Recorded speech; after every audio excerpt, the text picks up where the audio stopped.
Hello, welcome to our video series on using vehicles in Unreal Engine. So we're going to be using 422 for this series, and my name is Daniel. I'm going to be taking you through this series. So everything you see on screen right now is the finished product, so I'm recording this at the end of our series, and I can show you exactly what we're going to be making by the end. So let me just jump into the game. I'm going to grab my Xbox controller and let's begin. So we're going to start off by racing forwards. And we've got full controls on the car. We've spent a little bit of time tailoring the feel of the car for a nice driving experience. As you can see, we've got surface detection, so we can play different sound effects, different particle systems based on what we're driving over. We've got skid detection. We've got jump-based impact detection, which you won't see in this video because there are no major jumps in it, but if there were, we show you it. We've got a nice little HUD system firing off to give us our rev counter, give us our gears and our current speed. And we have a checkpoint system and a racing system in play, so we can kind of measure some times and get kind of an overall feel for the car. So yeah, it's going to be a good series. We're going to be covering lots and lots in this series. There will be one section towards the end in our section D where we will have to dive into C++ for just one video, but if you don't want to do that, then you're welcome to skip that part. You can basically just skip section D. That does give us a few nice things though. We've done it because I felt we had to fully get the visuals we want. But we're going to guide you through the exact code you need to write, so if you're not too familiar, you can go ahead and just copy my code, and if you want to skip it entirely, it's up to you. Apart from that, everything we do will be in Blueprint, and everything will be hopefully well explained.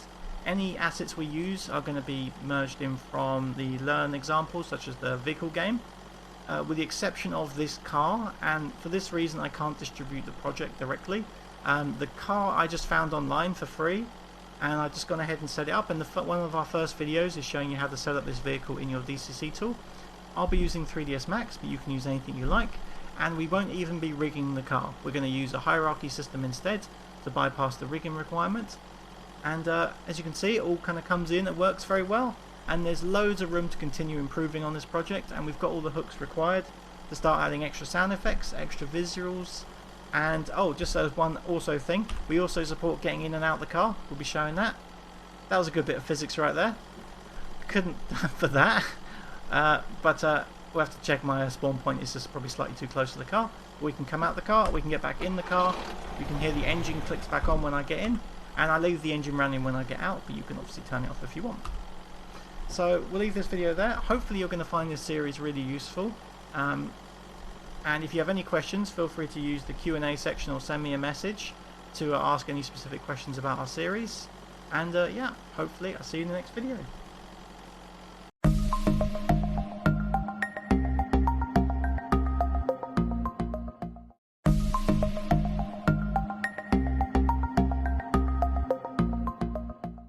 Hey, welcome back to the video series. So we're going to be starting up our project now. So I've gone ahead and made just a fresh blank project with nothing in it whatsoever. And to start with, we're going to go ahead and make sure we've got the vehicle plugin enabled correctly. So we're going to jump over to our plugins, and we're just going to search for physics, and we're just going to find this Physxvehicles, and we just want to confirm this is definitely enabled. Now it should be by default, but I just want you to confirm that so you know it's definitely on. And with that in mind, we can begin with the actual setup. So I'm just going to start off and make a new kind of blank folder, and we'll just call this drive. I'm basically just going to pretending the name of our project is drive. This is the drive project, so that's our root folder. And within that, we're just going to make the usual blueprints folder, and we're going to make a vehicles folder. Right, so the blueprints are going to contain the logic of driving, and the vehicles will just contain the meshes. So within that, we'll just make another folder. And we'll just kind of put saloon, we'll just have a saloon car. Alright, and that's going to be kind of our base kind of vehicle we're going to be working with. And then in blueprints, we're going to need to make a couple of things. So we're going to right click, and we're going to go to our blueprints. And we'll make a, sorry, not blueprints, it's under miscellaneous. And we're going to grab a data asset.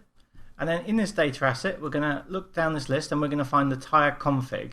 Now don't worry about the tire type, that's depreciated. We just want the tire config. So we're going to select that, and we're going to start off by making a front wheels. And if you wanted, I mean, this is kind of targeted to the vehicle itself, so we could call this saloon front wheels, or if you have a specific car, You know, if you have cars called the X1, then call this the X1 front wheels. And we're going to duplicate this and we'll call it the rear wheels. Obviously we only have one vehicle in our project, so we just need the one setup. But if you have different ones, you might want different data assets. And these data assets are just defining the friction for the wheels themselves. So in some ways you could almost base this just off tire brands. So if you had different designs of tires, you could have an off-road tire, a racing tire, and you would have a different data type for each of these, and that's going to define kind of the base friction stats. Next thing we need is some wheel data. So we're going to right click again, we're going to go to Blueprint Classes, and we're going to drop down the All Classes, and we're just going to search for wheel. Okay, so what we have here, we've got two that we need to worry about. We have the wheeled vehicle, which is going to be our pawn, and then we have the vehicle wheel, which is the blueprint that's going to define the logic for our wheels. So we're just going to go ahead and select this, and we're going to call this the rear wheels underscore wheel. In fact, you know what we'll do? I'm going to rename these to underscore data. That way we can keep our blueprint names a bit cleaner. So rear wheels and front wheels. Alright, so we've got those base classes done. Now we need our pawn. So we're going to right click on our blueprint class and we're going to search for vehicle again. And we're going to grab the wheeled vehicle. Right? And if you wanted, you could just call this the base class and then we can like subclass it for different cars. So perhaps we'll do that, but in some ways the base class is fine for most logic. So I'm just going to go ahead and pretend this is our main class. So we'll just call this drive vehicle pawn. Call it anything you like. Just the key thing is that we have that. And then that kind of does us for some good base classes. There's definitely more we're going to need to make in the future, but for now this is probably a good setup. So let's just have a quick look at what we have in these. We're not going to be setting up initial values, but we're just going to have a look at what we have in each one. So we have our rear wheel data. Let's make this a bit bigger. And essentially what we have is a friction scale, which is going to just give us a master scale.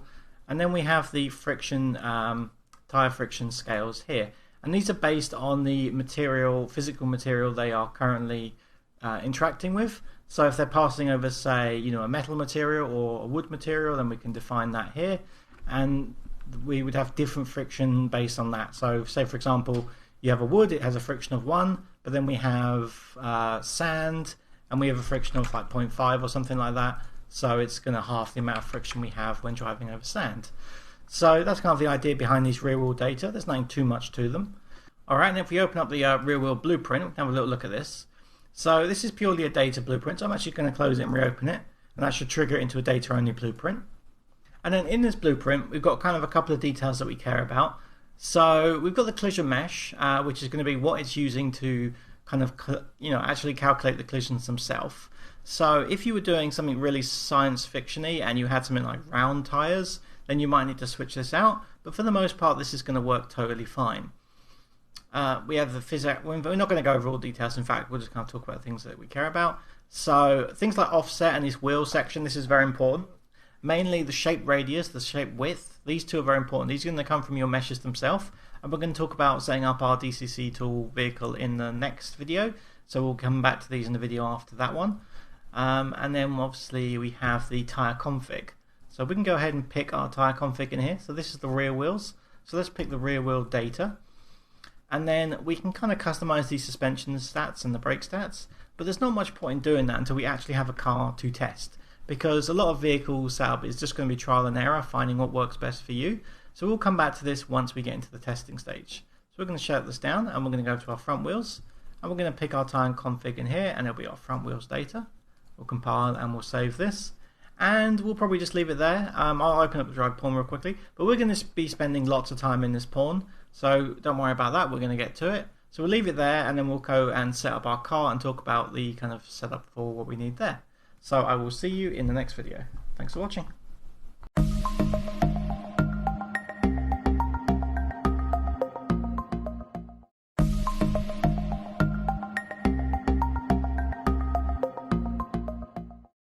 Hello and welcome to the video series. In this video we're just talking about where to acquire your vehicle mesh from, since I don't distribute one with the project.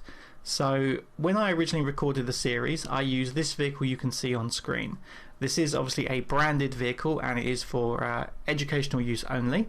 You can go ahead and download this vehicle and set it up in whatever software you like. The first 2 proper videos in our series, I'll be showing how to set this vehicle up in 3ds Max. But you can more or less follow along in any DCC tool. Since I recorded this video, there are now 1 or 2 free vehicle packs that are already set up for Unreal, and you can grab these in the Unreal launcher.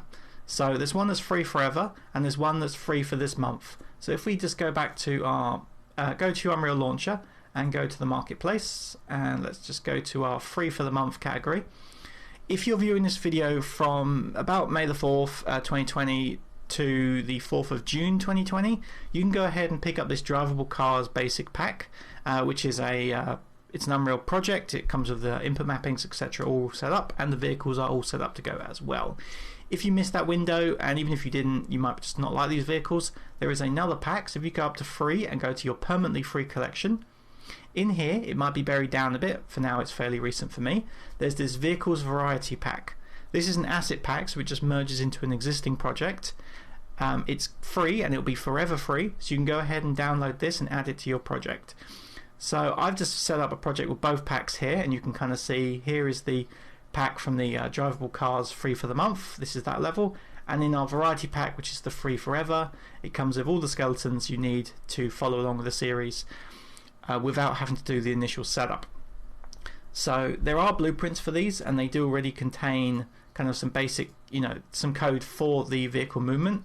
However, it doesn't teach you in any way what all the settings do and how to tailor them yourself. So I highly recommend you watch through the series and follow along what the different options mean and how you set up this vehicle movement.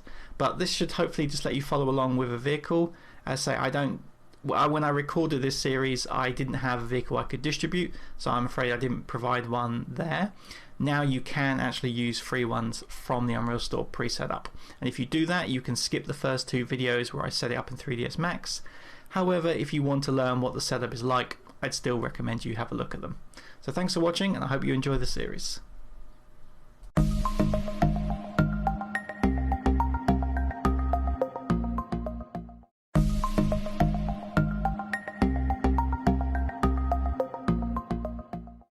Hey, welcome back to our Unreal tutorial series, and in this video we're going to be talking about authoring the car and also a little bit of kind of future considerations. So I've gone ahead and opened up our car in 3ds Max. If you're using Maya or Blender or anything else, you can go ahead and use that. It should be compatible in any DCC tool. We're not using anything special. It's just basic hierarchy systems. So we've got our car, and what I've done is I've gone ahead and parented everything under a car root, which is just a dummy object or a null object. And that's going to act as our main root, and you can see here the orientation of the axis, and this is really important. It's X facing and Z up. Couldn't care less about which way Y faces, so if you're in Maya or Max or Blender, you might find if they're left or right-handed systems, the Y is going to point in the other direction. That doesn't matter at all. So once you actually bring this into Unreal, the Y is actually going to be pointing off to the right because it's different orientation to Max, and I think Maya as well. So just keep that in mind. So then we have our body mesh, and that's kind of the main chassis of the car. And if you want to have animated doors or animated anything, window wipers, bonnets, whatever you want, windows, you can go ahead and separate all those pieces out, and we can animate them entirely in Unreal, or you can build animation tracks in your DCC tool and bring them in. It's entirely up to you. I think animating them in Unreal might be a bit easier because you'll be able to make it more flexible to the content that's going on. So if you want the character to actually open the door, then you've got nice free control as to maybe he can physically grab it and open it, such as if you're doing it in VR. If it's just going to swing open and swing closed, then fine, you can animate it. But then when you think of kind of driving games, or maybe more like Grand Theft Auto style games, maybe the door can open in other aspects, like it gets damaged and it opens a bit, or you open it and then you walk away mid-animation and it gets left half open. That's where having it animated entirely in Unreal is going to be useful. So all you're really doing is wanting to separate these panels off into their own piece underneath the body. So they're just separate elements. So you might notice that this car isn't actually rigged. There's no bones in this scene. Now, Unreal expects you to bring in any vehicle as a skeletal mesh, but we don't actually have to rig it, despite what, say, the documents say. Unreal supports converting a hierarchy into a skeletal mesh for you. So if you set up all your things in the correct hierarchy and then you bring it into Unreal and you enable the import a skeletal mesh option, it's going to look at that hierarchy and convert it into kind of a bone-based system. So we're going to skip using bones at all, and we're just going to make sure our meshes themselves are orientated correctly and in the right positions, and that's going to allow us to skip a big extra step of doing skinning. If you want to do skinning and you like it in bones, then go ahead and do that, but there is no requirement to do so. So getting back to the axis system we spoke about to start with. Now I said that Unreal expects X forwards and Z up. Now this is true of everything. So any kind of part that's kind of part of the simulation is going to require that axis system. So that's not true for something like doors, which are not part of the car driving system, or windows. They're fine, they're completely separate. But the body of the car is very important, because this is the root skeletal mesh, and this is going to define which way around the car actually drives. And when I started off doing cars, for the longest time, I had a problem with the car driving backwards, and it was very frustrating. And essentially what that came down to was the body of the mesh itself was X backwards, so it was still Z up, it was still, well, we don't care about Y, but the the X was pointing backwards, which meant the car drove backwards. And it was very peculiar because lots of things didn't work properly. It wasn't simply flipping the axis value to make it drive forwards. Lots of other things didn't work. So you need to make sure you have this X forward, or your kind of your root mesh. And then in the wheels, these again have the same requirement. So they need to be X forward and Z up. I know I'm kind of reiterating on this, but it's really important you get this right. Once you have it, you don't want to have to re-import your skeletal mesh a second time, because as you know from skeletal meshes, they're a little bit finicky when it comes to iteration. So we've got our wheels, we've got the axis in the right orientation, and if you're a Max, you can just go in effect pivot only and just rotate them. If you're a Maya, then you go into the pivot mode and rotate them. And the key thing is they're pointing the right way. The other thing, of course, is their positioning. So we've got our axis pointing nicely in the wheel center. In fact, that looks just fractionally off to me, so I might need to just tweak that a little bit more. But obviously it needs to be really centered, so when the wheel animates, you don't see any sort of dodginess going on. So I will fix up those orientations slightly. I thought they were centered, but they must be just a fraction off. So make sure they're really, really centered and really spend your time doing it. And then before you leave this tool, you need a couple of extra details. So whether you're a Maya or a Max, there's measurement tools in both. You're going to want to grab, if you're a Max, a tape tool. If you're a Maya, you can grab the measure system. I can't remember where it is, but I know it has one. And you'll want to measure the wheel radius. So you're going to want to measure right from the edge of the wheel, from where the contact point on the road is, right to the center of your wheel, and check out the radius of your tire. So my one is 31.9, so I will round that up to 32. It's fine to be a touch bigger. And the other thing you want to measure is the width of your tire. So just going to switch to a front view here, and we're going to measure the width of this tire, and that is 29.59. So again, I'll probably round that up to 26 once I bring it in.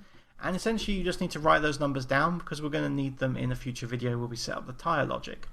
So that tire data is going to help set up your collision system for the tires, because the tires that we build here are not actually going to use any collision at all. We're going to use like a preset collision system they have, and that's going to drive the tires, and we need to feed it those radius and that width to get the absolutely correct values. But we'll be setting that all up in a future video. For now, I just want you to write them down on a bit of paper so you've actually got those values to take away with you. And with that in mind, we're basically good to export this. So feel free to make sure your UVs are correct, make sure it looks nice, do any smoothing you need, collapse it all down. And when you're happy, export it out as an FBX, and in the next video we'll be importing it into Unreal as a skeletal mesh.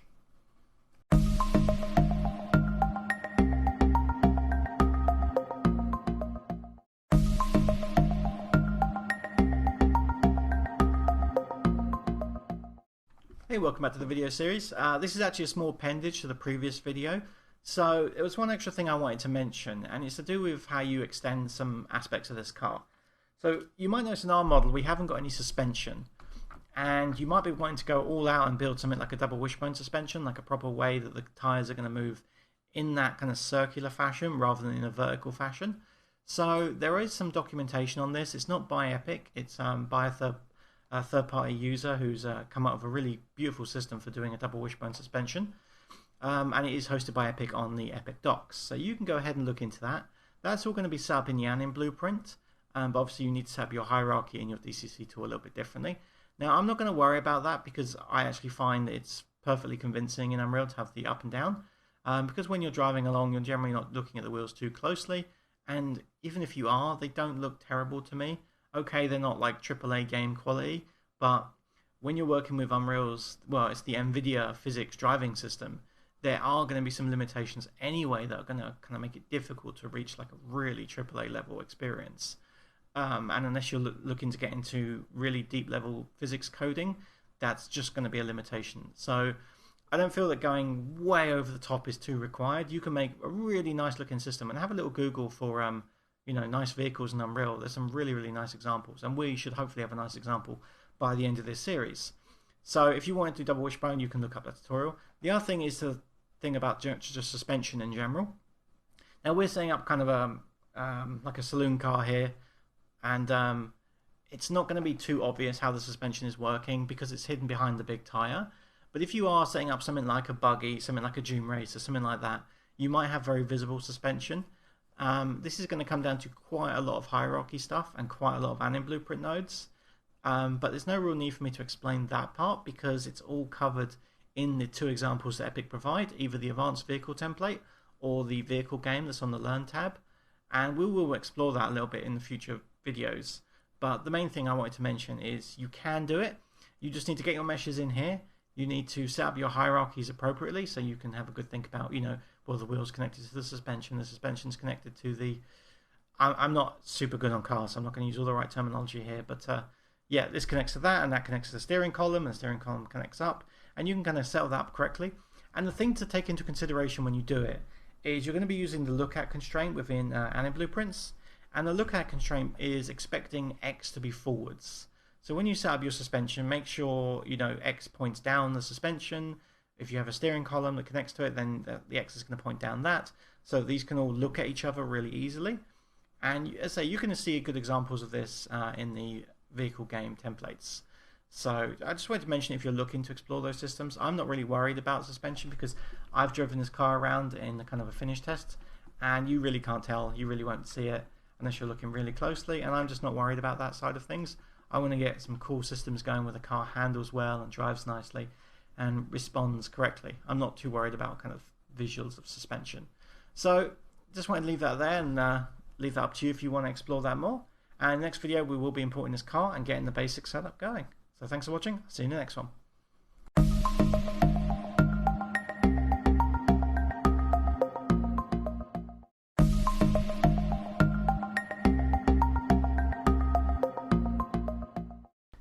Hey, welcome back to the video series. So we're going to get setting up the car in this one. So we're going to import the car and just look at the physics and see how far we get with that.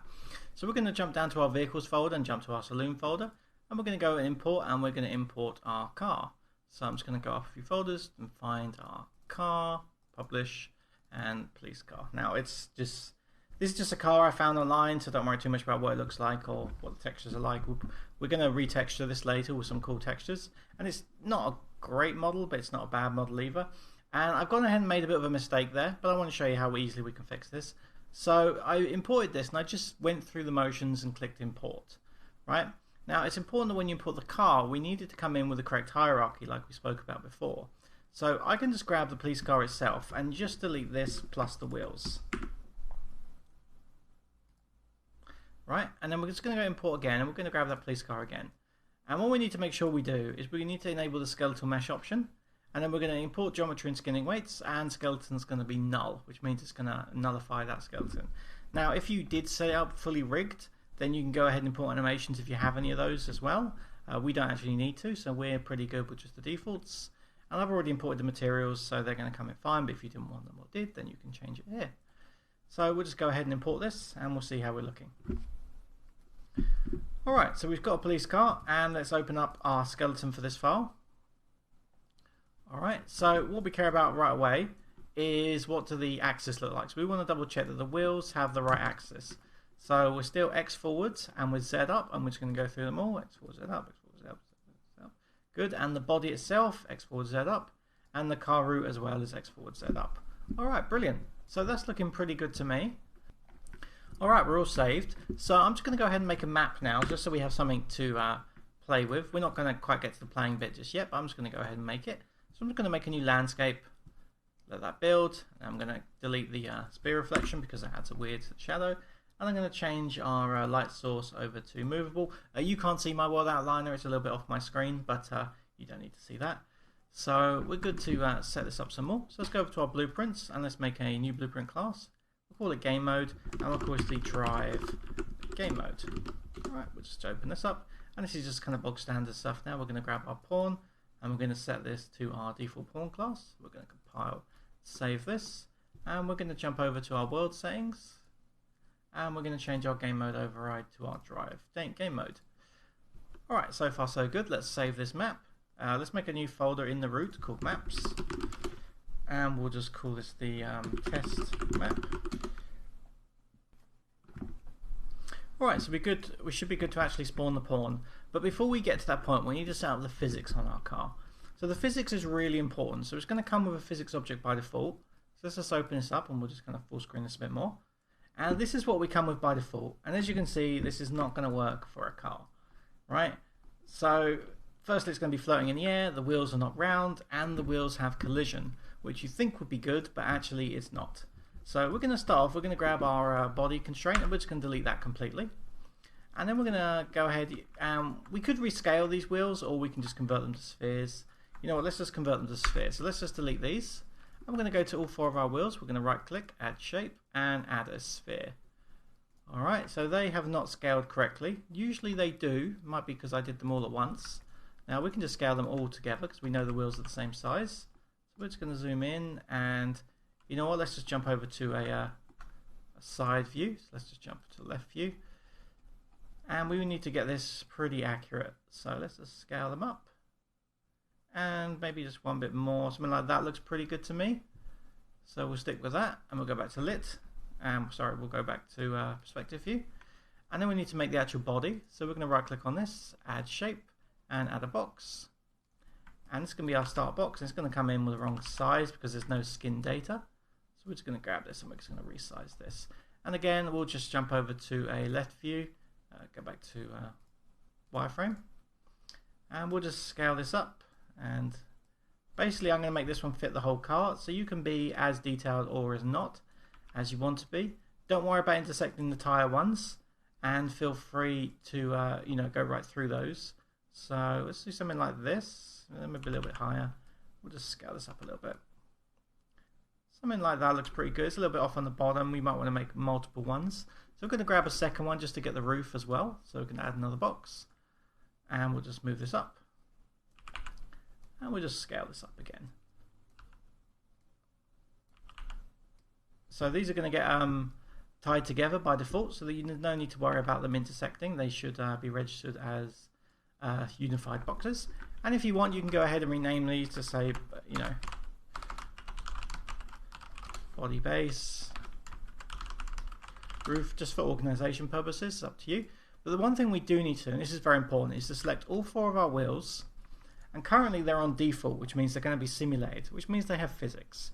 But we don't want these to deal with physics. These are really there just to help with other things like shadow casting. So we're going to change the physics type over to kinematic. So these are purely there now, and you can see they've locked them on the padlock. They're no longer going to play a part in the actual physics collision. They're there for kind of all the other things that collisions do. Defining whether it renders when it's culling, defining where shadows go for using capsule collisions and stuff like that. So you can go more or less detailed if you want. You can do separate bumper areas and get the spoiler and get kind of this siren and whatnot. It's up to you. Essentially, that's all I really want to do. The key thing is to set your physics to kinematic on your tires, make sure they fit nicely, and make sure you've roughly covered the whole body of the car. The other good thing about this is going to increase the mass of the car, because we're now a nice big box full of mass, which is going to really weight the car down. Because if you don't have the collisions set up correctly, then the car's not really going to have the right mass, and you're going to have to do special overrides. And you may still have to do that, but this just helps as a base. So we'll save this. And then we're going to jump over to our police car itself. And we're going to go and drop this in our pawn. So we're going to find our blueprints, kind of find our vehicle. We're going to go over to a full blueprint editor. And we'll go to our mesh. And we will pick the police car. Alright. Now, we're not going to get to the end blueprint this video, but what we do want to do as a last little thing is just to show you a couple of tweaks in here. And it's going to collapse a bunch of this stuff down. And I want to check that the collision preset on the car is set to vehicle. That's very important, and we're good with that. And the other thing is on the physics itself. We're going to drop down the advanced section, and we want to have a look at the center of mass. So we've got the center of mass offset here, which is 0, 0, 0, mass scale of 1. So we're just going to drag this off to a different screen for now, and we're just going to press play, and that should spawn us in the car. Great. So we're just going to eject and have a quick look at this car. Now obviously the collision on the wheels is not there yet, so don't worry too much about that. But I just want to have a look at the mass itself. So we're going to go show flag, mass properties, this one here. We're just going to go space 1, and that's going to enable the mass of the car, and you can now see the mass of the wheels is in the center, very important. And if we flick over to a wireframe view, we can see the mass of the car itself is here. So it's centered and it's pretty low. It looks pretty good actually. So it's just something to note. So if we now go back to our blueprint and we change the, in a center of mass offset to say -30, that's going to pull that mass scale down by 30 centimeters. So we're just going to eject out of this. And you can see here now, this mass is now sitting pretty low to kind of the base of the car. So I wanted to mention that as kind of while we were still talking about physics, just to consider the center of mass as well.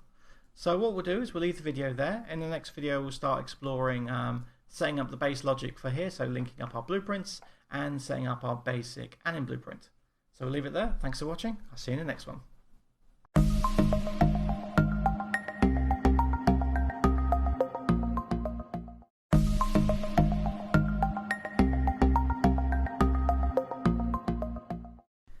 Hey, welcome back to the video series. So in this video we're going to start setting up our vehicle pawn. So we're just going to get the basics in to start with. So we're going to open up our drive vehicle pawn, and we're going to have a look at what we've got in here. So to start with, we're going to grab the vehicle movement here on the left side, and then on the right side, and let me just make sure this is on the screen correctly. It's not, so let me just resize this blueprint. And let's begin. So all of these are kind of the stats for the engine, and what I'm going to do is I'm just going to collapse down anything that isn't related to kind of the core stuff we need. So we don't need any of this, we don't need this, we don't need this. So these are the stuff we're going to be working with. And the first thing we're going to worry about, because we're not going to tune the car itself just yet, because we can't even drive it. What we're just going to do is set the wheels up. That way the car will sit on the ground. So we're going to go to the wheel setup here. We're going to drop this down. And if you have more than 4 wheels, feel free to add more. If you have less, you're doing a motorbike or something, feel free to take one out. It should still all work. So we're going to drop down the wheels, and the ordering here does not matter. You can put these in the array in any order, though it makes sense to put them kind of together. So we're going to go to our wheel class, and we're going to pick, say, the front wheels, and then we're going to put the bone name of our wheel. Now, just to double check that, to make sure we have it absolutely correct, we're going to open up our car itself and go over to our skeleton. So we've called ours wheel with a capital W at the beginning, and then it's back left, back right, front left, and front right. So I'm just going to go ahead and copy selected bone name on the front right. And we'll go back to our drive pawn. We'll select our vehicle movement again. And starting at the top, we're going to choose the front wheels from the drop down, and we'll paste in the front right wheels. Okay, so we'll just collapse this one down. We're happy with that. And then the second one, vehicle wheel, we're going to drop this down and choose front wheel again. And we're going to paste, and we're going to change this to the front left. Then we'll close that one down. And then we have the wheel class. We have the rear wheels this time. And so we're going to paste it in, and we're going to change this to the back left. And the next one down, we'll change rear wheels to the wheel back right. All right. Now we've got this disable steering. You can do that here, but we're going to disable it in our data in a minute. So we'll come back to that one. The other thing to note is our additional offset. This is useful if your axis point on the wheels is at the side of the wheel. So at the edge of the frame, like where it connects to like the brake disc. Additional offset is going to slide that point. So if you want, you can just use this Y value and just slide the axis point a little bit, which is going to turn where the wheel turns, of course. So if you find when you start rotating, it just doesn't look like the wheel is rotating in the right spot, that's where this additional offset comes in. That allows you to choose the rotation point of your wheels. So quite important there. You might need to tweak that, but we'll come back to it as we need it. I say we're not doing tweaks just yet, we're just setting up the core stations. And then we mentioned about the disabling the steering, so let's also do that while we remember it. So we're going to open up the front wheels, and we're going to open up the rear wheels. Bring this back over. And we've got this steer angle here. So we'll just go ahead and set the steer angle on the rear wheels down to 0, and save this and close it. And then the front wheels, we're not going to tailor this just yet. Again, we're going to wait till we get into it. But we'll just kind of set a default value down to about 55 or something, just so it's a little bit calmer while we have it open. So that should do us, and we can close the police car now. We can close this police car too, and we're good to continue. So what do we want to do next? Well, let's get some basic stuff in our blueprint so we can, just we have the kind of the core basic layout. So we're going to grab an audio component, and we'll just call this the engine sounds. We're not going to populate it just yet, but we just want it for later. More importantly, we want a spring arm. Right, so this is going to be our actual camera spring arm. So we're also going to need a camera. So we're going to go ahead and add a camera. And we're going to jump over to our viewport. Alright, so let's grab the spring arm and let's increase the size to about 800, something like that. And let's just move it up to, I don't know, something like there. This is kind of completely arbitrary how you find it looks. I'm going to angle the camera up slightly so we're looking down on it. That should do pretty nicely. I think that'll be fair enough. And then we're going to go to our enable camera rotation lag, and we're going to enable this. This just makes it look a bit nicer. And we're going to bring the speed down to something like 3, so it interrupts quite slowly. You can tailor that how you want, and you could even expose some of that option out to the user so they could tailor how often the camera keeps up with the car. That should do us. So we're going to go ahead and get our input setups settings in. So we're going to go to our settings, go to our project settings, and we're going to come down to input. Now there's a couple of things in my project already, don't worry too much about that, they're going to be done in a later video.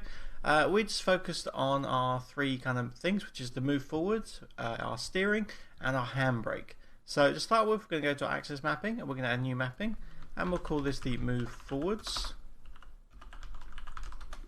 Alright, and this is going to be bound to quite a number of different keys. So we're going to start off, we're going to bind to the W key, and that's going to be our standard forwards.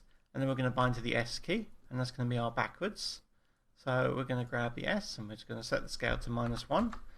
Then we're going to rig it up to our controller. So we'll have the right trigger for the accelerator and the left trigger for the brake. So we're just going to type gamepad, left trigger, axis. So this is the left one, so this is the brake, so we're going to inverse this. So then we're going to grab this one, and we're going to type right trigger, axis, and then this is just standard scale. And then if you wanted to, you could go ahead and use the thumbstick as well to drive forwards. So depending on the game you do, this may or may not be something you want. So we could do gamepad, left thumbstick, y-axis, and the y-axis as usual needs to be inverted.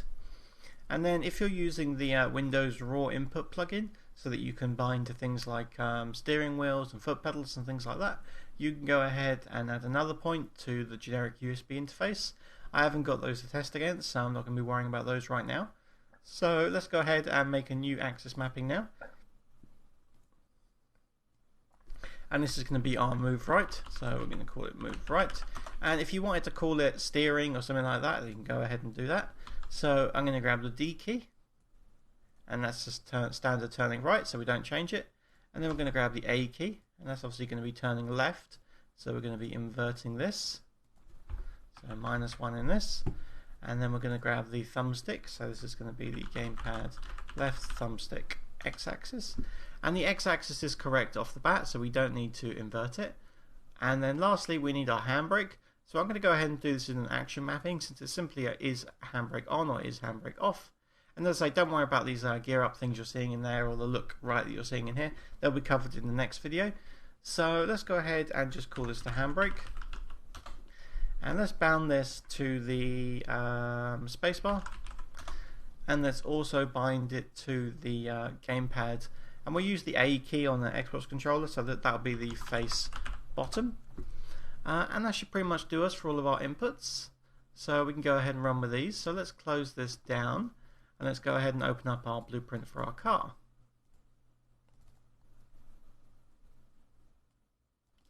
Alright, so just in some blank space, we're just going to right click and we're going to move forwards.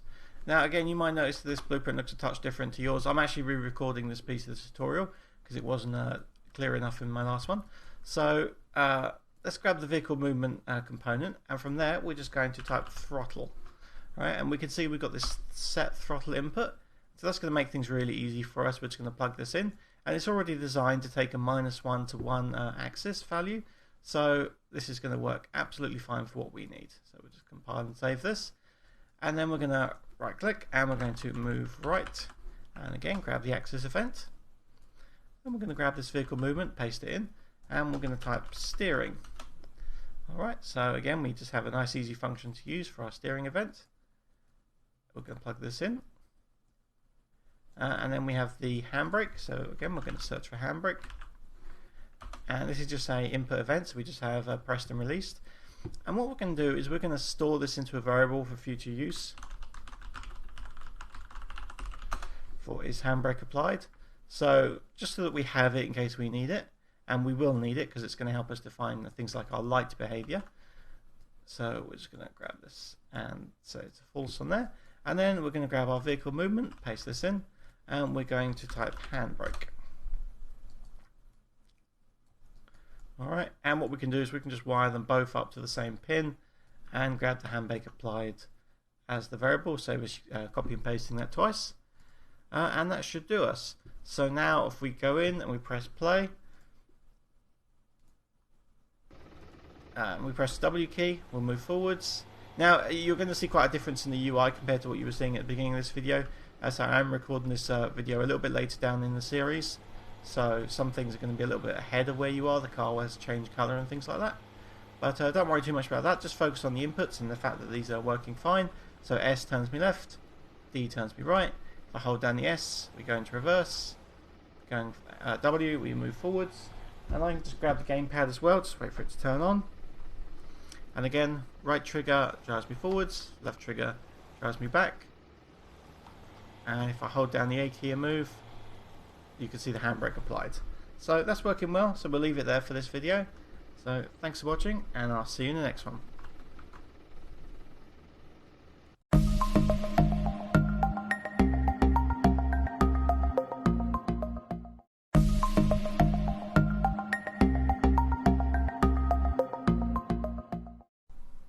Hey, welcome back to the video series. So in this one we're going to set the camera to actually be movable, so we have a bit more flexibility to look at what we're doing. I mean, in the final game perhaps you do or don't want that, and you might come up with unique designs for how to rotate the camera. A lot of car games have quite unique designs on how their cameras work. But we're just going to have a basic rotation system because we want to be able to debug it, and that's going to make it easier for us to test. And then we'll probably get onto the animation blueprint as well, because there's only really one node to set up. So we're just going to go ahead and go to our project settings, and we'll go to our inputs, and we'll add some more inputs. So we're just going to collapse these down, and we'll add another input in here, and we'll call this the look up. In fact, we don't really need look up. Let's just go straight to look right, and for this one we'll just have mouse X, and we'll also have gamepad right thumbstick X axis. Alright, and that should probably do us, and we don't need to look up and down, and we shouldn't need that sort of debugging options. So we'll just go with this and we'll see how we do.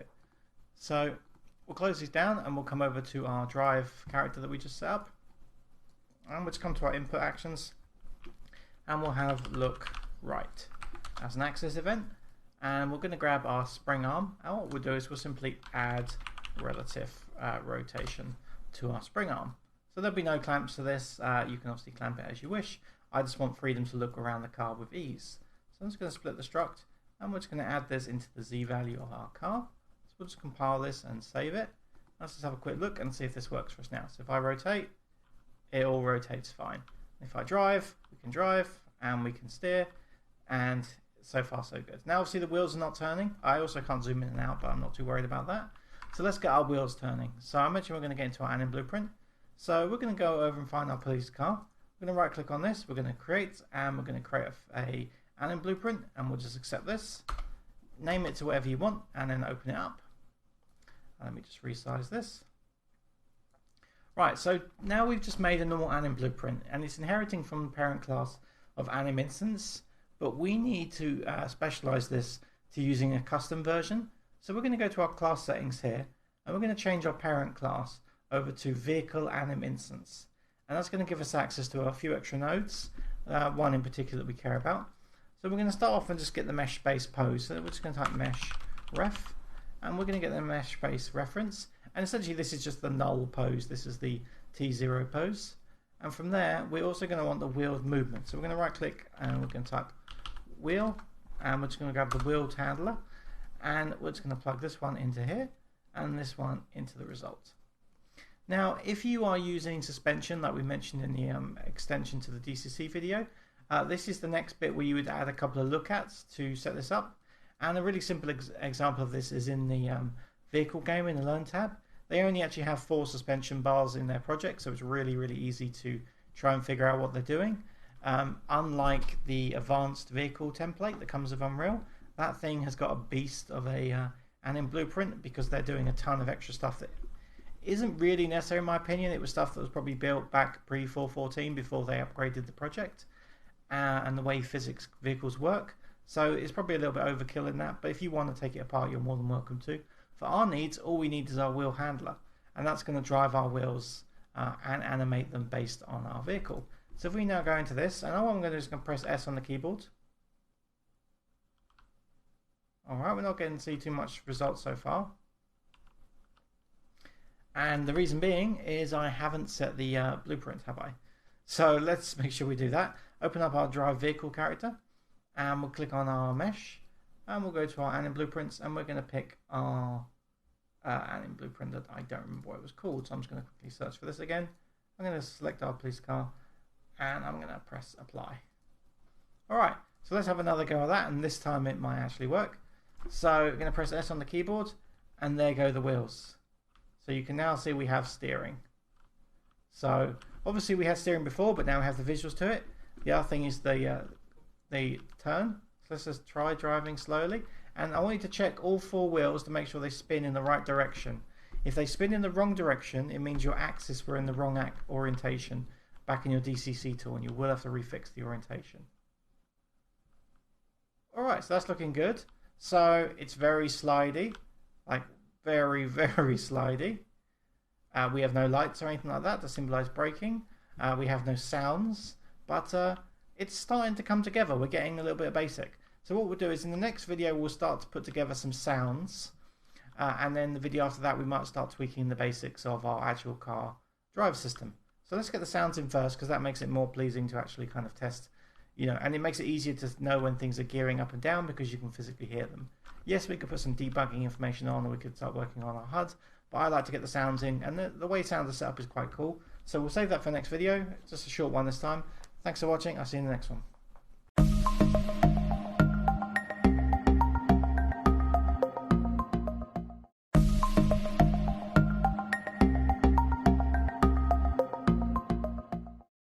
Hey, welcome back to the video series, and in this video we're going to go ahead and set up just kind of a rudimentary sound system, which we'll be tweaking later on, but we just want to get the basics in now so we have something that works. So I've gone ahead and merged in a couple of sounds from the vehicle game. Now those were designed for kind of a Dune Racer style vehicle, so they're a bit bassy for our example, but I'm not a sound designer and I just wanted to get some sounds that are going to work for the most part for us. So you should definitely go ahead and download some better sounds appropriate to your vehicle. But we're just going to run with the ones I grabbed from the stock example. And before we go into it, I just want to note that our max RPM on our car has been tweaked up to 7,000 RPM, and our endpoint on our torque curve has also been tweaked to a time of 7,000 RPM. Other than that, don't worry too much about this. We're going to be tweaking all these later on. This is just some numbers I've put in just as a base so that when we set up our sounds, they're going to be roughly working. So with that in mind, we're going to close this down, and we're going to jump over to the sounds folder I've now got. And in here we have like 5 different sounds. I'm just going to play through them, and let me just make sure my sound volume is lower. So we have low,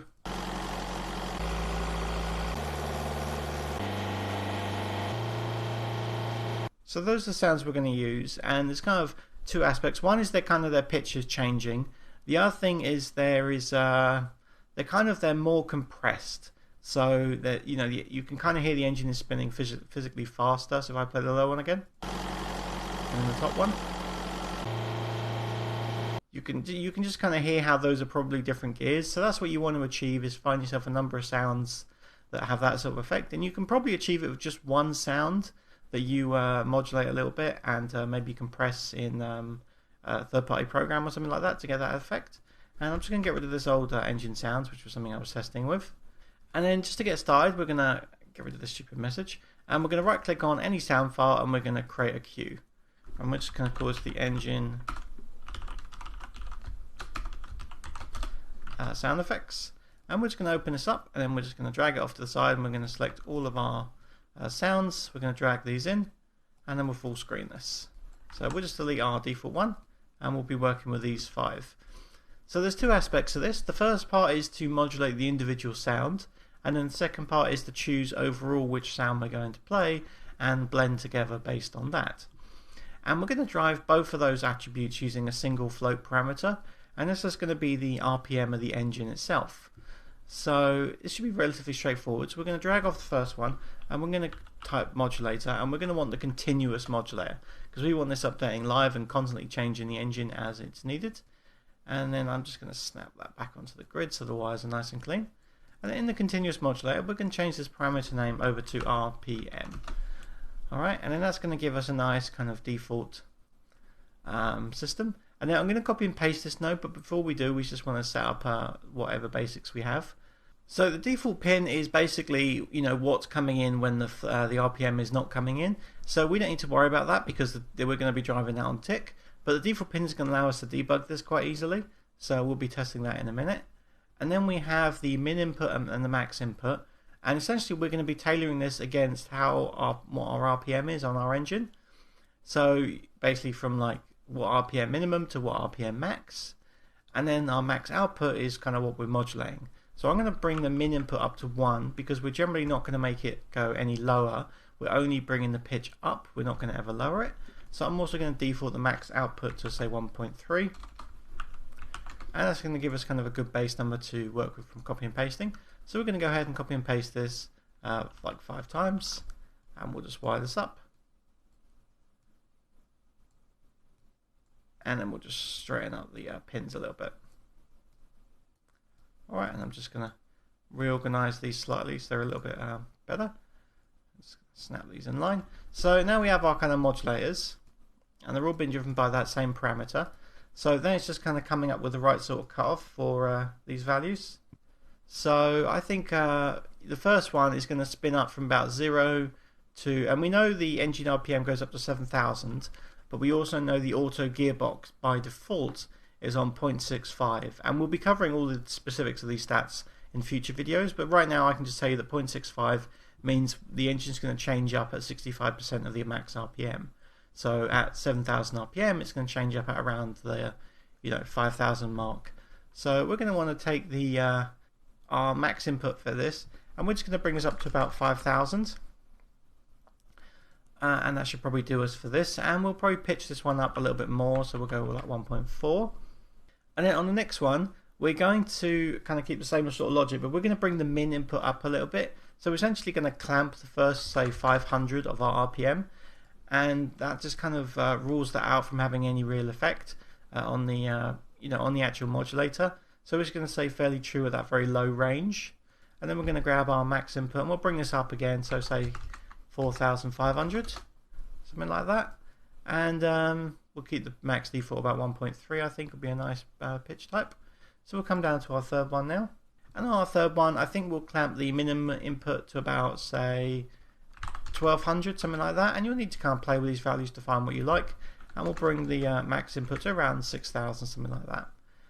And again, that should be pretty good. We'll keep the max output at 1.3, and then for the next one we'll grab our min input and we'll clamp this down to about 2,500, and we'll clamp the max output to about 7,000, and that is obviously our kind of max RPM on this engine, so we might need to tailor this a little bit more.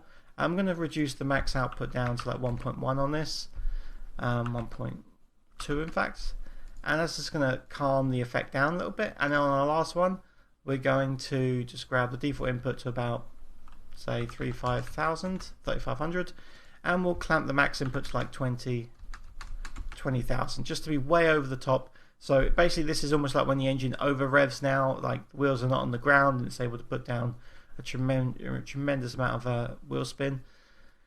So it's just going to allow us to go, if in case the RPM ever goes above, which it will, go a little bit up. So we're going to take the max input down to 1.1. We don't want too much of a profound effect on this, and we just go ahead and test the sort of effect we're achieving now. So we're going to select all of our nodes, and we're going to select looping on these because that's obviously very important that these loop. And then we're just going to grab this first modulator and we're going to hit play node. Alright, and then we're going to grab this default pin and we're just going to drag this up and listen carefully.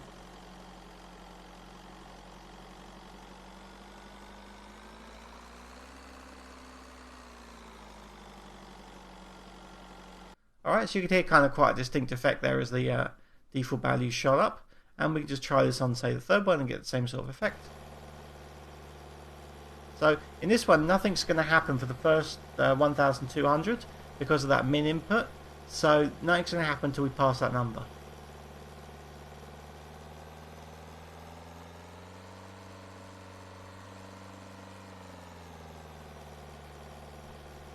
Alright, so you can kind of hear the effect we're trying to achieve there. So the last thing we need to do is actually combine all these together. So we're going to drag off the first one and we're going to type crossfade. And we're going to crossfade by the parameters. So the parameter in question is going to be the RPM. And then we're going to need enough pins to support all of our nodes. So we're going to add some more pins. We'll see if we've got enough. Alright, that looks pretty good. I'm just going to wire this up into the final input for now. I'm just going to save it. So we're going to click back on our crossfade now. We're going to open up all of these drop downs. Right? So the same logic sort of applies here as what you were doing with that min and max inputs on our modulators. We want to choose some numbers that are going to help clamp out what we're actually using. So the way the crossfade by parameter, the way these nodes are written is not always super clear. So we'll see if we can kind of go through it. So the fade in, essentially we don't need on the first pin because it's just the starting point. So the fade out is all we need, and we're just going to choose, when the RPM passes a certain value, when is it going to want to work into kind of, moving into the next column in this list. So let's choose something like 1000 RPM, and let's choose all the way up to something like 5000 RPM as kind of our fade in, fade outs. And we're also going to cut the volume down to about 0.5 on this one. And we're going to be playing with the volume quite significantly because this is still going to be blending quite a lot of channels together. There's going to be quite a few of these playing over the top of each other. So we want to make sure the volume isn't too high so that we don't end up putting a volume of like 5 or 6 out, because I think this is kind of additive, this system. So it could get very loud if you didn't do that. And I'm actually going to take the RPM down to about 4000, I'm thinking. So on our second one, this time we are going to want like a fade in RPM. So we're just going to type something like 500 in here by, say, 1000 in there. And then for the fade out value, we're going to type something like 2000 by, say, 4000. So that's just going to allow us just to blend a bit easier between them. On our next one, our fade in value, and you can see we're just kind of moving up in increments. So we'll go up to, say, 1000 on the min and, say, 2000 on the max.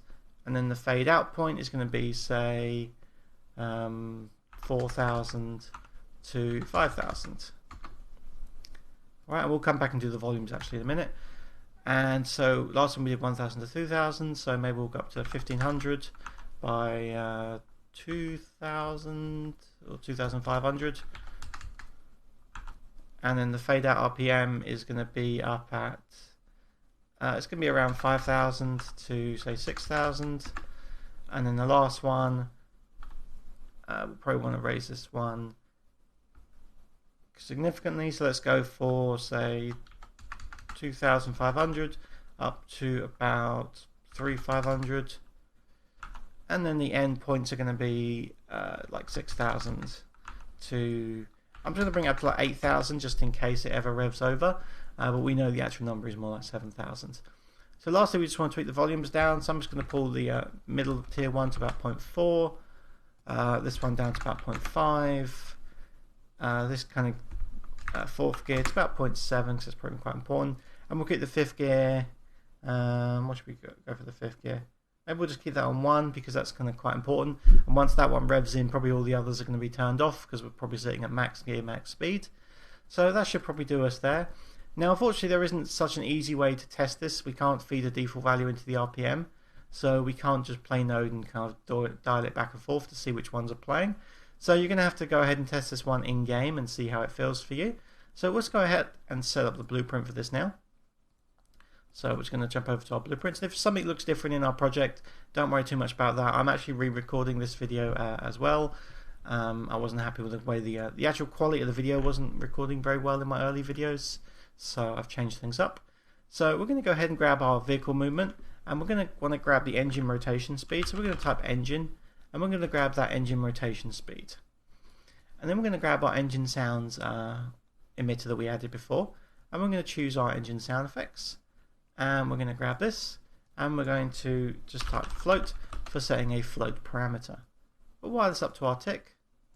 Our float parameter is of course called RPM, and our engine rotation speed is what we're feeding in. If you had wanted, if you might have found it easier, you could always take the engine rotation speed and take the engine max rotation speed, and you can divide them together to get a 0:1 ratio out, and then your RPM could be tailored completely against a 0:1 ratio, which would mean that you didn't have to type specific kind of RPM values. It would be kind of a little bit less control, but it would be a lot more reusable. So if you would have, if you wanted to support vehicles with 20,000 RPM ranges and vehicles with 5,000 RPM ranges and use kind of more or less the same sound effect, then perhaps you just want to normalize it and build against that normalized version. We're just using absolute values in ours, but something to consider there. So if we just go ahead and play, and let's say this, some of this is going to look a bit different to your project, but just focus on the sounds here. So I'm just going to be quiet, and you can watch the speedometer we've added in a future video, and you can see the gear number is where the neutral is. So you can watch the gear number against the speed we're about to let play.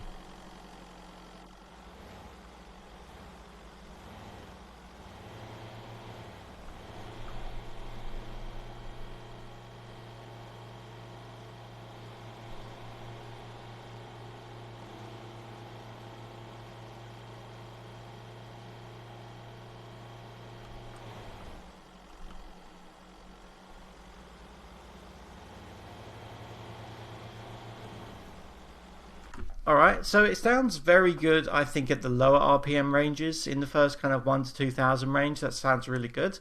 And then once it got to the top ranges, it wasn't super clear of too much change. So there's definitely some tweaking to be done there to kind of find the right values that are going to sound good. But the core logic is in, and now it's just at the creative process of dialing in numbers until you find what works for you. So we'll leave the video there, and you're welcome to obviously continue to play with what works.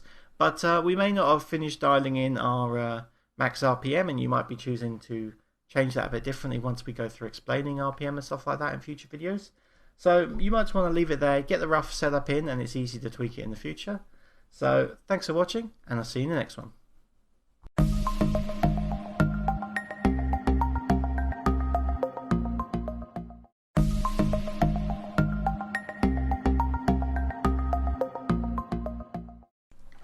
Hey, welcome back to the video series. So the first part we were just showing you how to kind of quickly get a rough car set up. So now we're kind of getting into kind of the slower part. We're going to be tweaking and kind of designing some things and kind of just improving the look of everything overall. So we're going to be moving a little bit slower and doing some slightly different things.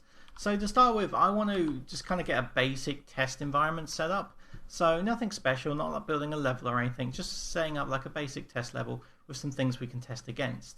So I'm going to want to go ahead and drag in a cylinder, and this is going to be useful for you. This is why I'm actually showing you this rather than just going ahead and doing it, because you're going to need to do this too based on your vehicles. So I'm just going to go ahead and make a cylinder, flatten it out a bit, and then just make it a bit wider. And essentially what I'm making is a speed bump, right? And I'm just going to go with a very little one to start with, and then we'll grab another one that's a bit bigger, something like this, and then maybe one that's even bigger still, just pushing into the extremes, because this is going to allow us to test things like suspension and stuff like that. Then we're going to want a couple of ramps, and the first point of the ramp is to test out how the wheel drop is going to be affecting the car, and then the second one is obviously testing out stability in a jump. So we're just going to go ahead and make a little ramp like this, and then we'll just maneuver it so that it's over here, and we'll rotate it around, something like that. And you know what, let's make it nice and easy to hit. So we'll just make another one, and then we'll make a second one over here that's physically more of a jump. So we'll just make this longer, raise it up, oops, and why don't we make it physically thicker so at least it looks a little bit more appropriate, and bring the ramp into the ground so we can actually jump it. Alright, so if you've never done landscaping before with the landscaping systems, I'm going to show you that as well.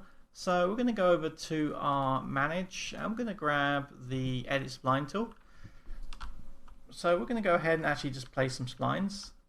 and we're going to go ahead and select a path. So we've got, say, roads, tracks. I've just basically downloaded something I had in the marketplace, which is quite useful for this sort of thing. So let's go for, actually let's go for a dirt path, and we'll just go to meshes.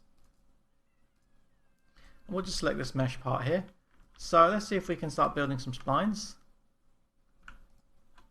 So I've just control clicked, and that's going to add a spline point for us. And I'm going to change the mesh to the correct mesh now.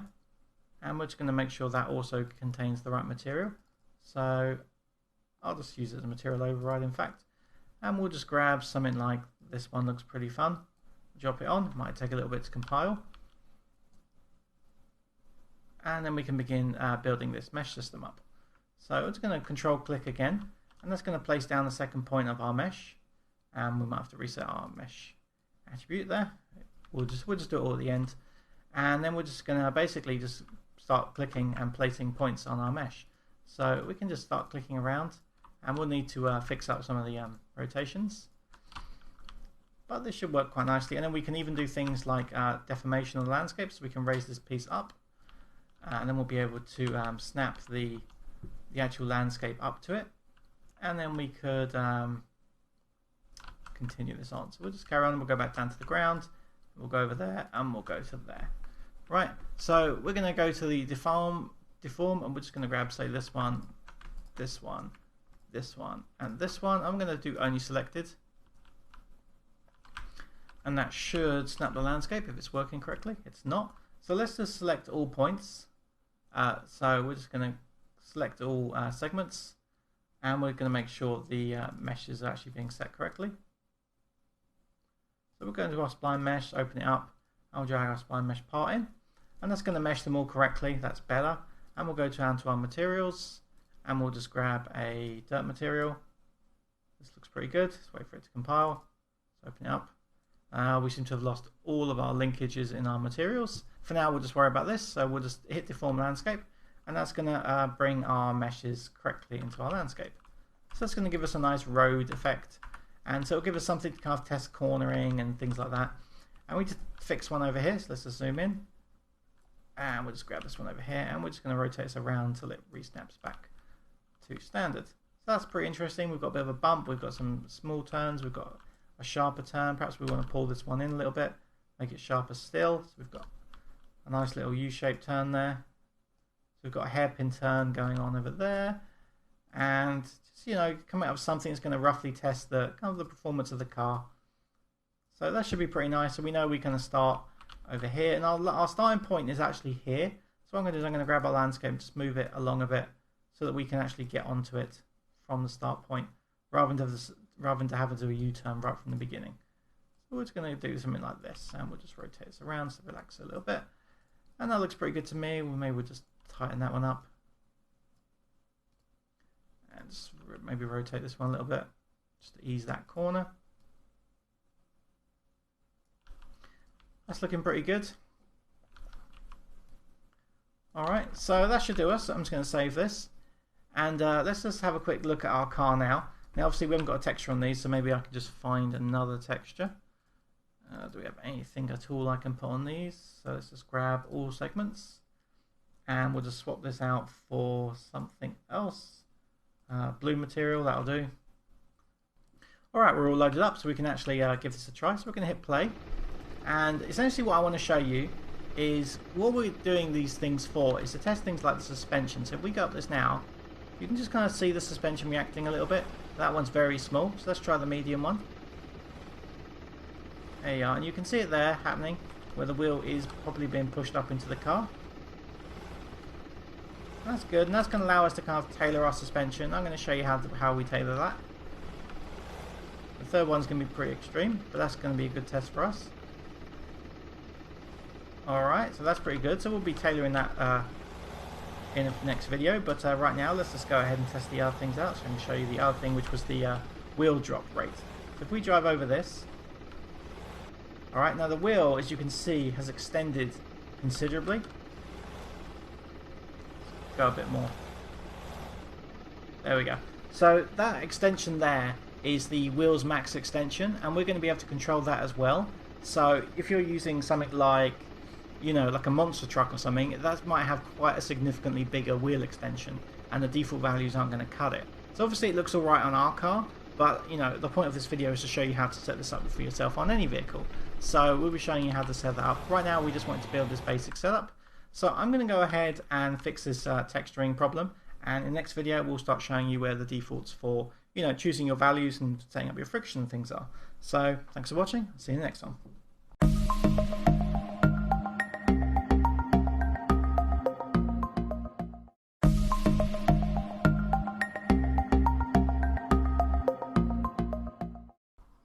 Hey, welcome back to the video series. So in this video we're just going to customize the setup of our car, as in the visuals of it. So this is all part of kind of the automotive kind of setup design. It's not kind of blueprint logic, so if you're not interested in this, feel free to skip it if you want to do your materials in another way. But I wanted to show you this in case you're not aware of it, and this is quite interesting. So this is the automotive materials pack, which is available from Epic. They released it in about 4.16, 17 sort of period, maybe a little before. When they did their car demo, maybe it was a little after in fact, when they did some stuff when they worked with Chevrolet and a few other companies, and they put together this kind of material pack. And this is available from the, I think it's from the Learn tab, if not it's from the Marketplace. It's certainly free, and it's from Epic themselves. And we've got some really, really nice materials in here. Now, I haven't got dual normals enabled in this project, so you'll want to enable that if you want the best possible visuals. But these materials do work without it. So if I jump up to, it's here. So if we search for normal in here, basically we're looking for this clear coat enabled and secondary normal. So you can go ahead and enable this if you want to. And I'm going to skip it because I'm fine without it. But if you want the best possible information, like if you're building like a racing game where you want the best possible visuals, then go ahead and enable this. This is a nice extra feature. This will give them a secondary normal map system within the clear coat. But you don't need it to make all these materials work. So if we go ahead and open up our vehicle for a second, and we just drag it in, we can go ahead and customize some of these things based on the shaders in here. Now I'm not going to do it live in the video because it'll just take a bit of time to kind of set up the materials, and I'll need to break up some of the material systems within the car. But essentially my vehicle does have a lot of material slots, as you can see here. Like, it does have a lot. It's basically just from the free one I grabbed, and it's not really set up in an optimal way. So I'm going to go ahead and customize this off video, but you can go ahead and obviously grab these. And I want to just make a video to show you this is available. And it's got some really, really nice materials for metals, for the interiors, for leathers, perforated vehicles, plastics, things like that. And these are all set up in the idea of using them for vehicles.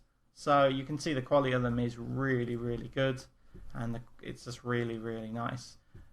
If you were using ray tracing, then you don't need to worry about the other stuff I'm going to show you here. But you can also go in here and increase the reflection probe size. So if I search for reflection, we can get the reflection capture resolution, and we can raise this. That will help the reflection probes have higher res, which will mean the reflections are better quality when they get reflected in the car. Now, of course, if you're going to use something like ray tracing, then you don't need to worry about this system because the ray tracing will look way better than this anyway. So just kind of some notes there. So I'm going to customize this car. So from the next video, it's going to look a little bit better, a little bit nicer, a bit more, you know, high quality. So I'll see you in the next one. Thanks for watching.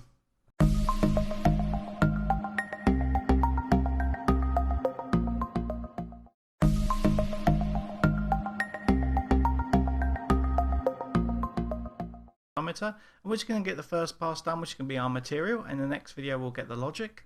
So it shouldn't be too long a video. Essentially what I've gone ahead and done is I've made a speedometer background and a speedometer needle. Now these are actually going to be our rev counter, not speedometers, but they essentially work for both, so I named it just speedometer. And if we open up 3ds Max for a second, the way I made that was, instead of using Photoshop, I wanted an easy way to array these around, so I just went into a 3D program and just made my pips in there, added my needle and rendered the two separately, and I got rid of the pink ones down the bottom. They're just hidden from the loop. So then I went to Photoshop and I just made a circular gradient. So in Photoshop, obviously it's just grab a gradient tool, go to the this gradient. I'm not actually sure what this gradient is called, but grab that. And then from the center of the screen, just drag down to the bottom. So it's important that the orientation is correct there. You don't want to drag off to the left or right, because then the start point for your kind of loop system is running right in the middle of your pips, and it's just not going to work the same way. It would still work, but it would take more work. If we do it down here, then it's just out the way where there's nothing going on. So this is a nice way to work, and then we'll just bring this into Unreal. So we've got our 3 textures in here. I rendered these out at 2K, but I've clamped them in Unreal just to 512 as a maximum, and they could probably go lower than that, but just for now 512 should do fine. And we can go ahead and make our material using these 3. So you may not need the circular gradient, by the way. This is kind of a bonus thing that I'm going to show you. So I'm just going to right click on the speedometer and create material, and as I say, this is actually our rev counter. So we're just going to call it m.rev counter, and this is going to be a material to go in our UI. So the first thing we're going to do is we're going to change the material type itself from surface over to user interface, because we'll be writing our system using UMG. So we're just going to go and grab our other 2 textures. So that's going to be our needle and our gradient, and we'll open this up. So the reason I wanted the gradient was so that I could color some of these pips as a red line area, and the reason I'm doing it in here rather than just coloring them in Photoshop is I want fine control over it. So if I was to later on in the game decide, you know, I'm working on a different vehicle and I change the automatic gearbox, so the ratio, so the default ratio in the gearbox is 0.65. So when the rev counter reaches 65% of the max RPM, it will begin to change up or down a gear or up a gear. And so that red line area might change depending on what your gear, kind of the automatic gearbox zone is. So I want to have some control over it and the ability to change it. Now there's lots of ways to do kind of a radial kind of rotation system. I'm just going to use a very basic system because I just need a hard cutoff whether it's red or whether it's not red. So we're just going to use an if node for that, but you can do this through adds and things like that as well. So I'm just going to go and grab our gradient here. I'm just going to grab an if node off the red pin. We don't need to use all 3 channels, just 1 channel will be fine. And then we'll just grab, say, a scalar, and we'll just say red line threshold because it's comparing, so we'll do a threshold. And we'll just plug this into the B channel. So we're comparing our gradient against a solid number to see how far around the gradient we are. So we're going to grab our mask now, and we'll just use the red channel from that as well. We don't need anything special from it. So if it's less than our threshold, then we'll just use the standard texture as is, and if it's above it, then we'll grab a multiply node, we'll feed this into there, and we'll plug this into B. And then we'll just grab we'll just do a constant 3 point. We don't need this to be a vector parameter, I don't think. I'm just going to grab red and I'm just going to darken it down a little bit, and we'll plug this into the B pin. And we'll plug this over into final color so we can kind of see what's going on. So currently nothing's happening because our red line threshold is on 0. So if we change this to say 0.1, it's now going to dye a bunch of our pins red. So let's try just dialing that in a little bit less. Actually, that's pretty good, 0.08. So it just gets those last 2 kind of main pips or main sections. And I think that'll work well for us. And if we wanted to dial this in to be more or less, then we can just obviously 0.45, and it's just going to pull the amount of pips up or down. So that'll do us for the red line. I don't want to spend too much time on that. And then the other thing is our rev needle itself. So we'll just add this into the final result. So we'll just grab an add node, plug this in, and wire this up to, we can probably just use the R channel again. We don't need full color. And if you want to color this pin, we could just multiply it by a color. So perhaps we'll do that as well. We'll just do this with a vector, and this one will be needle color. We'll plug this in here, and perhaps we'll make the needle not black but maybe a bright blue. That looks pretty nice. And perhaps on the same vein we'll also add support for it on our main pips as well. So let's just make a little bit of space here, and then we'll take this top one, which is our kind of base color when it's not red, and we'll grab another vector one and we'll just call it the pip color. I'm not sure if they have a proper name. They probably do, but I don't know it. So I'm just going to grab this color. I'm just going to drag it up to here to save it. And I'm just going to grab our saved color and apply it here. You could copy and paste if you wanted. So that's going to color our things. That looks kind of cool. We might, refactor that later on, but right now that'll do. So now we need to actually rotate our needle. So this is actually relatively straightforward. When I rendered these out, the needle and the thing are, they match each other perfectly, and they're also absolutely in the center of the render. So we know we can rotate this right from the center pixel, so that's going to be fine for us. So the way we're going to do this, we're going to grab our UV node and we're going to grab a rotator node. Now straight away our rotator is going to start moving, and that's just because it has default values in here. So if your needle is not on the center of your kind of thing correctly, you can use the center X and Y to kind of modulate that and help move it, just kind of shift it left and right a bit. Now I don't need that, but I'm going to change our speed to -1, right? And that way it's actually rotating in the right direction. So we know the rotate is going to want to go in this direction, in clockwise. And we're just going to leave it on -1 as kind of an arbitrary constant number. It doesn't actually matter what you put, as long as it's in the minus numbers. And we'll just be tailoring against that using a lerp node. So what we're going to do is we're going to control the time to help drive where this needle is. So we're going to hit L on the keyboard and click, and that's going to give us a lerp. We're going to drop this onto time. And then we're just going to grab a scalar parameter, so holding S and clicking, and we'll call this the RPM. Alright, and then we'll clamp it to a 0 to 1 just for safety in case somehow that goes wrong, and we'll plug this into the alpha channel. Alright, so if I change this up to, well, firstly we'll just look at 0. I'm happy with where it is on 0. It's sitting off the pins as if it's not moving at all, so that's fine. I'm going to change the value up to 1, which is going to be our max number, and I'll set the slider value to 1 as well for good measure. So if we look at where it is now, it's moved up a couple of pips, and it's not obviously moved far enough. So what we can do is we can use this lerp node. So it's currently outputting a time of 0 at the start, and with an RPM of 1, it's outputting a constant time of 1. So if we just dial up the time, it's going to move the thing further along. Now we know 1 is going to be our final number, so we just want to kind of dial this in until we get to the right point. A little bit too fast, try 4.4. That's pretty good, 4.35. There, that looks kind of good for our final number. And then just for fun, if you want to kind of test it moving, we can grab a time node, and this is only for testing. We can sign it, which will give us a back and forth value, but it's going to go to into the minuses. So I'm also going to grab a constant bias scale, which will just flip it into a nice clean 0 to 1, and we could just skip our time node with this instead. So that's what our rev counter is going to be doing, and we can have a quick look there and just see if it looks like it's working correctly for us. That to me looks good. It looks like it rotates just around the right point where I wanted it. It hits the end of the needle fine. Maybe it should go just a touch further. So 0.349 we're currently on. So let's go 4.5. That's too much, 4.4. Yeah, that'll do actually. I know we tried that before, but I think that's pretty good. Alright, so I'm happy with that. So we're just going to change this back to the alpha pin. This is just for testing. We don't actually need that. And I'm going to change the default value back down to 0. Alright, and that makes us a nice little rev counter material. And that should do us. So we will be adding text to this as well to give us a digital speed readout.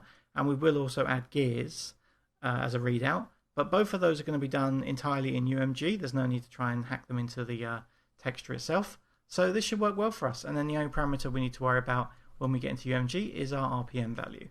If you wanted to have, say, a digital, like you wanted to have a speedometer and a rev counter in the same one, like you get, say, you've got a digital rev counter on the inside and a speedometer on the outside, it's going to use all the same logic we've used here.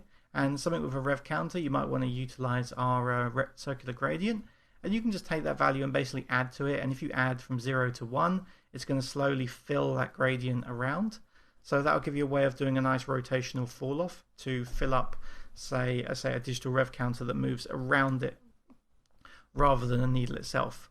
So hopefully that gives you the right information to get this bit done. And in the next video, we will go ahead and build the UMG element, which is going to grab our data from our car and feed the HUD. So thanks for watching, and I'll see you in the next one.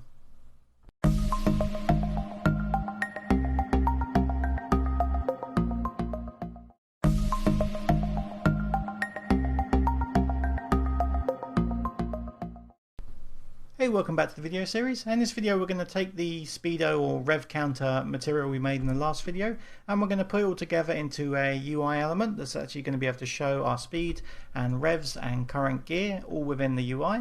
So it should be pretty good. So we're going to go ahead and make a new widget blueprint. So I've gone ahead and just made one here, but we haven't put anything in it just yet. So all it is a complete default HUD. So let's just refocus. And what we're going to want to do is we're going to start off by grabbing an image, and we're going to drag this in, and that's going to go ahead and make up the base of our thing. So we'll just search for rev, and we'll bring in a rev counter. So I'm going to default this about 256 by 256, and I'm going to hit size to content. Now sometimes when you're doing sub widgets like this one, you want to get rid of the canvas panel. However, I want to keep it because it gives me some extra control over where we're putting our letters and numbers and things like that. So if you want to go ahead and do this in a different way, feel free. This isn't specifically a widget tutorial, so you can do this however you want. So first off, we're not seeing through this. It's got a background that I don't like. So we're just going to jump back into our material very quickly, and we're just going to convert this over to a mask material. And if we plug in this directly into opacity mask, it's probably not going to clip correctly because the colors are distorting the final clipping. So we'll just get rid of this, and we'll just grab a separate add node by holding A and clicking. And then we're just going to grab the uncolored version. So we're going to grab the red channel from here, plug it in, and we're going to grab the red channel from here and plug this in. And then we're going to mask with the nice clean white versions. So that should do us. We'll just save this and get back to our widget now.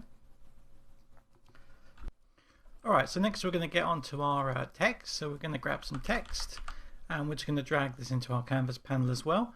And I'm going to grab our text, I'm going to right click on it, and I'm going to wrap with a vertical box. That'll just allow us to stack our two sets of text directly. And I'm going to grab another text and drag this in as well. So as for our text itself, I'm going to go to our anchors and anchor it to the bottom middle. And I'm just going to zero out the position X. I'm going to come down to the alignment. I'm going to change the pivot point to 0.5, and that's going to let them stack nicely at the middle point. I'll zero out the Y, and then we'll just kind of nudge them up to find what looks good. I'm going to size the content as well. That'll just keep it nice and centered. And it'll probably be something along these lines. So the top one's going to be our gear. So I'm going to enable this as a variable. I'm just going to call this the gear display underscore text. So name your variables however you like. And just to kind of style this a little bit, I'm going to go to color and opacity. I'm just going to maybe just make it a little bit gray, just so it's a little bit less intense. I'm going to change it over to a light font face and change the size down to about 16. That'll probably be nice. And I'm going to center it using the justification rather than the widget layout. Alright, next we need the our speed. So again, I'm going to make this a variable. And we'll call it the speed display underscore text. And I'm going to change the top font face to maybe italic for this. Maybe bold italic will look nice. 24 looks decent. I'm just going to type a slightly more realistic number in there, like 35. And then in the speed, I'm also going to type a number in there, just like 3, because this is roughly what it's going to be showing us. So it's going to be easier to decide on our layout based on that. So I think what I'm going to do now, I'm going to move this down to the bottom more. So I'm going to change my alignment to 1 on the Y, which is going to give us the pivot point on the bottom half. And then we'll just position Y this. Just move it down to somewhere like this. It's pretty good. And I think the speed should be pretty kind of clear and obvious in our speedo. So I'm going to make this way bigger. Try something like 64. That's pretty cool. Maybe just a bit smaller. 60. Yeah, and then maybe the gear needs to go a little bit bigger. And if I do this, I might have to make the other one a bit smaller. Now that looks alright to me. And then I think this is looking pretty good so far. What else do we want to do with this? I think we've got it all put up to variables. And I think we're good. So we can go ahead and dive into Blueprint now and get our material instance done and our variables set up. So we'll just do that on pre-construct, and we'll create material, dynamic material instance, and this is going to be our rev, and then we're going to grab our rev image, and we're going to set brush, and we can just set brush from texture. In fact, let's just set brush.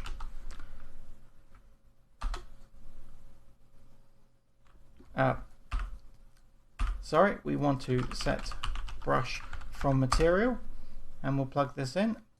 Now we might have to do the manual set brush because this might break our sizing, but let's just have a quick go and see what we get. So it looks pretty good to me, so we'll stick with that for now, and if we have to change it then we will. But we'll grab our dynamic material instance, we'll promote it to a variable, and we'll call this the rev material or rev mid. That'll probably do, and we'll just snap this into our chain. in which case I might grab the material as well and just feed the wire from that, just to keep it super tidy. And we can just grab this and we can just give it a pin for create, mid for rev, create mid for the rev gauge, and that should do us for that. So now we can begin to actually getting our speed stuff and actually populating all this. So I'm just going to quickly grab my notes to remind myself of the maths. Alright, so we need a reference to the car itself. So that's probably, if anything, the hardest thing to get hold of. So for now we'll just get player pawn, or we could get owning player pawn, that should work. And then we will cast to our drive vehicle pawn. Now obviously if you're doing different UIs, like if you want to be able to get in and out of a car, we might have to do a little bit more work on this to kind of prompt it who's the right pawn. But for now this is probably going to be fine, and we'll cross that bridge when we come to it. And I think we will cross that bridge because it is my plan to show you how to get in and out of vehicles as well. It's very straightforward, it'll only take one video, but we might have to update this. So we're going to grab the vehicle movement. I'm just going to pick anything from here just to grab the actual variable, and then we're going to grab a couple of things from this list. So we're going to start off, we're going to get the engine rotation speed, and we'll also get max engine rotation speed. Alright, and this should hopefully give us the max RPM of our vehicle. We're also going to need the forward speed, which is going to give us our actual kilometers per hour, and we'll get the gearbox current gear. Alright, so all this is going to allow us to populate the various kind of things we need. So to start with, we're going to get the rotation speed, and we're going to divide it by the max speed, and that's going to give us a 0 to 1 version of our RPM. So we could promote that to a variable if we need it for later. I suppose we could do that. So we'll just go with RPM normalized, and we'll grab this here. And we know the main reason to have that is to drive our needle. So we're going to grab our mid, and we will set scalar parameter value. We'll wire this up here, and we called the parameter RPM, and we'll wire this up into the value. So that should pretty much drive our speed value no problem. So next we've got the two text options. So we'll start off with the current speed. So we're just going to set text. Alright, we're just going to bring this down here, and we'll reorganize this if it needs to be later. So the way we're going to get the speed is we've got this forward speed, which I believe gives you in centimeters per second off the top of my head. So what we're going to do is we're going to grab this and we're going to multiply it into hours, because we're going to do it in kilometers per hour. And if you want it in miles per hour, you can go ahead and just Google for that maths to convert. Or if you wait till we convert it to kilometers, and then you could convert it to miles per hour, much easier, because the maths to go from kilometers to miles per hour is quite straightforward. So just to go from centimeters per second up to kilometers per second. Sorry, we want to convert it from per seconds to hours first. So we're going to times that by 3600, and that's going to give us the kilometers per hour. Or sorry, centimeters per hour. Sorry, because we're doing two different conversions. I keep getting confused in my head. So this is converting up to centimeters per hour rather than centimeters per second. And we could actually put this in if you wanted for future. Centimeters hour. And we could also put in here. So centimeters per second, centimeters per hour. And then we want to convert obviously to kilometers per hour. So we'll just divide that. And we'll just divide it obviously by, what is it, 100,000? I believe it's 100,000. Yes, it's 100,000. Sorry, I had to double check my notes there. So, and then just to make sure, because if we're going in reverse, then forward speed's going to print out as minus. But technically, we're still moving. We don't really care whether it's plus or minus. So we'll grab the absolute value of this, which is going to give us the, the final result. So that should do us for giving us our actual number. So from this alone, we should be able to print this. So let's just plug this in. And if we needed to, we could change the rounding. So I don't care about any sort of digits, so I'm just going to change the maximum fractional digits to 0 and get rid of this. In fact, grouping, we can probably get rid of grouping as well. We should never go into the thousands of miles an hour or the hundreds of thousands where it would ever start grouping, but just in case, let's just get rid of it altogether. Right, and then lastly, current gear, relatively straightforwards. We're going to grab this and we're going to grab our current gear text and we'll set text. Alright, so to do our current gear, we're going to drag off our select text and we're just going to do a select node. So it's tempting just to plug the return into the index and then we could add pins for the different gears. Unfortunately, this isn't going to work because it starts at 0 and doesn't expect a -1 option, and we need to support -1. So what we're going to do is we're going to grab this and we're going to say if this is equal to -1 and wire this up to the index. So if it is -1, then we're just going to set the gear to say R for reverse, and if it's false then we're going to need another select node. Alright, so if the current gear is equal to 0, we'll plug this in here. If it is equal to 0, then we're just going to set this to N for our neutral gear, and if it's false then we'll just go ahead and use the gear that's currently outputting. So again, we can go ahead and make sure we just turn off things like signing if we want to, and you can set extra things, but obviously if you have over 10 gears maybe you can focus on that, but we're not going to have anything like that, so this should be fine for us. And that should work. So this should all give us all the details we need, and I think this looks pretty good. So we can go ahead and one last thing. I've done this on begin play, and begin play isn't really going to help us. So for now, I'm just going to drive it on tick. If you wanted to set this up as an event-driven system, at least for things like the gears, you could. But ultimately, we're only querying a couple of floats and doing the most basic of maths. So there's nothing here that really is going to cause any slowdown to be driving on tick. So we'll just go ahead and run this on tick. Let me just reorganize that slightly because it's annoying me. And that should do. So we can add this into our main HUD now, which we don't currently have. So let's go ahead and make a new widget blueprint, and we'll call this the HUD. And we'll just go to our user created. We'll grab our speedo, and we'll just drag this into the bottom right. We'll change the anchoring to the bottom right as well. We'll compile and save this. We'll open up our drive vehicle, and do we have a begin play currently? We don't, so I'm just going to grab this and drag this up.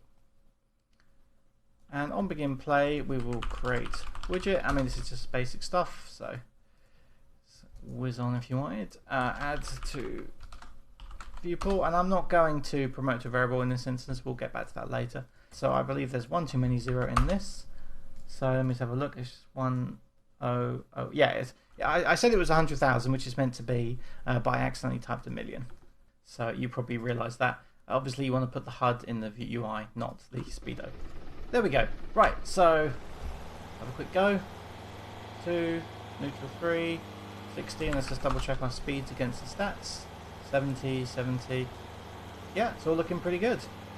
So into the red line, but we're on the 5th gear, so it's not gonna gear up anymore.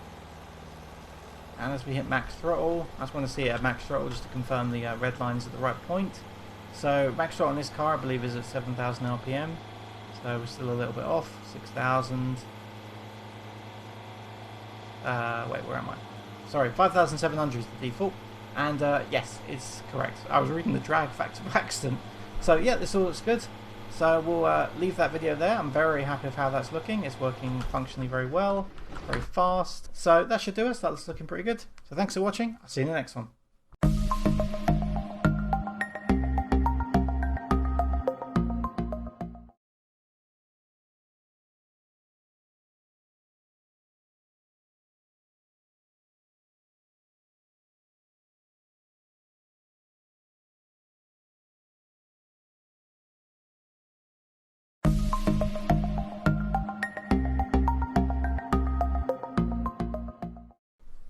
Hey, welcome back to the video series. In this video we're going to start looking at some of the different stats that you can change on the car. So in this video we're just going to be talking about like the friction elements.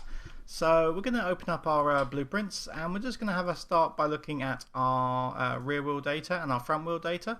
So both are the same, so we'll just essentially focus on one. And before we do that, I'm just going to make a physics material so that we have something to play with. So we're going to go down to physics, and we're going to go down to a physical material, and we'll base it off the default physical material. And you would obviously have lots of different designs in your level, such as dirt and steel and wood and stuff like that, and you can customize this however you want. And kind of a very basic idea of this is just defining kind of a standard surface and a slippery surface. So we could just do something like a PM standard, and then we could duplicate this and do a PM slippery. Now what's actually in these does not matter, so these friction kind of stats don't really apply generally to anything. Now you notice down the very bottom we've got this tire friction scale, and you'll notice this is depreciated.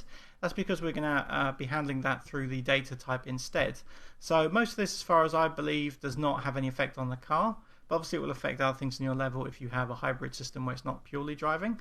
So we're going to go ahead and open up one of our datas. And our default friction scale here is just kind of an overall multiplier. So we've defaulted this to 2 just to give the whole car some more grip compared to the default system. And if you look at any examples, basically all the examples seem to up the friction scale to 2 times. It just seems to be a little bit more reliable as long as you're not making something like a really drifty game. Then if we got this tire friction scale, we can drop this down. Say we add 2 elements to it, and we open these both up. So we can go ahead and pick our 2 materials. In fact, let's pick the standard one as the start, and let's pick the slippery as the second. It shouldn't actually matter, but just for kind of ordering in my head. And all we really have here is a friction scale. So we're just saying on a standard material, what is the multiplier applying when we're going over it? So we can just stick with, say, 1 on the standard material, but then we go down to slippery, and then we could say 0.5 or 0.75 on the slippery. And that's just going to say whenever we're driving over a slippery surface, we only have 0.75%, or sorry, 75% of the friction that we normally have. So this is a way of customizing it. Obviously, if you have things like wood and steel and dirt and all of that sort of stuff, then again, you can just go through and just give different multipliers to each one. And because it is just a multiplier, it's going to take some tailoring, and obviously any changes you make in any aspect of friction, not just this area, is going to overall affect it. So remember that before you start dialing in, that you might want to make sure you have other areas of friction sorted first, and just focus on standard, and then you can dial in your kind of other materials based on the standard once the standard is working well. So speaking of the other friction stuff, let's open up one of our wheel sections. So we have front wheels and rear wheels. We're just going to open up the rear wheels for now, but you obviously want to be updating them in both. And down here in the tyre, this is kind of the main tyre friction area. So to start with, we've got our data that we applied earlier, so that's fine. And then we have 3 values down here: the lat stiff max load, the lat stiff value, and the long stiff value. So we're going to skip max load for a second. The lat stiff value here is defining the lateral friction applied, which is your kind of y-axis friction, or it's your side-to-side friction.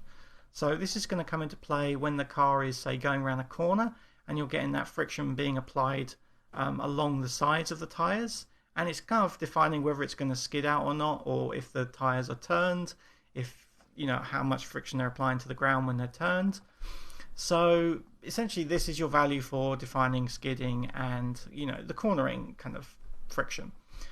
So if you find you play your game and you find it just doesn't drift around corners how you want it, or it drifts too much around corners and you keep spinning out, then probably you want to go to the rear wheels and tweak the lat stiff value, perhaps raise it up a little bit, which will give more grip, or you can lower it, which is going to give you less grip. And you have to play with that, so it's quite sensitive. If you went up to like 23, 24, that would make quite a significant difference. So don't start typing in like 500s unless you're doing something really peculiar where you need this insane amount of friction. Then we come down to the long stiff value, and the long stiff value is your x-axis friction. So that's when the car is trying to drive forwards or backwards, and it's kind of the main friction that the car is going to be applying most of the time, especially when you're going in straight lines. So again, your front and rear wheels may want to differ in this one as well, but essentially it's going to define the acceleration, because if you've got really slippery wheels, then you're going to get some wheel spin, and it's not going to be able to put the power down onto the ground. Likewise, perhaps you want a bit more kind of slipping, because perhaps when you brake, as soon as the wheels lock into brake, then the long stiff value, if it's too high, it's just going to jam the car into a hard brake. As far as I know, there's no sort of like ABS system in this, so that once you apply the brake, it's going to basically just skid to a halt. So that long stiff value is going to be very applicable there. You don't need to change this too often, the long stiff value. The default is generally all right. It's a little bit tricky to kind of test and show you debugging for this, but we can kind of quickly give something a try and we'll see what we get. So I'm just going to turn my controller on because it's turned itself off. I'm going to grab our long stiff value and I'm going to reduce it down to 50, which is a crazy change. You'd never really want to change it to that sort of amount, but that's kind of our point, so we can hopefully prove what sort of happens. So if we pull the trigger at full power now, okay, generally it kind of took off fine. If we brake, alright, so you kind of saw quite a difference there in the front wheels and the rear wheels. So if we go again, and we brake. Alright, now the reason the takeoff worked fine is because this car is defaulted to a four-wheel drive, right? So the power is only on the front wheels and we only change the rear wheels. So let's go ahead and open up the rear wheels as well. We'll just scroll down to our lat stiff value and bring this down to 50 as well. So let me change that down to 50 now. And if we try this again now, because we've changed the front wheels now and the power is all on the front wheels, we should see a change. Alright, so you can see clearly that the front wheels are not able to put their power down anymore. They're just spinning out of control. So this is an interesting option. And you do with that kind of what you will, really. So if we were to put this up to say 2000 and we're putting it just on the front wheels, which is where our power applies. So now we should take off pretty quickly because we've got really good grip on the ground. So there's no wheel spin whatsoever. We really grab the ground. They're really sticky tyres and we just go. Alright, so that's kind of our long stiff value. So what I'm going to do is I'm going to neutralise that and I'm going to reset this one as well. And we'll play with a lat stiff value. So we're just going to tweak it on the rear wheels now. And we're going to bring the lat stiff value down to 1. So again, a really extreme change. But now when we try and turn, we should find that the wheels are very slippery.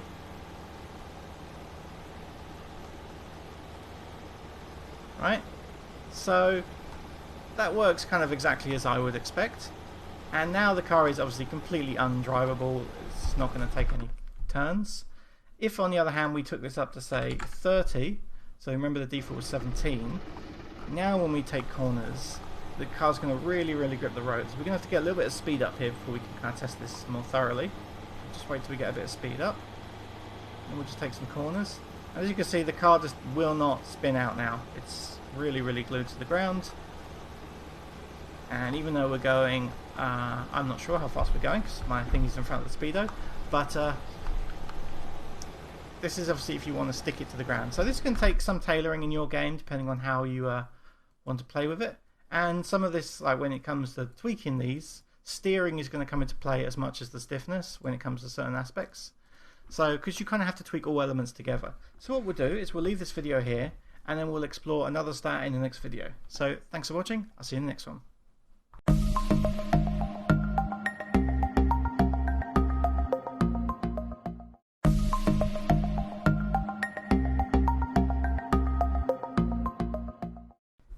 Hey, welcome back to the video series, and in this video we're going to continue with our statistics overviews and we're going to be looking at the suspension in this video. So we're going to start off by looking at our front wheels piece of data. This is our wheel data blueprints and we're just going to worry about this suspension section down here. So looking at different stats, they're relatively straightforward to these ones compared to some of the other things. So just starting with the top, we have the suspension force offset. And what this is doing is it's letting you just slide where that kind of origin point for where the suspension applies, up and down. Now if you've set up your wheels correctly with the kind of origins in the center, then you really should not need to use this at all. But we're just going to show you a rough example of it working. And it's not going to work on our car because our car is set up correctly. But if we just drive over this speed bump, and we're just looking at the front wheels here, don't worry about the back wheels. Everything looks pretty good, everything looks fine, suspension is working. Now if we just put this up to say 60 and then watch the same thing again, it's going to be sort of weird looking and yet hard to put your finger on what's wrong with it. But if we go over this thing again now, you can just kind of see that everything doesn't look right anymore. The wheels seem to be disconnected from the car, and essentially what it's done is it's just pushed that point where the friction applies up or down. I'm not actually sure which way around it goes because very hard to visualize it. And the other thing is because the friction is off now, when we do things like cornering, the car also, as you can see, really has a strange effect. Right, so that's only there to fix if your car's not set up in a standard way. If you have some very complicated based suspension, you know, you've got like a great big monster truck or something and suspension works a bit differently, you might have to tweak that, but in general I've never really had to. Then we have the max raise, and this is how far the real wheels can go above the kind of, you know, when they move up. So if you go over a bump, how high can they move upwards? And this is going to be defined by kind of the rim of your car compared to the size of the wheels. So if you were doing like a really nice like supercar and it's got really big wheels on it to a really small rim, then there's going to be very little play area where this can raise up and down. So if I raise this to say 30, which is a really extreme change, that's the point. I just want to show you kind of an obvious change. And again, we reach our speed bumps. The wheels are now going to go too high into the chassis. Alright, and if you could see that when it pops up and down.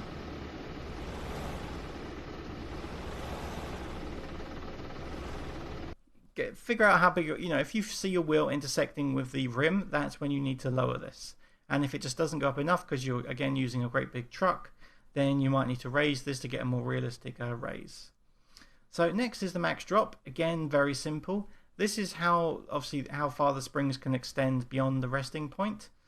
So this is basically if you say jump into the air, your vehicle, you know, goes over a jump and the wheels are off the ground, then the suspension springs are going to have to extend to their full amount, and this is where you want to dial this in. So there's no right or wrong answer for this as such, it's more just coming up with what looks realistic. So if I put in like a really extreme number in here, like 60 centimeters, so now the wheels can drop half a meter beyond their rest point, which is crazy, right? So if we now go over this ramp over here and just let our wheels drop over the edge, alright, now you can see the extreme that's doing, right? So that 60 is allowing the wheels to move a whole 60 points or 60 centimeters from their resting point. So you're going to want to dial this in. So again, if we just test it again with a default of 10, the wheels can drop 10 centimeters below their standard resting point. And their standard resting point is of course where you rigged it. So that's now the fully extended version. That to me looks pretty decent. It might be a little bit too much, but when you go over a big jump, it's sort of what you'd expect to happen. So let's just kind of, you know, let's hit up a jump and we'll watch the camera from the side and we'll just see if the wheels look, you know, crazy. Perhaps they extend a bit too far, but for the most part they look pretty good. Perhaps we'll just dial that in a little bit lower to say 8 centimeters, just to kind of shrink it just a little bit more. Then we have the natural frequency. So natural frequency is essentially the bounce to the things. So when your shocks hit the ground, they're going to have kind of a bounciness to them. So we're only worrying about the front one here. So if we just lower this to say 1 and press play. Okay, so let's just do that again. We'll spin around really quickly. And remember, just watch the front tires and kind of compare them to the back and watch the bounce. Alright, or basically lack of bounce. Right, so if we dial this up to say 30, again a really extreme change. Alright, so did you notice there that it recovered from the bounce basically immediately, right?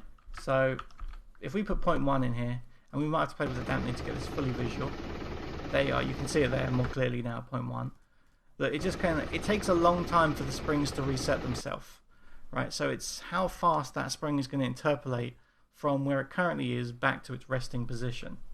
So a little bit of a tricky one to dial in again. It's just a case of watching it bounce, because this is mostly going to apply when you kind of take impacts. So if you're doing more of a rally game or a game that has jumps, then you're going to need to watch it there. If you're doing kind of a straightforward racing game where there aren't really any off the ground moments, then it's not going to have too much of an effect. I mean, it still is applying because you're going around corners and things and suspension's compressing, but it's not going to be too dramatic a change. Again, unless you're doing something big like a monster truck or, you know, something with great big suspension where you're going to need to dial these numbers a bit differently. So within this sort of similar vein, you've got the dampening ratio, and this dampening is obviously how long it takes for the energy to kind of dissipate from the strings. So these two kind of go together, and if we take the dampening ratio and put it up to say 10, and it's meant to go, you know, between like 0.5 and 1.5. So 10 is a crazy number. Right? So did you notice that the front had like no bounce and the back had a natural bounce? Right? And that's because they're being dampened to such an extreme. So again, if we put this to 0.1 now, because there's no dampening, the spring is being springy. Right? So you can kind of get that springiness effect. So this one's going to be very useful and quite a bit easier to dial in than some of the others. Because again, if you've got a monster truck, you've got a great big vehicle, big dune racer or something, then it's going to have quite springy, it's going to have quite springy dampeners. It's got quite springy shocks, sorry. And you'll be able to lower this down a little bit. Likewise, if you've got like a really stiff suspension, then you might want to just raise this up a little bit. So if we just have a look at the default one more time, that's what the default looks like. So depending on your car design, you might want to raise that or lower it. And it's an easier one to test, that one. And once you've done your dampening ratio, then I'd probably recommend going back to your natural frequency, which is going to control the, how much the oscillating occurs while it's not fully dampened out.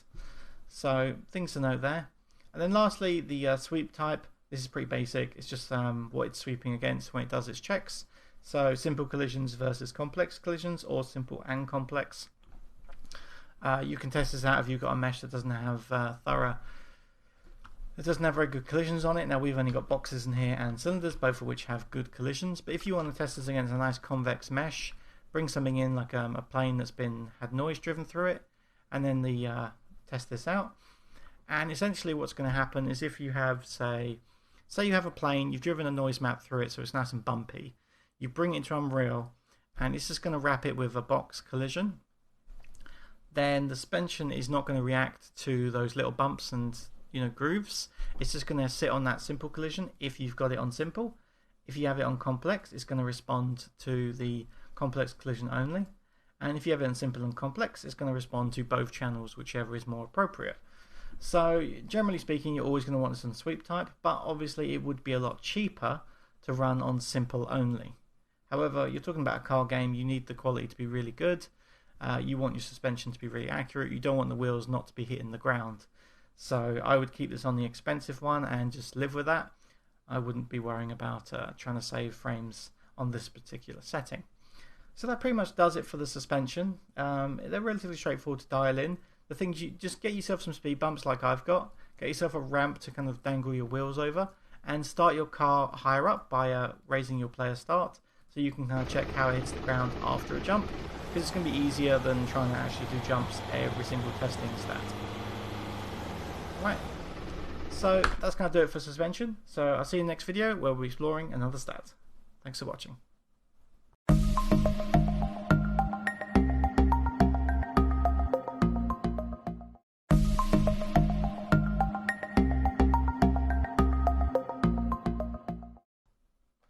Hey, welcome back to the video series, and in this video we're going to be talking about the engine.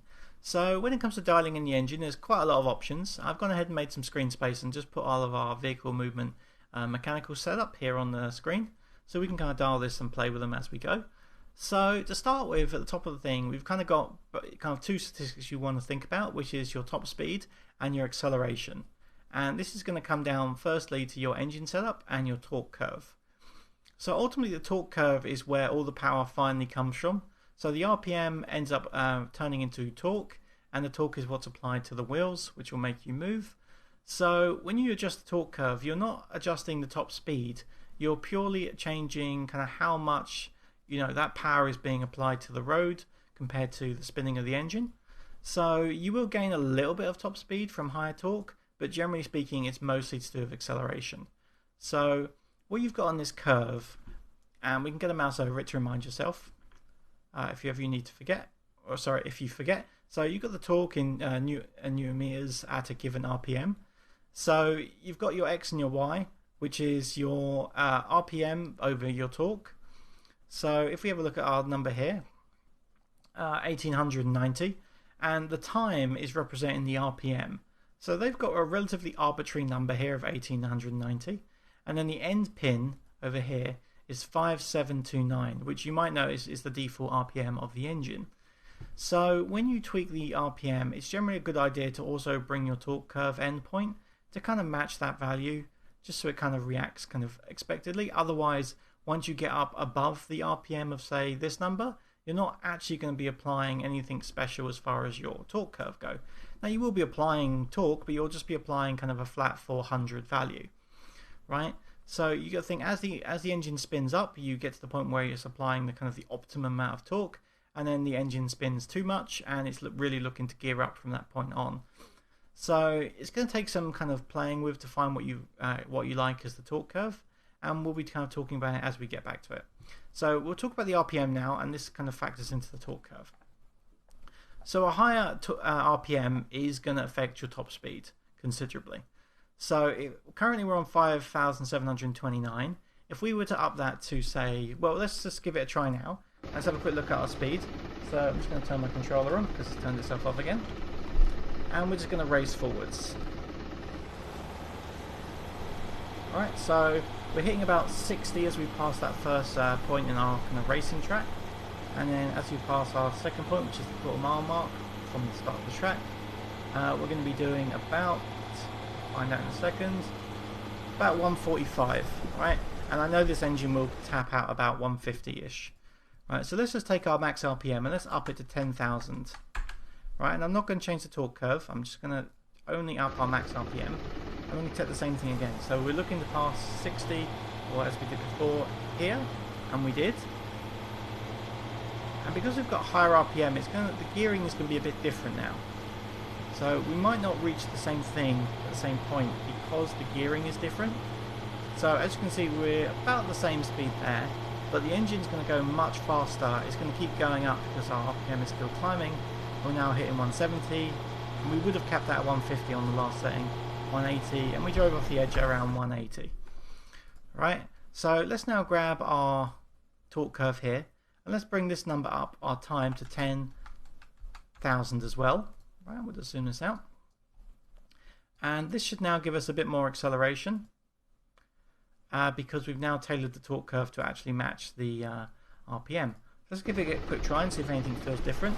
Now, acceleration, of course, we haven't got a timer in. It's going to be a little bit hard to judge. But we're kind of applying more torque along that curve now, so the later parts of our RPM are going to be more useful. So the beginning sections are not going to make much difference, but the end sections are going to be a bit better. So we might see a difference. It's hard to kind of say at this point.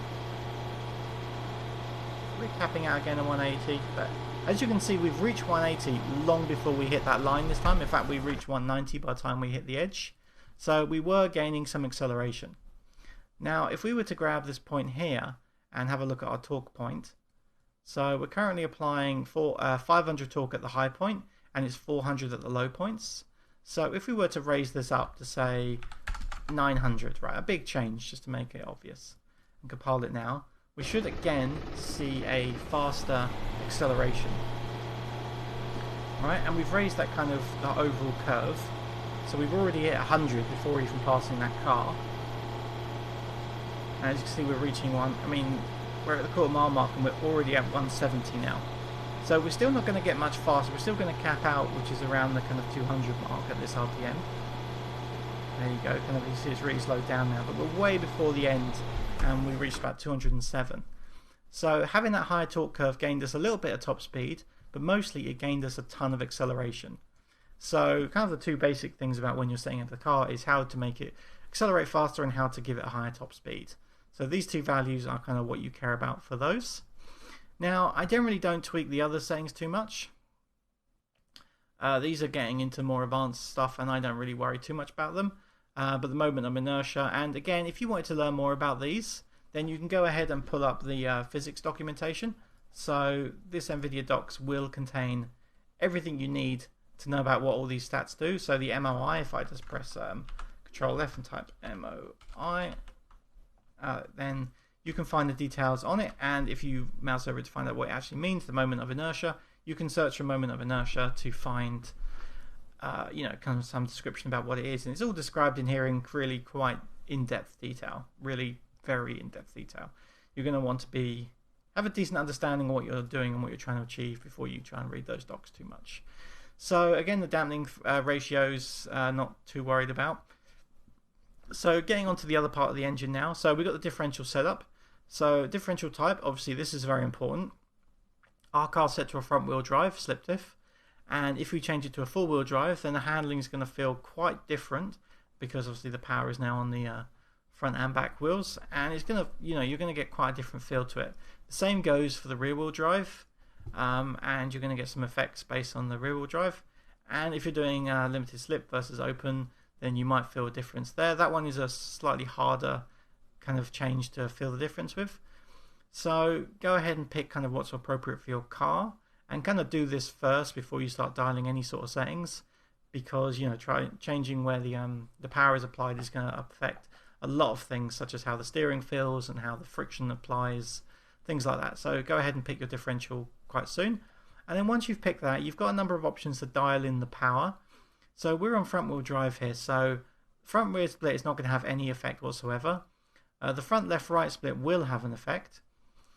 And I'm not exactly sure. Well, there is a good reason to change this, but it's not the basic reason. The reason to change this is after your car's been damaged, in my opinion, right? This is personal thoughts on why you might want to apply this, but I think the reason why you might want to damage the left and right power ratio is if you're doing a game where cars can receive damage and you want to tweak how the power actually applies, because you're going to get obviously a steering effect. So if we change this to say 0.2, which is going to push our steering heavily on the left side, and let's hit play, and let's see if we kind of get any sort of feel difference.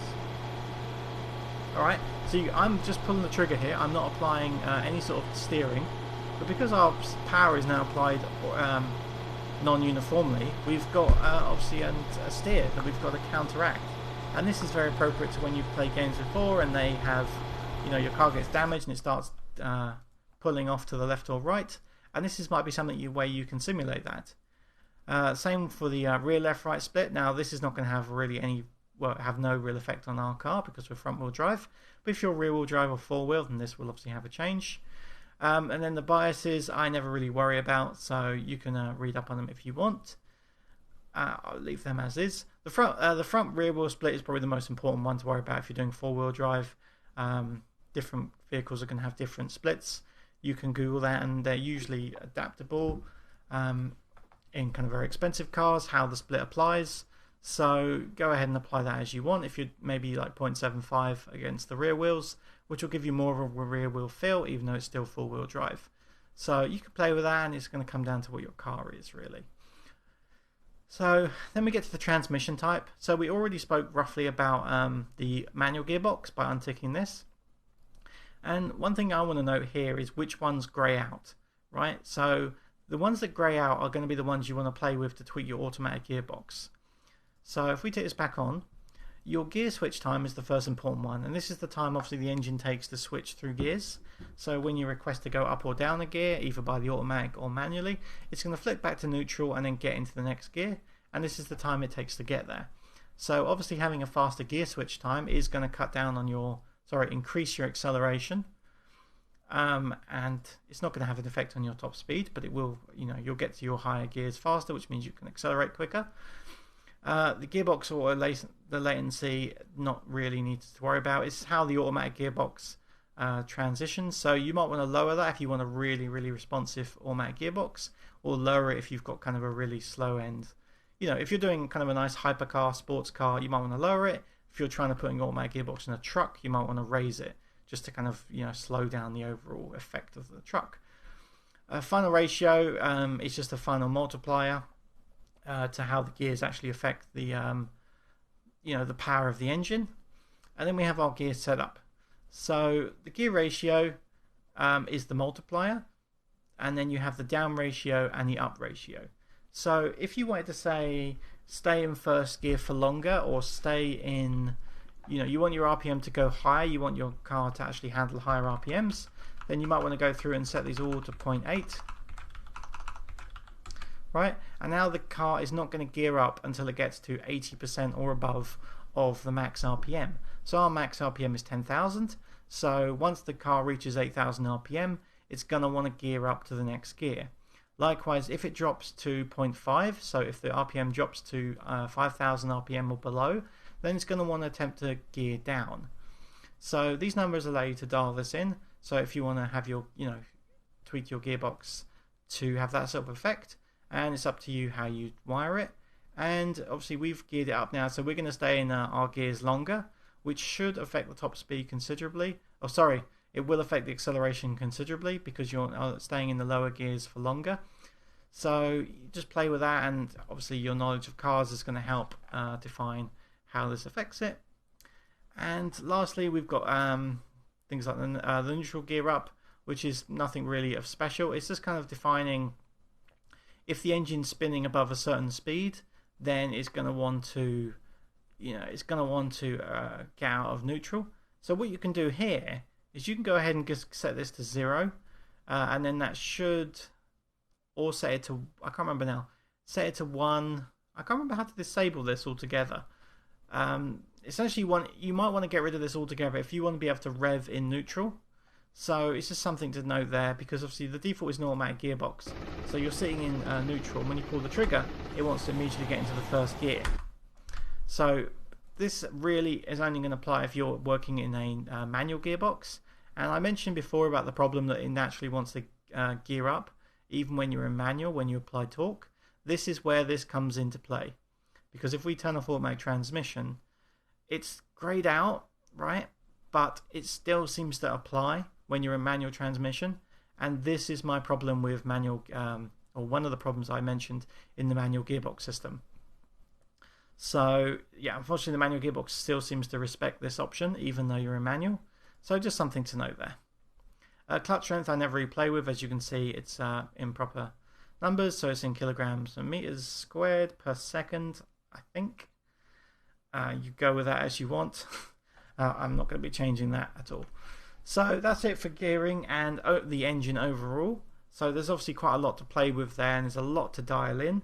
I'd highly recommend you get a couple of things in first, such as pick your differential to start with, and then define where you're in automatic or manual gearboxing, and then start playing with your RPM and your torque curve, and then kind of play with your gears based on that, so you can define how it feels. So we'll leave it there for this video. Hopefully, I mean, it's somewhat hard to clarify some of these. Some of these are fairly advanced mathematical functions, so I've kind of done my best, and hopefully you followed along with what they roughly mean. But a lot of it is just creativity and playing with these numbers. I can't tell you the right values. You're just going to have to sit and play with them and get a feel for it, and kind of build a test track and just keep racing it along your test track and get a feel for what feels right for you. So we'll leave it there. Thanks for watching. See you in the next one.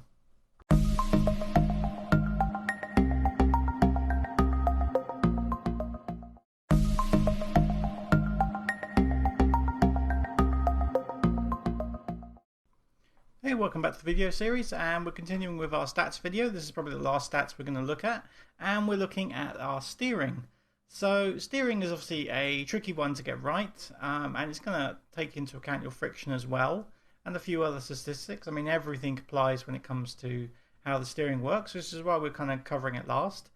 And essentially, I suppose the best thing to do is get some of the other systems working as you like them, and then dial in your steering last to kind of give you that fine tweak.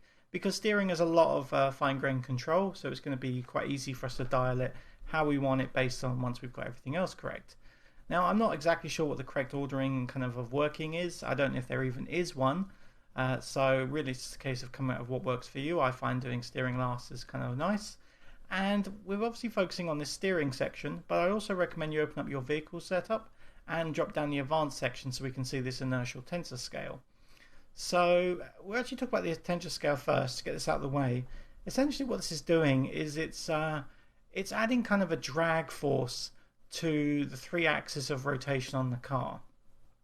So if we were going over a jump and the car was coming down too heavy on the front, then you could take this y-axis and you could just increase this slightly. However, this has other problems. Then the car's not going to center in other things, like when it goes over bumps, it's going to be slower, kind of reorientating itself. So play with the Y very carefully and make sure you test it on all aspects. Not just go over jumps, go, oh yeah, it looks great on jumps, and then leave it at that number, because this can come into play in other places, as I say, like when you go over bumps and hills and other things that cause the your value to actually change. So because we're talking about steering, we're talking more about the Z value. So the Z value is going to inhibit or soften the ability of the car to actually turn left and right. And it's kind of a final drag factor applied to the car. So if we just change this to say 0.1, and we'll just try it again now, and just turn the volume down. And so if I just turn, the car is going to turn fine, it's going to have no problems, it's turning very easily, right? So all good there. If we now take it and make it massively big, right, so this is way too much, but we'll just kind of prove the point. Now when I turn, you can see the car really just doesn't want to turn, and you can see the wheels are getting ahead of us, like the wheels are turning and the car is not catching up, because the wheels are now spinning, and it's not realistic in any sense. But the tensor scale can be very useful for tweaking kind of live. So you could say, you know, you pass over an area that's super slippery, like mud or something, and perhaps you just had trouble achieving it through the friction alone, then perhaps you could use the tensor scale or just to kind of dial in some extra resistance. And I feel like it's almost artistic control at this point, rather than kind of even though it is set up in a very scientific way, for me this gives you a creative control of this option. So I just wanted to mention it out of the way as kind of an overall drag force you can apply to individual axes. So with that in mind, let's go back to our steering now. And steering, as you can see, is kind of relatively straightforward here. We just have one curve. And the other thing we have, if we open up our wheels, and we only have front wheel steering, as is true of most cars. So on our steer angle, we have 55 degrees, right? So this is going to be the maximum angle that the wheels can turn, which is obviously going to define, it was going to have a profound effect on our steering. So if we up this to 90 degrees, our wheels are going to be able to do a full 90 when they lock. So if we turn now, you see that they have, you know, you can just see the ridiculousness of how wide that wheel is turned there. And likewise, if we were to say grab our rear wheels and give these a number, let's say give these 55 as well, then we're going to get four wheel steering. Right, so now the car can turn extremely, you know, in an extremely tight turning circle. So obviously four wheel steering is, you know, useful to have, because certain vehicles like farming vehicles can have four wheel steering, along with you know, kind of more industrial vehicles. And so it's good to know how you can achieve that, and things like farming games are, you know, quite common, are quite popular, so it's good to know you can support that ability. So I'm just going to set our default steering value to 0 on our rear wheels, which is going to disable it altogether. So going back to our vehicle pawn now, the other thing we have is our steering curve. So the steering curve is essentially applying the amount of turning available over the speed limit you're currently traveling, and the speed is in kilometers per hour. So if we grab this pin here, we can see that at 120 kilometers an hour, we're only achieving 0.7% of our actual turning power. So when it applies the steering value, so when we look at our front wheels, say we've got 55 degrees and we're at full lock, 55 degree turning, it's only actually going to be able to apply 0.7 of that actual result if we're traveling at 120 kilometers an hour or above. So, you know, it's essentially giving you the ability to reduce your turning power over the speed you're doing. So if we were to lower this kind of dramatically, so now we're at like 0.1 at 120 kilometers an hour. So if we just accelerate up to around 120, and we've got our acceleration very high at the moment. In fact, we're also on a manual gearbox because I was playing with that. Let's bring it up to 120. Now if I turn, you can see the wheels are barely turning, right? And obviously we're losing speed, which means they're gaining the ability to turn more again. But this makes sense. This makes perfect sense. Now the speed of the car is so great that the difficulty of turning the wheel is now the wheel can't turn enough. Right? So this is going to be kind of a tricky one to dial in, but it's just coming out of what you feel is right. And the best way to test this is to actually test it on some sort of track, or in a sort of make-up kind of black box level of what you are actually trying to build in your game. So if you're doing a city game, then go ahead and, you know, generate just a city, or just place a ton of boxes round with the right width of roads, so you can try turning around the, you know, getting around those buildings. So you can say essentially, you know, I should be able to take a 90-degree turn at 60 mile an hour just fine, but I shouldn't be able to make it at 90 mile an hour. You know, I should crash into the wall. And then you can just dial that in based on this, and you'll just need to figure out what values that gives you. So likewise, we obviously increased our number, but you could just pull this up to 1 on all of them. And then we'd have, say, 100% steering at all aspects. And now this is not realistic, but you get a good kind of feel for what we're doing now. So if we just accelerate up, the RPM on this car is really insane. So now we can turn, 100% of our abilities. Now obviously you can see here, and this is the reason I put this in, so you can see that when you can turn at 100% and you're traveling at 70 mile an hour, there's no longer the friction to actually grab the wheels correctly, and you're just going to spin out. Sorry, back up. I'm on manual gearboxes. It's really testing my driving skills. So you can see, you can see the effect we're having.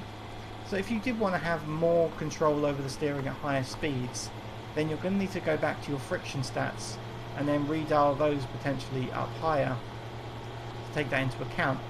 And obviously both the front wheels and the rear wheels are spinning out here, so both are going to need to be tweaked. So essentially the steering is, there is not a crazy amount to actually tweak, unlike some of the other systems, but this is giving you a lot of very fine-grained control in one single curve. So it's going to take some playing with to get this right. I'd avoid adding too many pins to this graph. Of course you can add as many pins as you like, but it's going to get more complicated to actually manage. So I'd probably recommend maybe just get rid of all the other pins to start with, and just try it on a linear scale and kind of get that curve, and then add extra pins as you need them to find, just to dial in that value. And until you test this on an actual track or on an actual experience, there's no real easy way to know if this works for you. So we can kind of just give this a try now, and we'll just kind of race around this track on second gear, third, and I mean we couldn't make that turn, but we've got massive acceleration on this car. I don't feel that was necessarily wrong, so we'll hit this turn here. Now the turning in this car is not really fast enough in my opinion, so if we hit the corner relatively slow, then that was fine. Let's try this much tighter turn. As you can see, we spin out there. Now that isn't really to do with the steering itself. The steering was applying as I wanted it, but the wheels were not putting down what I requested. So that's going to come back to dialing in our friction. So this is going to end the general stats video, but then in the next video we're going to just try taking our car and playing with our stats based on our track and see if we can get something that works a little bit better for us.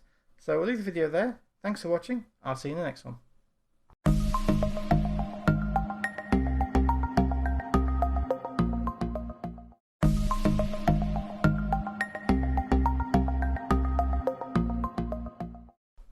Hey, welcome back to the video series. In this video we're going to go about just tailoring our car a little bit, see if we can tweak it and improve the handling based on what we've learned in the stats videos. So we're going to grab our player start and we're just going to bring it over to our the beginning of the racetrack, and we're just going to drop this down so that we actually start properly on the floor, and we'll rotate it to match the track itself. And then lastly, let's just bring it over the track so we don't have to drive up the little ledge to start with. So we're just going to play it through once and we're going to see how it feels and make some opinions, and then we'll try tweaking based on those feelings. So obviously, part of driving is also getting a feel for it, so it's not always going to be perfect. So right there, the turning, it felt like it just wasn't turning quite enough on that slow point. But it feels pretty good at the fast speeds, so I think if we increase the turning sensitivity, we want to decrease the steering curve to make up for that. So I don't want to change the long range, the high speeds turning. I also think we could have definitely done with some more drifting there, so I think we could possibly lower the friction on the rear tyres a little bit.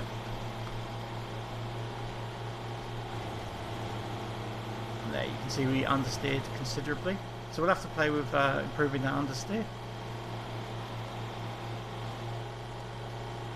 Alright, everything's feeling pretty good.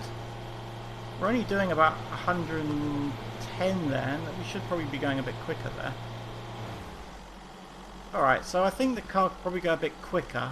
So probably going to have some more RPM.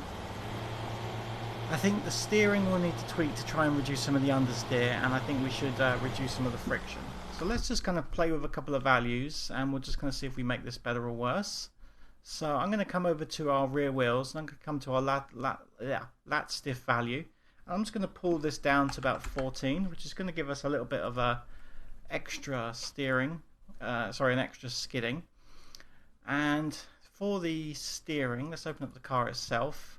I'm reluctant to increase the value of the steering itself. So let's have a quick look at our curve. Where do we drop down? So it drops from at 20 kilometers an hour. It drops to about 0.9. I'm going to bring that up to 0.95. I think it probably drops away a bit too quick. 0.9. And then this is probably fine, and that's 120 kilometers an hour. I also said that the car could do with being a bit quicker, so max RPM is about 7,000. Let's bring us up to 9,000 RPM.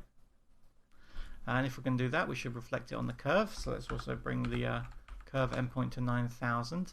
And our current acceleration is sitting on 600 at its kind of peak and 400 standard. So I think the acceleration was pretty good. I'm not sure I necessarily want to change that.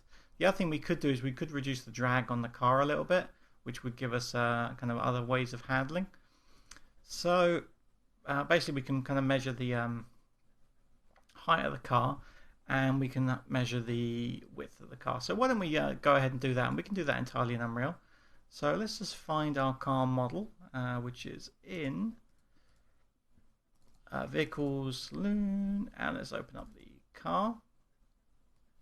I'll bring this over, and then we'll jump into a side view, or a front view actually maybe first. So the width of our car is around... Oh, it actually doesn't let you measure in this viewport. I really thought it did. Okay, just a sec then. Let me drag this into the world, and let's jump into a front view, and we'll press F to focus up on it. And so the width of our car, I'm just holding down the middle mouse wheel, is about 183, which is pretty much what we had in our default value. But let's just go ahead and update it. And then the height, and it's the height of the chassis itself. So the chassis is, it's about 122 if we don't include the lights, but the lights are part of it, they're increasing drag. So 134 for the chassis. So let's reduce this down to 134. So that's just going to give us slightly more accurate simulation. And then was there anything else I said we wanted to change? We've increased the power, we've reduced the grip, and we've slightly increased the steering. So we could probably give this a go. We've also got the mass of the car if we needed to tweak that. I think 1.5 tons, metric tons is pretty good. We're on front wheel drive. Well, that doesn't matter, we just zero it out. And transmission, we've got 0.2 on the gear switch. And our gear ratios have been changed slightly. So I'm going to bring those down to 0.65. Oops.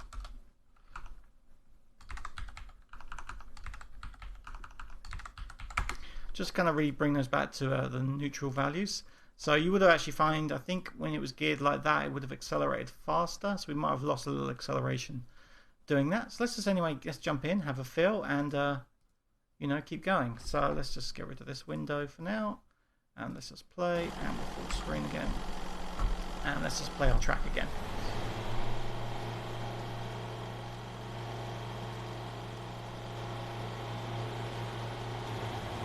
Well, there was a bit more drift. That was a bit interesting. I kind of hit the brake at the same time. I wasn't planning for the drift. So I think we took the hairpin at kind of full acceleration. The steering's definitely more responsive.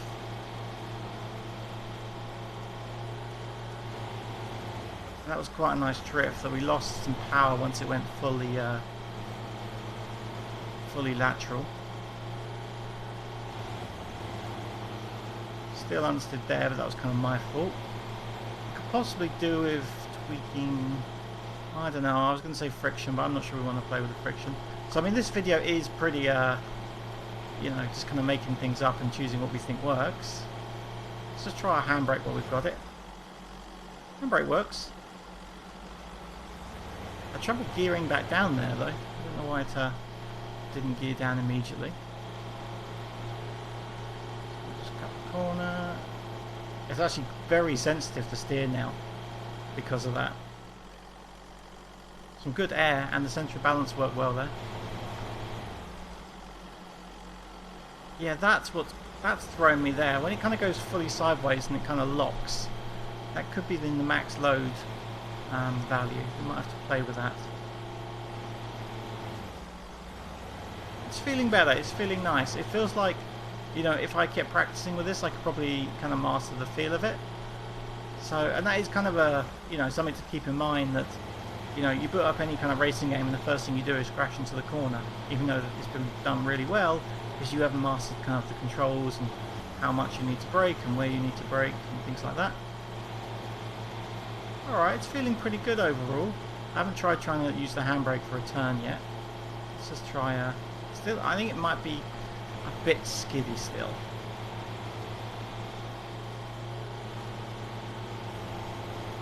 Handbrake works though, it kind of skids you out when you want it to. It kind of locks up. Let me just test the handbrake for a second. Ah! The handbrake's locking all four wheels. So there's a problem for us. So let's go ahead and open up our blueprint again. And this applies to the, I have to remember where it is now. Can't remember in the wheel data or the car itself. Here, max handbrake torque. So we're on the front wheels here. So the max handbrake torque is 0. Because our handbrake is only going to apply to the rear wheels. So let's just try it again. Let's full screen this. I'm just going to hit A. That's better. Right, so it just locks up the back wheels. Obviously the brake locks all the wheels. So that looks pretty good to me. So let's just try using it on a few turns. Yeah, that helps kick the back out. I still think we're just not getting enough speed. Like, in a straight line speed is fine, but when I was racing around that track, I don't know, I feel like it should have just gone a bit quicker still. So we might have to tweak our acceleration curve to be a bit higher. Now when we do that, it's going to obviously lose some grip because the power is going to be that much greater. So we might have to retweak the grip. And, you know, all I can say about this video really is it's just kind of watching me play with the values. I don't really know how better to teach you after teaching you what the statistics actually do. And I wasn't even sure whether to make this video, but I think it is potentially useful just to kind of see the playing. So I'm going to grab our torque curve and I'm going to bring this up to 700, and that's going to give us that much more acceleration. Is there anything else I want to tweak here? I don't think there is. This is generally working pretty well for me. It definitely feels quite responsive. We could play with the tyre load, which I believe will help with the lockup on the tyres. But we'll come back to that one at kind of a later date. I need to check those values before I start entering them.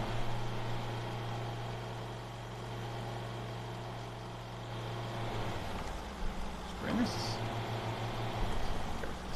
Oh well, the window's going to stay open now. So it does accelerate. Gearing can go a bit funky.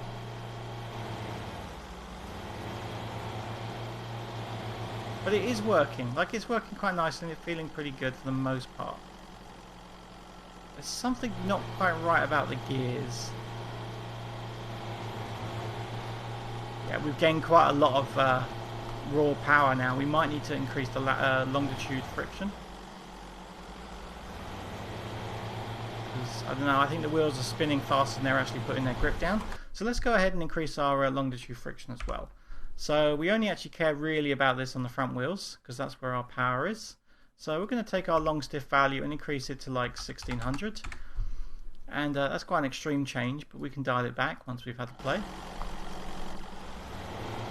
So it should grip the road and kind of really take off that much better now. But our sideways friction won't have changed. Still understeers after braking.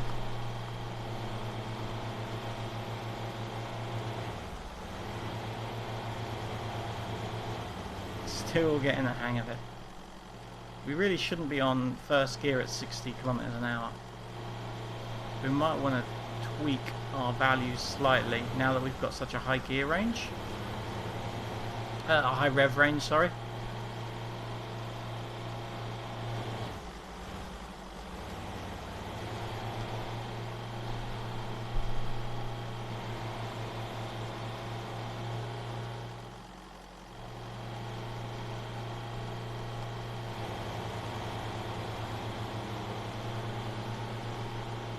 And we can just go handbrake and full power.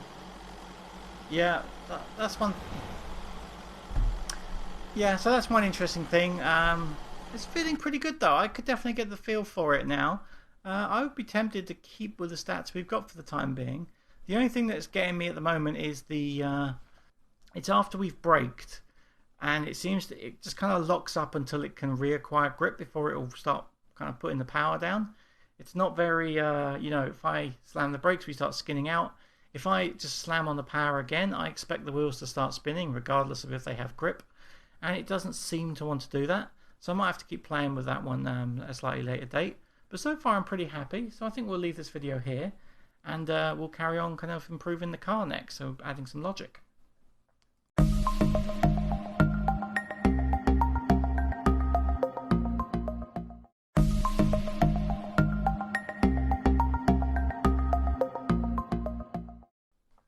Hey, welcome back to the video series. In this video we're going to go ahead and set up our like brake lights. So we're going to open up our vehicle pawn, and I'm just going to start by opening up my mesh itself, and we're just going to grab the mesh and open up the mesh, and let me just full screen this. So I've got a brake light texture on the back here, and I must admit I'm not actually sure which lights of these three should be brake lights. But I've just gone and used what's available in the mesh itself rather than having to go through and re-separate out materials. So we're going to use these two guys as the brake lights. And you can see I've gone ahead and made a material in here which is the brake lights.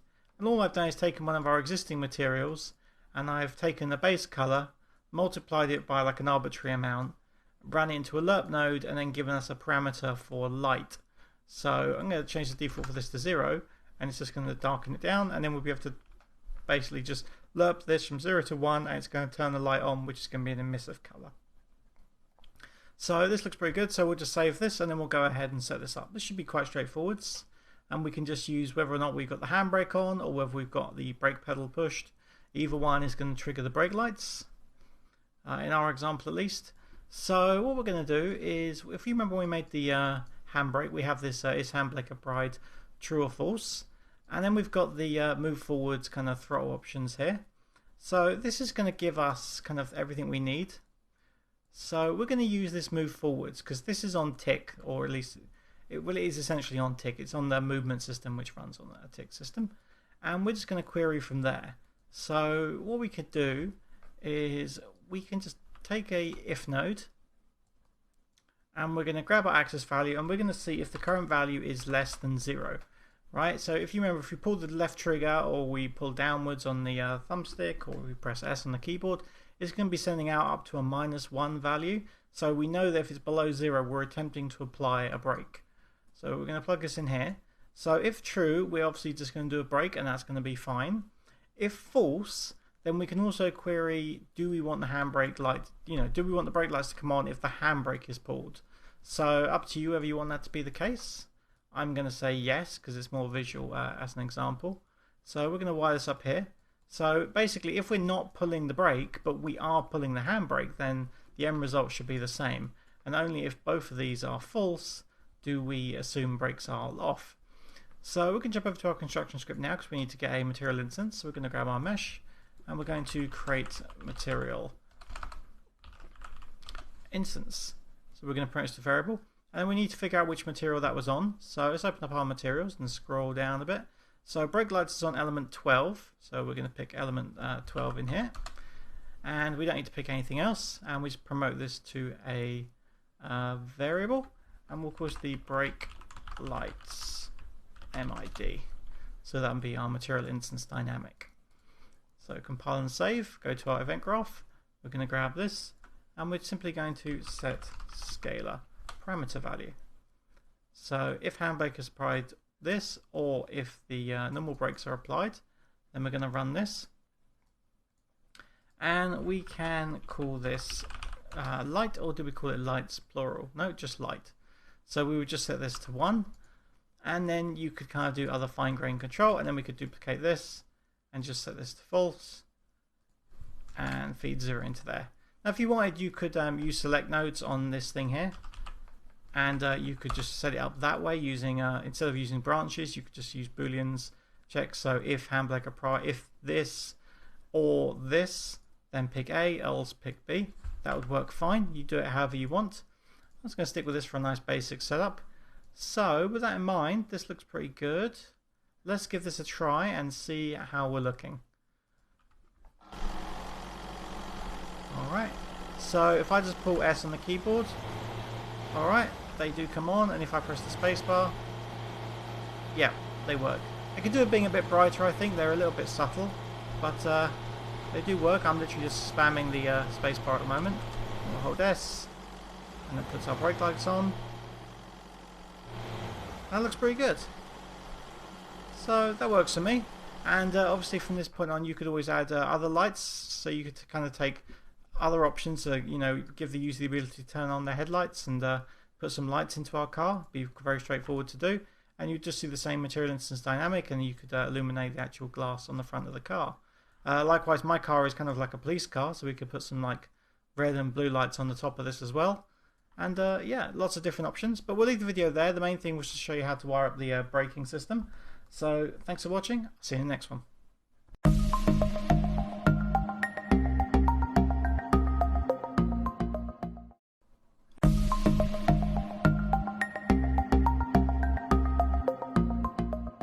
Hey, welcome back to the video series. In this video we're going to show how you could potentially get in and out of the vehicle. So we're not going to be worrying about animations, it's more just the logic of it. And it's relatively straightforward, so if you understand how to do different pawn possessing and things like that, you'll probably be pretty comfortable with what we're about to show. So to start with, I've gone ahead and merged in this engine ignition sound. So this will kind of give us control of the engine actually turning on, which will just make it sound a bit more realistic.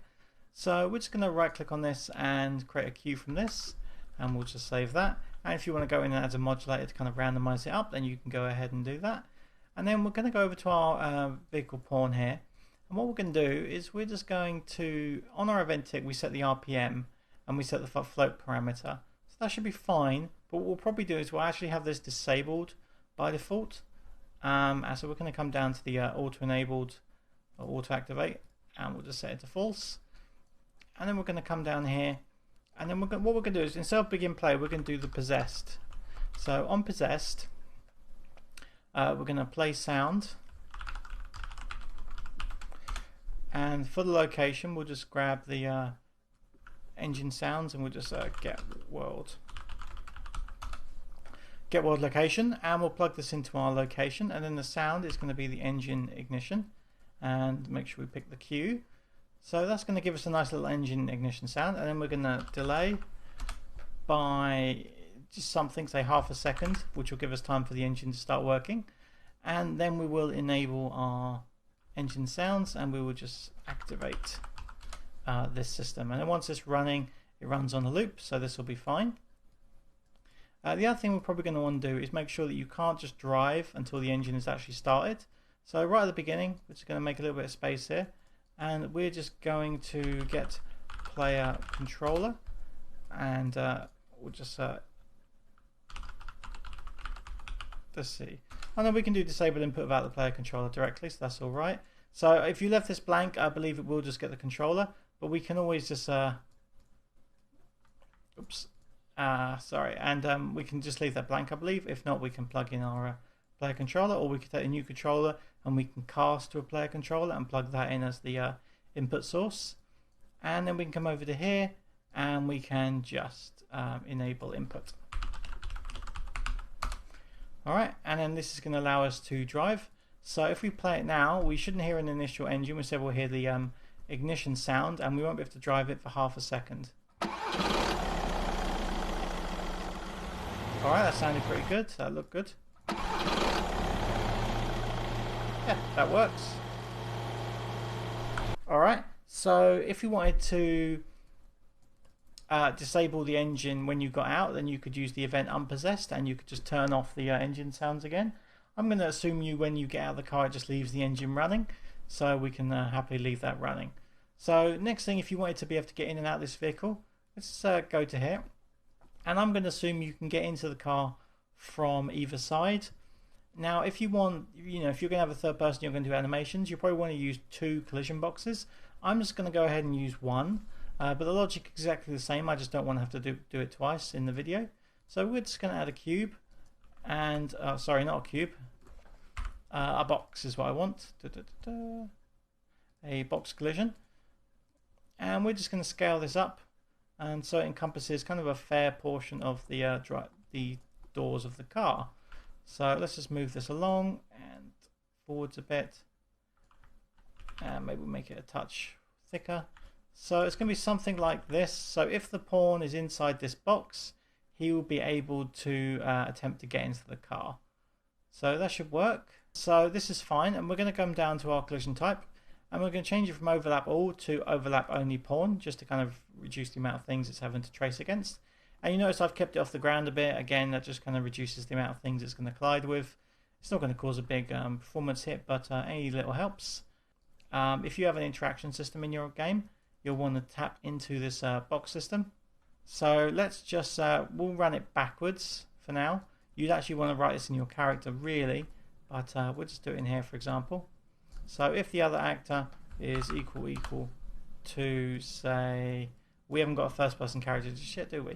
So let's go ahead and add new feature or content pack. Let's add a blueprint feature, first person, and add to project. Alright, and then that's going to give us a nice first person blueprint. And my project got a little problem at the moment where new assets don't come in without me restarting the project. So I'm going to have to go ahead and restart Unreal, and when we come back we will tie the system in so the player can get in and out of his car. Okay, so we're back up and running, and I've just made a subclass of our drive game mode, called it drive first person game mode. So we're going to open this up, and we're just going to set our pawn to our first person pawn, which is one below, sorry, first person character.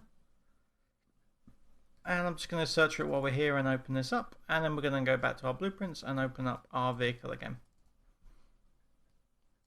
So what we could do, I mean, you can handle this however you want. I'm just going to come to here and get a function, and we're say car available, something like that, which is going to notify the pawn that it's available, which means you could trigger a UI sort of element. And if we go to our drive vehicle pawn now, so on component begin overlap, we're just going to get player pawn, which is going to be getting is equal. It's getting the pawn that we're like the first person pawn. So we're going to grab this, and we're just going to go to here and say if true, then we'll send a message to that pawn, which is car. Sorry, we'll need to cast to it. So cast to first person character. You could do an interface for this, which would be cleaner in the long run. I'm just kind of doing a quick solution for this. This is very basic logic, and we'll just say car available. And what we could do as well is on this we could just promote this to a boolean. Let's say is available, and then we can choose to make it true, and that way we can have the alternate effect when you leave the volume. So we'll grab our box, and we're going to grab the end overlap event, move this back up, and if we just do this and this again, and obviously you could do the cast straight away, you don't actually have to do the if check. I'm so used to it because normally I would use an interface for this sort of thing. So we'll just grab the car available as well, we'll paste this in here. This is the target, is available false. And then that way the pawn will know whether or not he can get into a car or not. And then it's up to the pawn to kind of deal with it. So just thinking about, we might want to pass the actual pawn of the vehicle in as well. So let's grab pawn reference, call it vehicle, compile and save. And then in here we will just pass in self. And we don't need to pass anything into the car available one because we won't care about it on that aspect. So what we can just do is, if true, then send one input to the player, and if false, send a completely different input. And we're going to promote it to a variable, say can possess vehicle, and we'll just slide this up to here, and slide is available into here, and we'll just route into this as well. And if true, then we'll probably promote this to a variable as well. So normally I would do this with an interface, so the setup would be a little bit different, but I just want to get a nice, quick, easy solution. And then this true or false would go off to a UI to show two different UI elements for getting in and getting out. I'm going to skip the UI side and we'll just get straight into it. So we're going to go back to our event graph now, which is in our player. And I'm just going to grab the E key. I'm not going to bother with a proper input event. Let me just type keyboard. So keyboard E, and we'll grab the E key, and then we'll say can possess vehicle if true, and overlap vehicle, we'll say is valid. Then I want you to get player controller, and I want you to possess.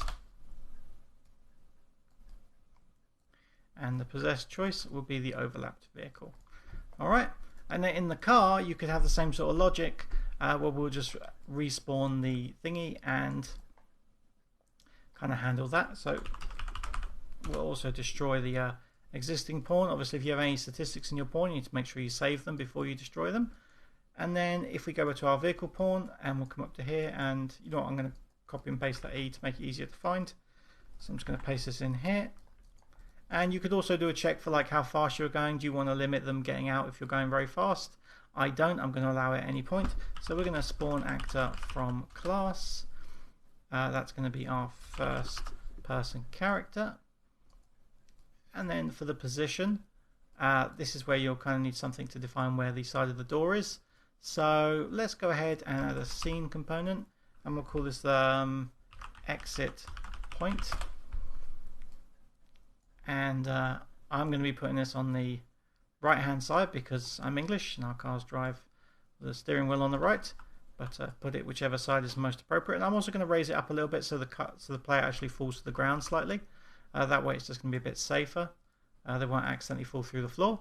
So we're just going to grab this and get world transform. I should have also double checked the orientation there actually. So exit points, make sure it's Z forwards. That's fine. So let's compile this, and that's all good. And then we'll get the player controller, and we will possess this. And is this going to plug in directly? Yes, it will. Okay. And we obviously don't destroy the car because the car should remain sitting where we left it. So let's have a go and let's see if this works. So first I'm going to change the game mode over to our first person game mode and just save this. And we're probably going to spawn pretty much in the car. We'll just see if this spawns in the playing position. Alright, so where is the car? Way over there. Hang on, why did I spawn? Oh yeah, of course. So let's go ahead and drag another car in. If we stand here and press E, we get into the car, we can drive off, and if I press E again, it jumps us out. And the car should slow to a halt. It has no longer, the accelerator is no longer pressed. Got a lot of natural drift on that car. There we go. But that works quite well. So you can easily get in, you can easily get out. You see things are going to go wrong, we just bail out, ram into the wall, we run back up to it, we can get back in. Straightforwards, works nicely. So that'll do for us there. Obviously you can improve the UI kind of for that, make some nice interfaces, design the way you want your interaction system to be, because I can't tell you how to do your interaction system, because if you're building a game where you can get in and out of cars, then you can probably do lots of other things, and you can have a bigger interaction system. Oh, one last appendage before I go. I just when I closed the video, I realised we didn't look into why the engine sound was playing, and it's actually pretty obvious when I think about it. It's because Possessed is being fired by the AI. So if we come up to our class defaults, AI controller class, obviously they always have a default, which is the AI controller, and auto possess AI is automatically enabled to placed in world. So they are being possessed by an AI brain by default. So we can just go ahead and get rid of that feature altogether, and then we can press play. And now there's no engine sounds. And if I get in, the engine starts up. And that's that. So if you did want to support AI and you want to keep this on, you can always go to possessed and you could just filter, get the new controller and just see if it's a player controller or if it's an AI controller and just compare it against the two. So we'll just leave that there. I'm pretty happy with how that works. It works very easily and straightforwards and it seems very reliable. So thanks for watching. I'll see you in the next one.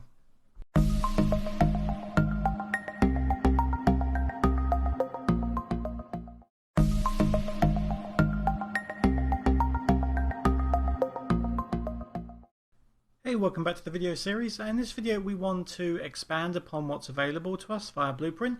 So we're going to be diving into C++ for this just this one video, and then we'll be using that data to drive a few upcoming systems, such as working out whether the car is skidding, if it does like a hard impact onto the ground, and querying what sort of contact surface we're currently driving over to drive things like wheel smoke.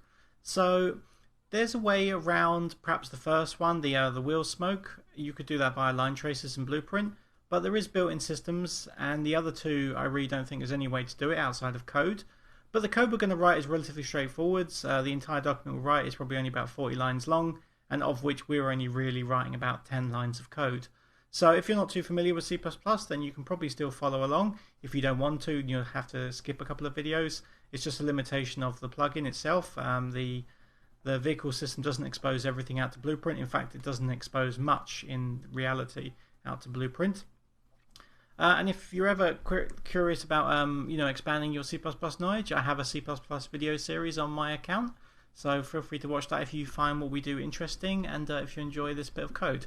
So as I say, it will only take one video to do this. It's not a lot of code to write. So we're going to go to add new C++ content. And we're going to scroll down and we're going to do this as a Blueprint function library, which is just a static library that doesn't relate to any specific object. We're going to press next on this, and what we'll do is we'll call this the drive vehicle library. I think that'll do. So we'll click public over here to make it go into our public folder, and our module directory is just our main project directory, so that's all fine. So we're just going to create this class and we'll come back once Visual Studio has booted up. Alright, we're back up in Unreal now. That might take a while depending on if you have any C++ in your project. If not, then it can take a little while to actually get that building to go. And then once you're done, Visual Studio is going to boot up. So if you're not familiar with C++ and you're thinking, hey, what's this program? I haven't got this installed. I say there is a separate video on my channel for this, and there's also tons of documentation about how to get started. But essentially, you need to install Visual Studio 2017 or 2019 and pick the game engine kind of defaults for when you install it to choose what modules you install. Essentially what you need is C++ and C# and the Windows 8 SDK for Unreal to run in code. So before we begin with the plugin, we're just going to go ahead and open up our build CS. And the layout for this might look a tad different to yours. Yours might all be in one big line, but sometimes it opens up in this way, sometimes it opens up in one big line. Either way, it doesn't matter. It's just the layout is different. The actual words are all the same. So after input call, add a comma. And then we're going to go down and add a new line, and we're going to add the Physxvehicle system, which is the Physxvehicle plugin. So that is PHY capital X Physxvehicle. Right, so you just want to write it like that, and then that's going to include the Physxvehicle plugin into your project in code, and it will already be enabled in your project, so you don't really need to do it anywhere else. And then we can close that down, and we can go ahead and open up our drive vehicle library.h. And if we're not going to include it in here, we're just going to forward declare it for maximum efficiency. So again, if you're not exactly sure what we're talking about, just follow along and you'll see how it's done. So we're going to start off by writing class, and I'm just going to paste this class name in because it's a very long one. I don't want to misspell it. So it's a U-wheeled vehicle movement component. So we're just going to semicolon at the end of this line, and then we're going to add another one, and this is going to be a U physical material. Right, so we've forward declared those two because we might well need them, and then we can go ahead and write our code. So we're going to come down to our vehicle library, and this is a remember this is a function library, so everything is going to be static. So we can start off by writing static, and the first function we're going to write is querying the physical material that's under our wheels. So we're going to get however many materials back as there are wheels on our car. So we're going to start off by doing a T array because we want to return a T array of the materials.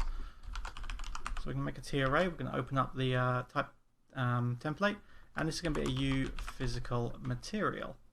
And we're going to be returning pointers, so let's add the pointer into this. And then we'll give it a name. So we'll call it get physical materials under tires, under wheels, whichever you prefer. And then for inputs for this, we're going to be using this class as an input.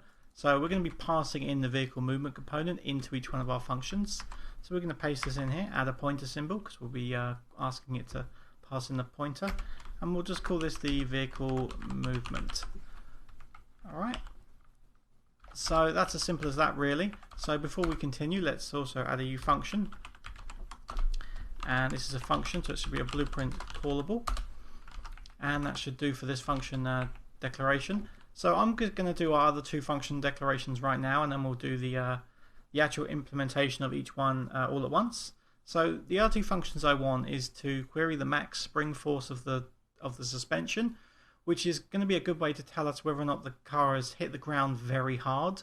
So if you've jumped off, a ledge and you've just landed and you've hit the ground real hard, then you might want to play an extra sound effect to kind of, symbolize the fact that, perhaps the springs have hit maximum and even the bottom of the car has kind of hit the ground perhaps, or something like that. Or you maybe want to play a particle system where, the car hitting the ground at high speed is often put a puff of air outwards, blowing dust out. So that's why we want to query this. So again, this is on our U function, to make this work in a package game, we need a category. So we're just going to put a category in, and this will be equals, and we'll just give it the category of our project name, drive. So I'm going to grab this and I'm going to paste this in. And our next function is going to be a static, and we're going to return the spring force, so it's going to be a float. And we'll just call this the get max suspension force, and we'll pass in again this U wheeled movement component as a pointer, and we'll just give it the same name, vehicle movement. Alright, so that'll do us for our second function.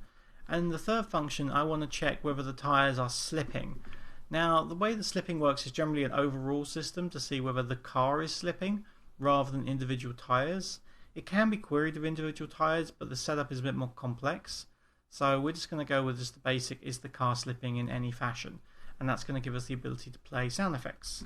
So we're going to make a new U function again, and as before, it's just going to be blueprint callable, and it's going to be in a category of type drive. Alright, and in this case, it's static again. We want to check whether the car is slipping, so it's just a boolean question for is slipping or is not slipping, and we will be check slip threshold. Alright, so I'm going to paste in that wheel movement component again as a pointer, call it the vehicle movement again, and then it needs to two more variables to come in, and that's going to be our threshold cutoffs, and that's going to be the long slip value and the lat slip value. And these are going to be thresholds, so they're in the range of 0 to 1. They're not absolute values, they're just 0 to 1 ranges. So we'll just have the long slip thresh, and the make sure you give it actually the right variable type. So this is a float, which is the long slip thresh, and then we'll have a float, which is the lat slip thresh. Alright, and that should do us for our three functions I want to write. So if you're using Visual Assist, then you're going to see these orange text here. If it's a different color for you, then you haven't got Visual Assist. So you can right click on this, and if you're using standard Visual Studios, you can quick actions and refactoring and create definition, which is going to pop this down and create our definition. And I'm just going to go ahead and do that on the other two. I'm pressing escape to minimize that down. And then if you are using Visual Assist, you can always right click, quick action and refactoring, and create implementation, and it's going to add it and also jump us over to the document itself. So the implementation for these is relatively straightforward. So we're just going to start at the top. I'm actually going to get rid of this return, so I'll make sure, because I don't like it giving me a default value, I'd rather make sure I get it in. Otherwise, technically that will compile without errors, and I want it to error if I haven't done my job correctly. So we're going to make a new T array of type uPhysical materials pointers, and we're just going to call this mats, which is our material. So this is just, it's the same as our return type. This is just a holder variable, so we have something to return easily. And next thing we're going to do, and we're doing this in all three, we're going to check whether the vehicle movement being passed in is valid, because we're passing a pointer and we're accessing it. So if it's not valid, it will crash Unreal. So we need to make absolutely sure that's a valid thing to do. Just going to clean up some spaces here. Oops, lagged a bit there. And then if the vehicle movement is valid, we're going to want to loop through all of our wheels and query, you know, what the state, what the contact point for that wheel is. So we're going to do a for loop, and in fact it's going to be a for each loop. So we're going to do a uVehicle wheel, and that's the wheel class that we've been using in Blueprint, where you made the it defines the collision type of the wheel itself. So that'll be a pointer variable, and we're going to call our variable wheel simple as. And then the way we're going to access that data is we're going to grab our vehicle movement, and we're going to reach into it, and we're going to grab the wheels from it. So this is just a variable, it's a variable array built in. Now you're seeing some errors, and that's because we haven't actually included this wheel movement component. So it has absolutely no idea what on earth we're talking about. So we're going to come up to the top of the page, and we're just going to write include, and then we're just going to write the wheeled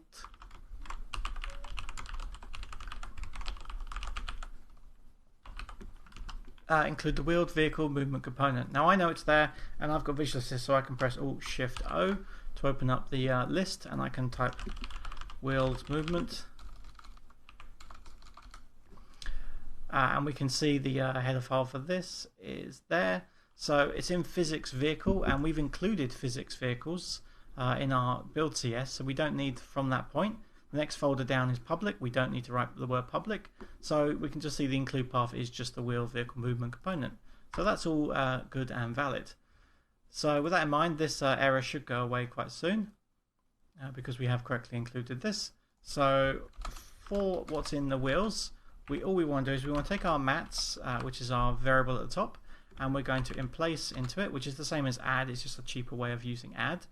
And then we're going to grab the wheel, and we're going to query from it, and we're going to get contact surface material. So this is the function that we don't have available in Blueprint. This is why we're doing this in code, because we can query this function here. Alright, so we'll add a semicolon to end that line. We'll end the outside the for loop, and then when the for loop is finished running, we could just, in fact, you know what we'll do?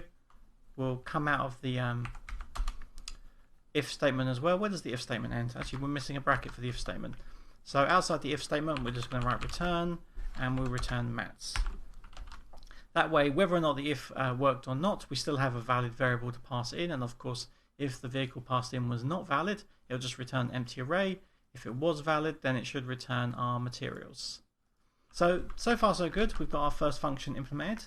The next one's nice and easy as well. So we're just going to say if vehicle movement. So again, we're just double checking our variable type. And then we're just going to return the spring force, which is very easy. So we're just going to go to return, and we're going to grab the vehicle movement, and we're just going to get max spring force. Unfortunately, my autocomplete doesn't seem to be working at the moment. I don't know why Unreal's running, or Visual Studio is running so slow. That spelt our build CS wrong. PhysxVehicle. Oh yes, I did get it wrong. There's an S on the end. It's PhysxVehicle. So that should be correct now. So just going to double check that. And it's vehicles plural. So yes, I should have checked my. If we come back to here again and have a mouse over this, you can see it's in PhysxVehicles. So make sure you get your plugin name correctly. That's very important. And I'm going to put a comma at the end. It's not required, but it just keeps it tidy. So going back to our library now and go back to our CPP file, all of this should kind of sort itself out quite soon. And we're going to return the max spring force if the vehicle movement is true. We still need to return something if it's not true. So we're just going to return 0.0 float. And that should do us for that variable type. So then we can move on to our final one, which is the slip threshold. So this is relatively straightforward again. So we're going to say if vehicle movement, just to confirm that's actually valid, because nothing else matters if that's not valid. And if it's not valid, then let's just return false. Alright, now if it is valid, we want to start by clamping down our variables that are coming in, just in case the user didn't clamp them correctly. So we're going to have a float, and we'll call this the long, and this is going to be equal to the fmath, and we're just going to use a clamp on this. Now, clamp in code is a template, so we're just going to open up a template here and tell it, hey, we're using a float, and we're going to pass in the long slip threshold, and we're going to clamp it between 0 and 1. Right, simple as that. I'll make another one, and we'll call this lat, and it's going to be equal to the fmath clamp, and we're going to open up our float, and this will be the lat slip thresh, clamped between 0 and 1. Alright, so now we've got a nice clamped long and lat value. We're simply going to return, and we're going to grab our vehicle movement, and we're going to reach into it, and we're going to check slip threshold. I wish my autocomplete would work.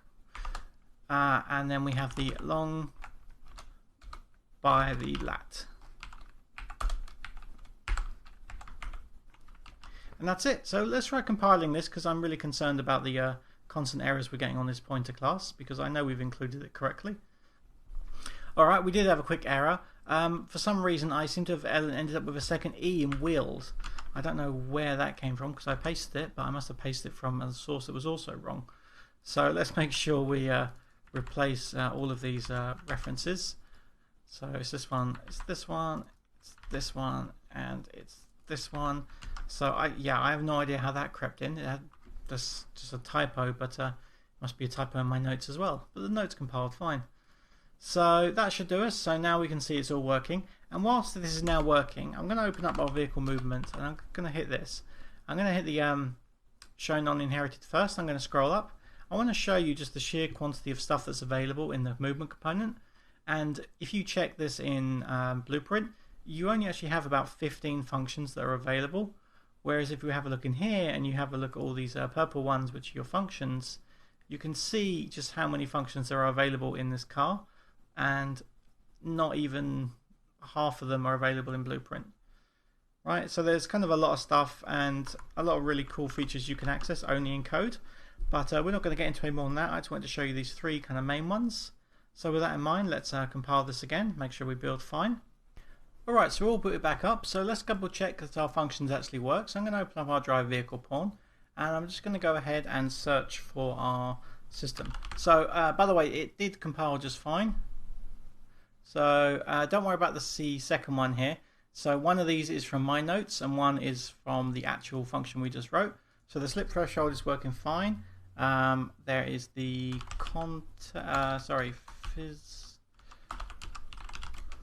there's our physical material one, get physical materials under tires, that's my proper one that we just wrote.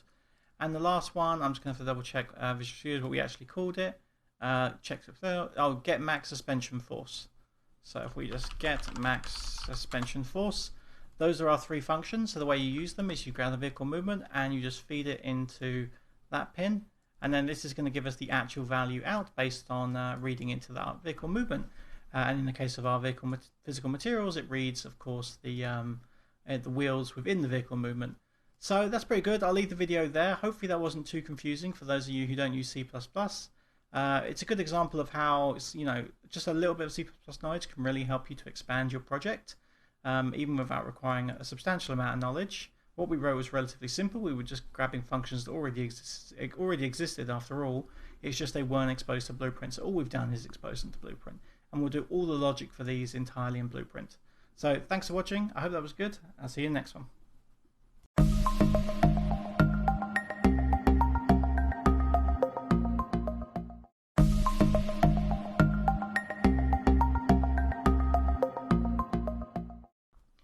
Hey, welcome back to the video series. So we're going to be doing a couple of videos now where we're going to implement our C++ logic now into blueprints, and that's going to allow us to do things like skid sound effects, and even particle systems where you've done a big jump and it impacts the ground, and also getting the physics surface and using that to generate other things like sounds and particles for what your tires are actually spraying up.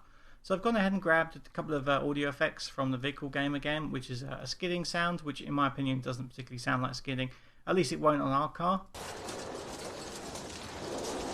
but it does sound different, so at least it will work for us to prove a point. And obviously you're going to want to source much better sound quality files than I am. And we've got this tires rolling, which again kind of makes it sound like you're driving along a dirt track, so we can use that along our own track. So what we'll do is we'll have everything, it's just neutral, no special effects, and then when we hit this track here, we'll be able to spray up dirt particles and play that kind of rolling sound effect. And the skid system will be running across all of them, and you could even limit your skid sound effects based on the contact surface. You're going to see how to do all of that. So to start with, we're going to do the simple one, so this is going to be the shorter one of them all. We're just going to go up to our drive folder, and let's just set a color on this for future reference, just so it's a bit easier to find. And we're going to grab our blueprints and we're going to open up our vehicle pawn. So we're just going to full screen this, going to be working only with this for the moment. And to start with, we're just going to be working with our max suspension force. So we're going to detect that kind of hard impact. Now I haven't got a particular sound for this, but I'll just use some print data to show it off. And it's a good place to play some particles as well for, you know, when a car has a hard impact, it's going to cause like a rush of air outwards from below it. So it's going to kind of kick up a lot of dust. So let's go ahead and make a new function, and this is going to drive all three of our systems. So we're going to call it the update wheel effects, and this will be running probably on tick. So to start with, we're going to check the that actual spring force details. So we're going to grab our vehicle movement, and then we're going to get max spring suspension force. So we're going to grab this one here. So I've done this in notes, and my naming is fractionally different. So we're going to get our max suspension force, and we're going to have to compare that against a particular value. So let's make a new float variable, and this is going to be kind of a base for any vehicles. So we can call this the max spring force, and we're going to make that a float. And then this is obviously going to be quite a high number because it's returning kind of the max spring compression. So we'll need to print string what we get out of this to start with and get kind of a feel for what the number is going to be. So I'm just going to put 1 in there for now, which is probably going to be very, very wrong. It's probably more like 8,000, but let's just do this on purpose so that we can kind of see the effect. So we're going to grab our max spring force, and we're going to say if this is greater than our max spring force, then we have done a very hard impact and we need to do something like play a sound effect. Let's play sound at location, because we'll be leaving that kind of sound behind, as it were. And this obviously should be self-expiring and stuff like that, so should be fine. Now I don't have a sound effect for this, as I say, so it's just trouble check I'm getting that sounds even remotely good. No, I don't. So instead of this is what you actually want, but I'm just going to put in a print string here. And to make sure we actually see the print string, I'm just going to quickly slip a for loop in here as well.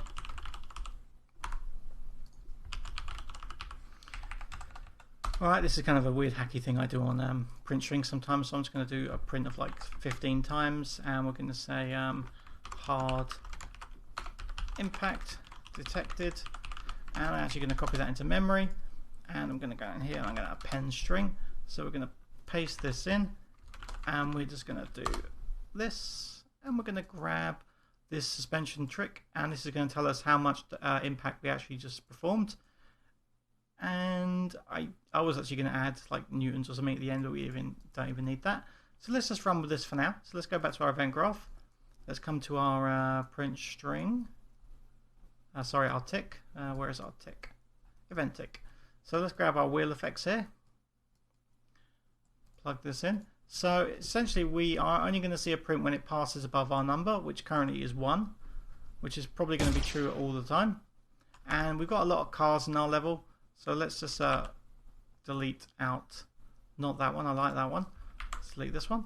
And you know what, obviously we're currently in a system where we can walk around and get into the car, but let's just change this back to the standard drive game mode, and then we'll let it spawn a car in for us. Alright, so we can see the resting state of our car is about 320,000. And obviously as we're moving around, it's putting more and more pressure on the springs. And let's try for a little jump. And we're into the millions now from the look of it. Yep, so that was a pretty high number I saw there. It definitely went into the tens of millions. So you could obviously try and take this number and divide it down by a little bit just to kind of help you out. Or we can just kind of set a decent number in this. So let's just bring this up to say 5, 1, 2, 3, 4, 5, 6. So let's set up to 5 million and let's see when it triggers out now. And the thing about this stat is obviously if you've got, you know, the heavier your vehicle, the more you're going to have to tailor this. So this is not going to be an individual value for all your vehicles. It's going to change quite dramatically. So I haven't seen any prints so far. None so far. So let's lower our number. Perhaps it was 1 too many. So let's bring it down to 500,000. And while I'm here, I'm just going to turn off logging on this print string because it's going to really kill our frame rate. Alright, so we got a hit there, but we're also getting a hit on the impacts. On the corners. So when it spawns, obviously it falls quite a long way. Okay, so I saw another digit get added during that input. So we could probably take this number and kind of double it. So let's just go for 1 and then add another 0 into it. So there should be 1 million units now. So there we are. When we fell there, we hit 1.5 million. So that was a perfect opportunity for when we'd want to play that sound effect.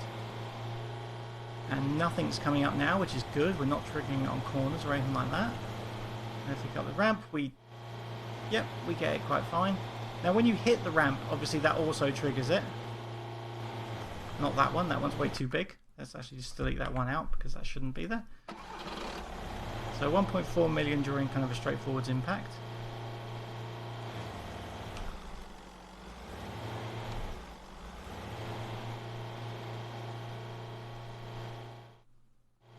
Alright, so that works for us. Now the only problem with it, of course, is when we hit things like ramps and speed bumps, that can put a tremendous amount of pressure on the suspension as well. So what we also want to know is whether the wheels are on the ground.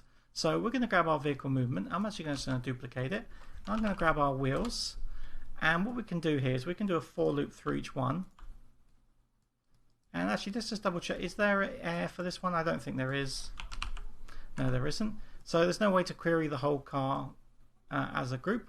So we'll just grab the wheels. And from this, we can say air. And we can query whether an individual wheel is in the air or not. Right? So we're going to select all these, right click and collapse to a function. And we're going to say is vehicle in air. So we're going to open this up now and we're going to make our own little function for this. So let's just add a return node. And this will be on complete. So it's up to you to kind of decide what is in air for you. Like how many tires should be in the air for it to trigger in air. So I'm going to say all 4 of them have to be in the air. So what we can do is we can just do like a for each with break sort of solution, and we're going to output a boolean here, all tires in air, something like that. So if in air equals false, then we're simply going to return, right? And if all 4 of them are true, so all 4 wheels are in the air, this will never run, and therefore this will run in its place. So very quick and simple way of making the boolean check there. So this should work fine for us. So now we can check whether all 4 wheels are in the air or not. So let's go back to our update wheel effects, and we can probably check this first because this is technically cheaper to check. So let's grab is in air, because remember we're running this on loop, so we do want to optimize wherever possible. So is in air, if all the wheels are in the air is true, then we can check the suspension force. Now we might have to do kind of a delay thing where we check the delta of, so we say the last frame, to see if this plays for us. Let's just have a little look. So it worked very well there. Let's check it when we kind of go up the ramp and see if that triggers any sort of effect for us. So we hit the ramp, and yes, we did still get a problem there. So we're going to take all tires in air and we're going to promote this to a variable, and we're going to call it last frame tire status. Alright, so I actually made a slight change to our function here. So is vehicle in the air? I realized we're having a slight breakpoint problem there. So I've changed it to a branch instead of the little check, and now it's all working fine. So we get if in air, and if false, then we will all tires in air to false. But basically, if any tire, if any of them fail, then it's just they're not in the air. But if all tires, if this never returns true, then all tires must be in the air, and we can return a nice true. So back in the update wheel effects, what I've done here, you saw me do it, but just to explain it now. So we take these tires in there, and if true, we store it as the value, and we don't do anything more from that, right? And then if it's false, then we see whether or not it was true before. So this just says, hey, were you true, at some time before this? And if you were, then you can go ahead and carry on. And we immediately clear it because we're done with that value. We want to say, well, actually, we're not in the air now. So just read that as false. And then we can carry on with our current setup. So if we test this out now, we get quite a nice effect. So there was our impact. Remember, we only actually impacted once. I've just got it printing 15 times. And actually, let's fix that then, just so that just to prove that point. And I'm going to make the duration up to like 15. And I'm just going to color it to more of a red color to make it really obvious. Because it's very important how many impacts we're getting, right? Because we're playing a sound effect here, so we don't want to be playing millions of different sounds. We don't want the impact to be registering over and over again, and it trying to play 30 or 40 sounds and breaking everything. We got the edge, and that worked fine. Now, sometimes when you go over the edge, depends on how you land. It doesn't always trigger because, like, if I go over the big ramp, for example, the wheels are not going to hit the ground with much force because the body of the car is going to hit the ground and the wheels come down relatively softly by comparison. So something to note there. Remember, we're only registering the effect on the wheels, on the suspension, not the car impact, just the wheel impact. So that one there, again, was a relatively gentle jump. It landed quite elegantly, so we didn't get a trigger. So we can try reducing the threshold on our number if we find it's just not triggering enough. We'll try again. And we got a nice hard impact affected. So that's working really well now. So we can go ahead and expand upon kind of this function in the next video. But just before we leave it, let's just organize this a touch more. So we're just going to pull this in here. And then what we're going to do in the next video is we're going to use a sequence node to expand into our next wheel effect. So I'm just going to drop in the sequence pin for next, and we are going to have 3 systems. So just compile and save this, and that should complete our kind of first system, and you'll just need to tailor your max spring force. So we're currently on 1 million force impact. I'm not exactly sure what it's in, being very scientific, the physics vehicle. It's probably in something like newtons over whatever. So we'll leave it there. Thanks for watching. See you in the next one.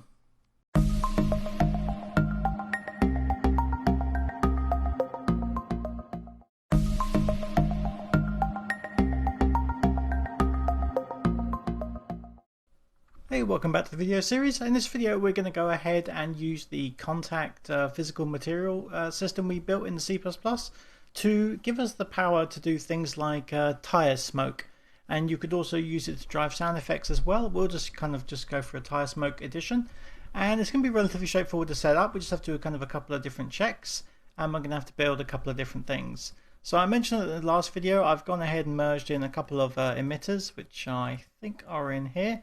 So we've got a dirt wheel kick-up and an asphalt wheel kick-up, and we're going to use these two to kind of symbolize our whole setup, and you can add as many as you like.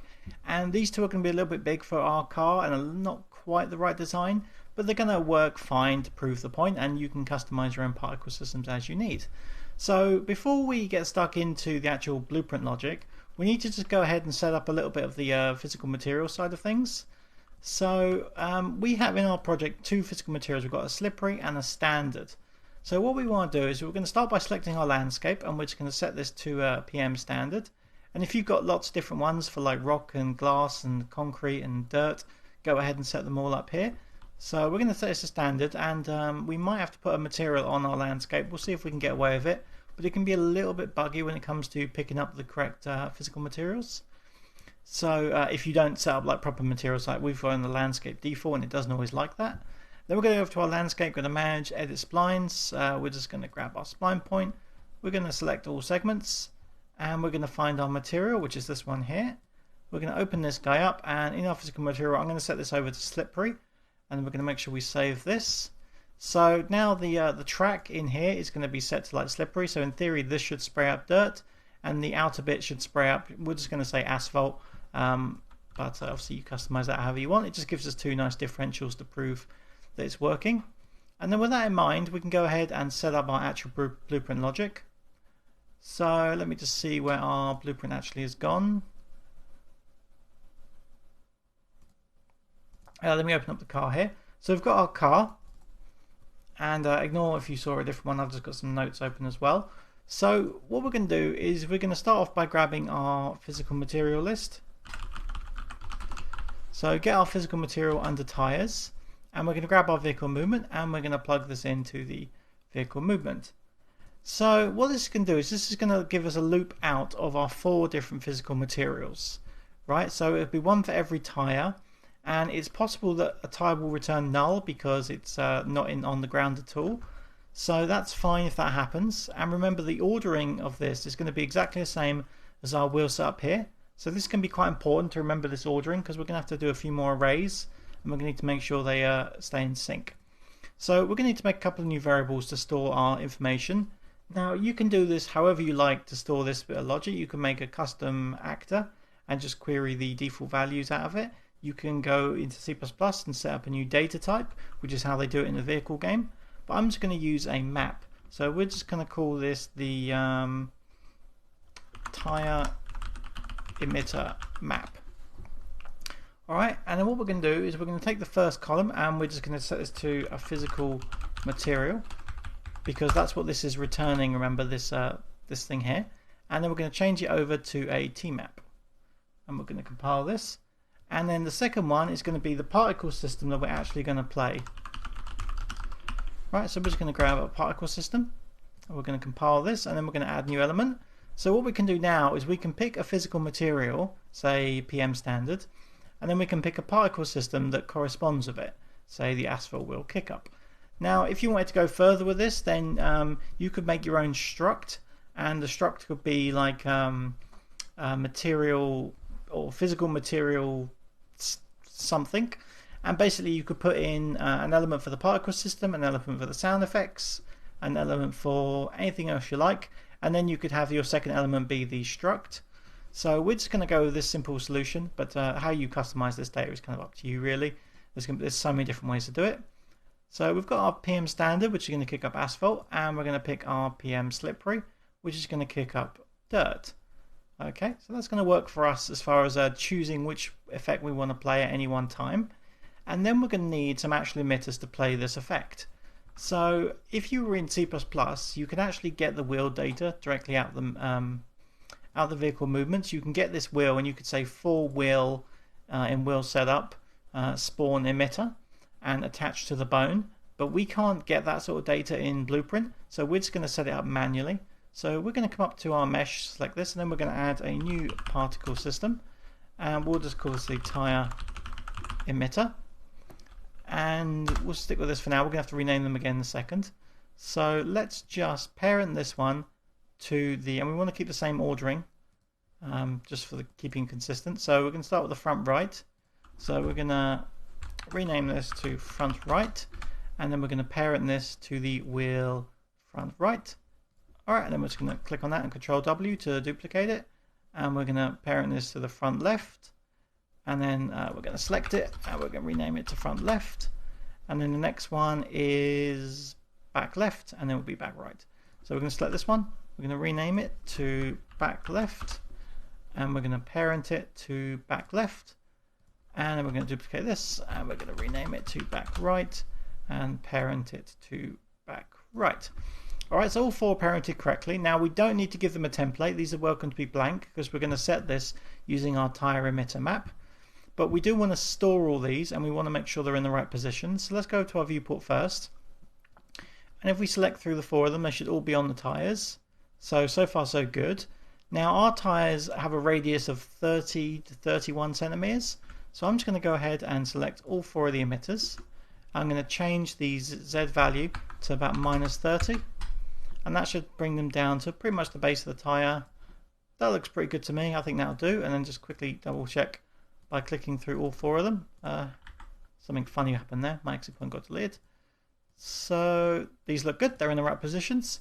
So let's go back to our event graph and let's go up to our begin play. So we're going to need to make a new array, and this is going to be our tire emitters, and then this is going to be of type array, and then the type is simply going to be a particle system component. Alright, so again, compile this, and what we're going to do is we're just going to set this on begin play, and then from this we're going to make array. We're going to need 4 pins for our 4 emitters, and when you plug these in, just make absolutely sure the ordering is correct. So let's click back on our wheels one more time. So we want it to be front right, so that's not right, front right, then front left, there's back left, and then back right. So back left and then back right. So that's really important because this is going to have to correspond up cleanly with the wheel loop. So this now sets up our emitters, so we're pretty good so far. Let's come back over to our update wheel effects function, and now we can begin implementing this logic. Now we have our 2 variable types. So let's start by looping through all of our physical materials, and what we want to check to start with is if the tire is in the air or not, because if the tire goes into the air, we're going to want to disable the emitter. Alright, so what we can do, we can grab our vehicle movement and we can get the wheels out of it, which is going to give us the array of the wheels, and then we're just going to get from it, because the ordering, and grab the index and feed this in. And this is why one of the reasons why we need to keep the ordering correct is because we're going to reuse this index to power things like getting stuff out of our wheels. So the loop needs to be in the same order, and that's why we're going to do it this way. So then we're going to get is in air, and this is going to tell us whether or not the wheel that we're currently looking at is in the air. So let's plug this in here, and if it is in the air, then we just want to disable the emitter that we're currently talking about. So we're going to use this index quite a few times, so let's actually promote this to a local variable, and we'll just call this the contact index, and we'll just pin this in here. And then since we've done that, let's also clean up this get to use this. So we're going to want to find the emitter we're currently talking about. So we're going to grab our tire emitters and we're just going to get from it, and we're going to get our current index, which is going to return the emitter we're currently kind of dealing with. So obviously the loop is of the physical materials, but it's in complete sync with our emitter. So this emitter it's currently getting is the one that would be playing this material system. So we're just going to get this and we're going to deactivate it. So if we are in the air, then turn off the emitter and stop playing. Alright, so with that in mind, now we can get on to playing the emitters. So the first thing we want to know is whether or not we can find the current physical surface inside our emitter map. So we're going to grab our emitter map and we're just going to do a find, and this is going to do a key search, and what we're searching for is obviously our physical material up here. And you know what, it might be a nice idea to promote this to variable as well, just to keep it tidy, and we'll call this the contact current, something like that. And then we'll grab this contact current and we'll see if we can find it in our current array of keys. And if we can find it, then we can carry on. And if we can't find it, then essentially there's nothing we can do. We don't have an emitter for the surface we're currently touching. So we're just going to plug this in there, and we're only going to care if it's true. So the next thing we want to do is, if we're already playing this system and it's already enabled, there's no need to call activate on it again. So let's grab our tire emitters and we'll just get from it. So we're going to grab our contact index again and we'll just get. So we're going to get this, and then we're going to take so we're going to get the get the template out of it. So we'll get the template. So the template is what emitter it's actually playing, what particle system it's currently playing, and we're just going to compare it to what it's kind of wants to play. So the tire emitter map, if it found it, this is the pin of the particle system it wants to play. So we're going to plug this in here, and we're going to see if it's currently playing the same thing. So if it's already playing and we don't really need to do anything else, so we're just going to plug this in, and essentially there's not much to do there. It should be fine. We can double check next whether it's active. So let's also confirm that the emitter is on or not. So from this tire emitter, we'll just duplicate this one again, and we'll just say is active. So we know we've got the right, if true, we know we have the right emitter to play. So now we just want to see whether or not we should be playing it. So we're going to go to is active and feed this in here. And if active is true, there's nothing more required. If it's false, then we need to go ahead and activate it. So we can just use the same pin here, and we can just call activate. Alright, so that's going to activate if our system wasn't playing. So back over here now, this is the one where we check the templates. So the template's going to change when we drive over a different surface. So, you know, we're coming here, we're saying here's the template we're currently attempting to play, i.e. we're currently playing an asphalt, and this thing is going, well, now we don't want to play asphalt, we want to play dirt. Alright, so this is going to return false because they're not an equal match. So instead we're going to come down here and we're going to set, in fact, sorry, we need to grab our emitters first. So we can just grab this and we can set template and bring this down. And then the thing we're going to use is our find. Right, because the find contains the correct emitter that we actually want to be using. Now you could also go ahead and call activate. There's no real need because this system runs on tick, so we'll just let it activate on the next tick. We don't need it to be crazy responsive, so I'm going to leave it like that. And with that in mind, that should pretty much complete our system. So I think that's going to work. So basically, just to reiterate, we get the material under the tire, so then for each material, i.e. for every tire, we check whether it's in the air, and if it is in the air, turn it off. If it's not in the air, then we check if we're currently playing it. And if we are currently playing it, we'll check whether it's active, and if it's not, turn it on. If we're not currently playing the right emitter, then change the template to match the new emitter type. So that should do us. So let's go ahead and see if something happens. And what might be a good idea as well, just before we do this, is also to get a little print in, just so we can kind of debug what we're doing.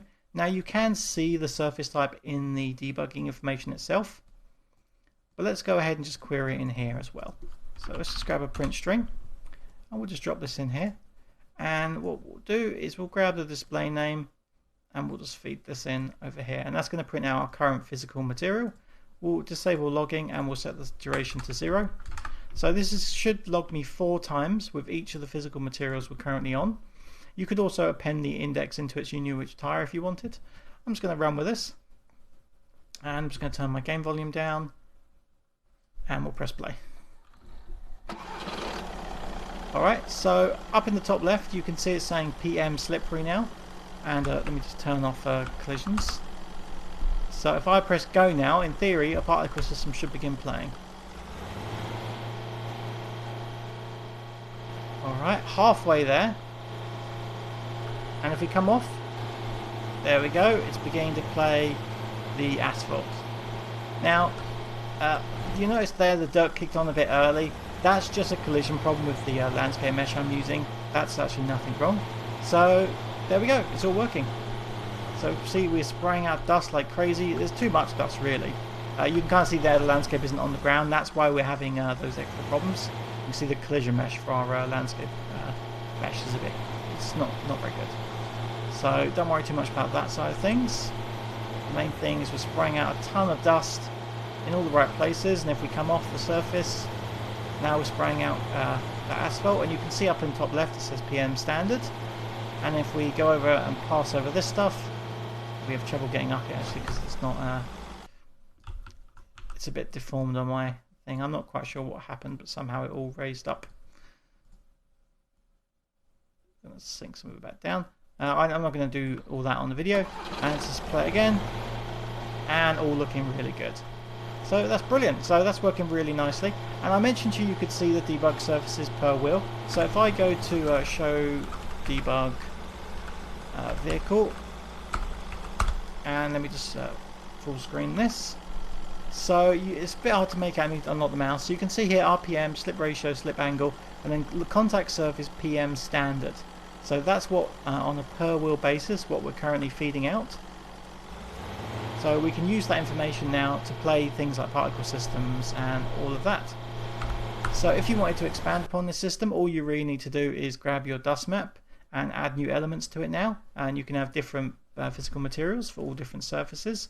And as I say, if you wanted to trigger like a rolling tire sound effect to go with your dust map, you can do that as well by just either having a second map. You could have a tire sound map and have exactly the same logic, have physical materials here and then sound cues here, and you could query it in much the same way. So start off by doing these three things here.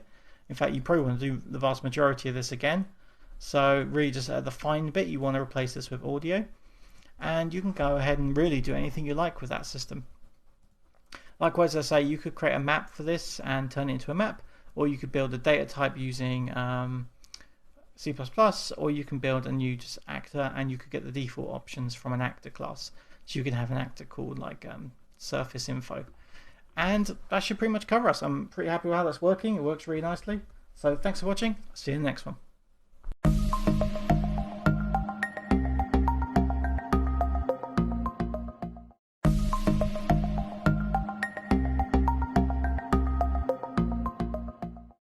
Hey, welcome back to the video series, and in this video we're going to be expanding on our C++ one last time, where we're going to be adding kind of a skid sound effect system based on our slip threshold. Now we're detecting all tires at once, and it's kind of going to fire if any of the tires are reading as true, or if any of the tires are kind of giving off a certain threshold. So if you wanted on a per tire basis, you'll need to delve into the NVIDIA plugin itself, look at how the function works, the slip threshold plugin function, and you'll need to expand it. And this is going to be C++, and it's fairly heavy C++. That's why we're just sticking with our version, and our version works really nicely for driving just kind of an audio system. So we're going to open up our vehicle pawn, and we've got our first two systems now, so we're going to get working on our third. So this is going to be relatively straightforward. We're just going to need to there's going to be a lot of different Boolean checks going on, but the actual end result is relatively simple. So to start off, we're going to add a new audio component, and we're going to call this the skidding FX, call it whatever you want. And then in here we do have a sound effect for tire skid. Now this tire skid does not sound in any way appropriate to the vehicle we're currently using, but it will nevertheless work. And you can always change sound based on the physical materials under tire, so you can use this system as well to augment the system we're about to build with some more accurate tire skid sounds. So if you want it to sound different depending on if you're skidding over gravel versus skidding over asphalt, then you can use this in combination with our system to improve upon it.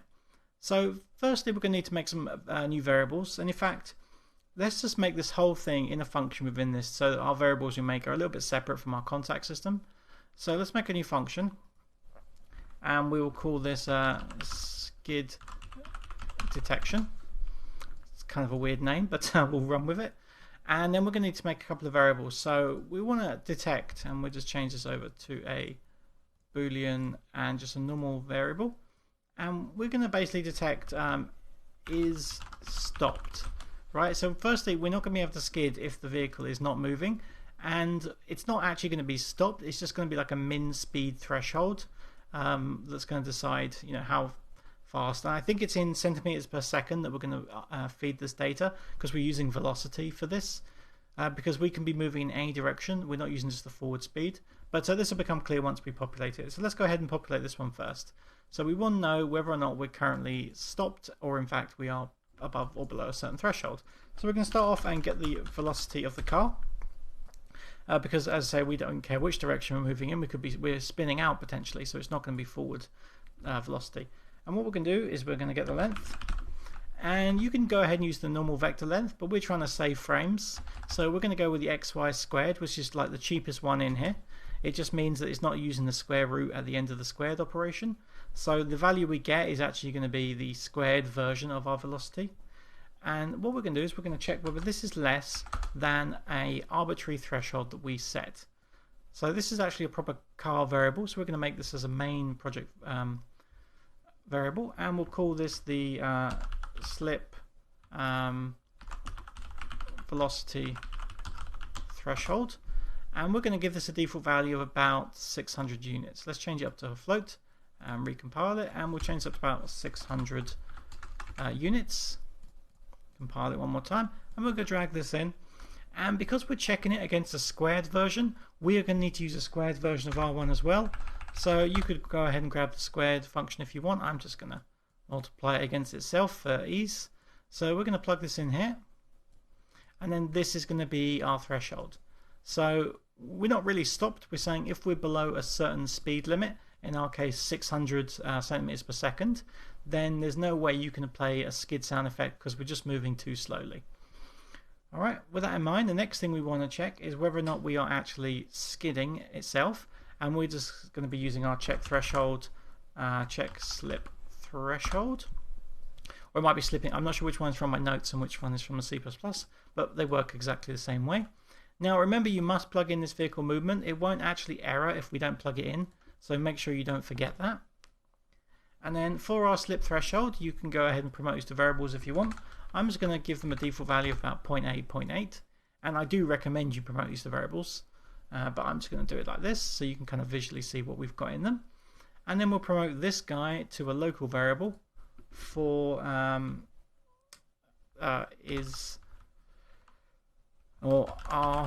tires skidding. I'm not sure why I have a Y in there. Our tires skidding, right? So we'll just save this, and then we're going to want to check whether or not our tires are in the air, because again, if we're up in the air, then we just want to make sure we never play this effect. Now it probably won't trigger anyway, but let's just be safe. So we're going to use our isVehicle in air, and we'll just promote this to a variable as well. We'll just say is in air. And with that in mind, that's kind of all of our core variables. And we just need one more core variable, and this is going to be in our proper project level variable, not a local. And we're just going to have a simple is skidding, which is going to detect whether or not we've been skidding. And if you're not familiar why this is a project one up here and not a local variable, it's because local variables get reset every time the function is run, and as soon as the function leaves, they are immediately wiped. Whereas we want a persistent variable for is skidding, because we want to know between frames, is it still skidding from the previous frame, hasn't been skidding for a while. That's why we need this one up here. So let's do it as a sequence. So let's grab all of this. Let's just shove this off a little bit to the side. You don't have to as a sequence, you can just carry on going to the right. I'm just going to put a sequence in so we don't end up with one really long blueprint. So at least this one we've got some hierarchy to it. And the thing we want to work out firstly is, do we want to skid? Alright, so wants to skid. Alright, and this is going to be basically a combination of all of our variables we've just done up until this point. So to start with, we are going to grab our is in the air, and we'll just say not, because we don't want to skid if we're in the air. So we're just going to flip this one, and we're just going to grab an and. So if we're not in the air, and are the tires skidding? That's very important. And are we stopped? Not, because we don't want to be stopped. We want to make sure we're not below that threshold. So we're going to grab a not node and plug this in here. And this is going to define whether or not we want to skid. And that's pretty much it. So the next thing we can do is start the proper queries now. So the first thing we want to know is, do we want to skid? Right? And the second thing we need to know is, are we already skidding? So we're going to grab the is skidding as well. So if wants to skidding, and plug this in here. And obviously we don't want to trigger this if we're already skidding, so we're just going to say not. So if we want to skid but we're not currently skidding, then go ahead and do something, right? And what is it we're going to do? Well, firstly we're going to remember that we are skidding, so we're going to grab our proper variable for is skidding and set this to true. That way we know for future frames that we are currently skidding, so this thing will not rerun twice in a row, because we're playing an audio system and we don't want to keep recalling the play because it's going to mess up the audio sound effect. And then pretty much we can just grab our audio system and we're going to play, and we'll plug this in here, and there's nothing really we need to do here. If you want to put in a print string for is skidding, we could do that too, but obviously this is just a developer option. So we could say started skidding. Let's raise this duration up to about 6, and that should do us for that.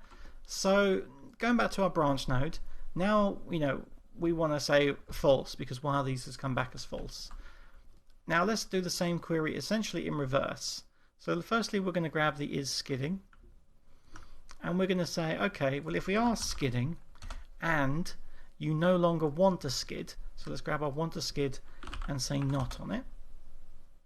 So if we are skidding but we don't want to be skidding, then we need to disable the system. So if true, we want to turn off what we're currently doing. So we're going to grab our skidding effect. And in fact, before we do that, let's go ahead and grab our is skidding and set this to false. So if true, set it to false. And then we grab our skidding effect. And rather than just stopping it, we'll run a fade out because it's a little bit cleaner, because at least it will come down nicely. And then for the fade out duration, let's just promote that to a variable. It'll be a proper variable. So we'll call this the skid fade out duration. And we'll compile this. And let's just give it a fade out duration of about 1 second. We could go faster than that, but that'll do for now. And that should do us. So you can see what we've done there. It's quite nice and tidy. And you can see what I mean. It was a lot of Boolean checks. But essentially, it's just lots of different things to make sure, hey, we're not in the air, but we do want to skid, and we're going faster than a certain value. And if all of those kind of come true, then we want to skid. And then we just check, well, we want to skid. Are we already skidding? If we're not already skidding, then let's go ahead and enable the skidding system, which means player audio. And if we are skidding, but we don't want to be skidding, then let's go ahead and disable skidding and fade out our audio. So that's pretty much it. Let's just make sure in our skidding effects we have an audio effect put. And then down here at the bottom, let's make sure auto activate is set to false, because we don't want to play this until we're ready. So let's come out of this now, and then hopefully we should get some skidding effects. So I'm just going to accelerate off. Let me grab my Xbox controller. Actually, it's a bit easier to skid with this. So I'm going to hit the handbrake first.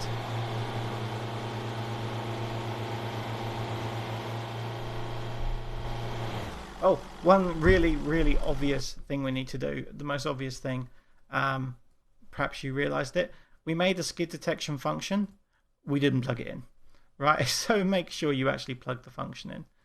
Let's plug this in here, and let's try that again and see if we get more luck this time. So let me grab my Xbox controller and we'll just speed off. Right, so I'm going to hit the handbrake button. Alright, you can clearly hear it, and you can see it said started skidding at the top. So let's just spin the car out. And you can hear it was, kicked off about right, and it stopped about right. So I'm going to go, this time I'm just going to hold the handbrake down. And you can hear the sound effect is just looping away, and it's keep playing. Now let go. Might have to double check that audio was looping. It sounded like it might have actually stopped. Now, as I say, it doesn't sound very good on this car, on this track, but you can source a better audio model. We're going to hit the collision mesh on the land. Yep. I still need to fix my landscape up, but something went wrong with the deformation on it, and all the ground has moved up slightly, but that's not a big problem. There we go. Now, if you find it's playing too often, and you weren't actually skidding as much as it thinks you were, then you can just go ahead and tighten up or loosen the thresholds in your variable itself. So bringing this guy back over, remember in our skid detection I didn't promote it to a variable, but I recommend you do. In our check slip threshold, this is the main thing you want to be playing with. So we've got our long and lat slip thresholds, and they're clamped at a 0:1 ratio. So you can go ahead and reduce them to make it a little bit less tight, so you skid more often, or tighten them up and it should skid less often. And obviously long slip value is going to define when you've got kind of wheel spin, when you're just accelerating, and lat slip is going to be your sideways skidding for when you do things like handbrake turns, or you lose friction when you're turning and you start drifting around the corner. That's going to be your lat slip threshold. So you can go ahead and tune those however you want. I'm really happy with how that turned out. So thanks for watching, and I'll see you in the next one.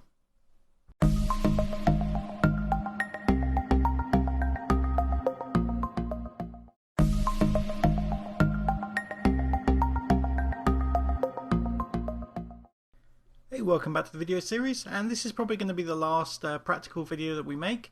And in this video we're going to be setting up kind of a time system, a lap system, and it's going to be able to keep track of our times as we pass through different checkpoints, and you can use it to start and finish races and that sort of thing.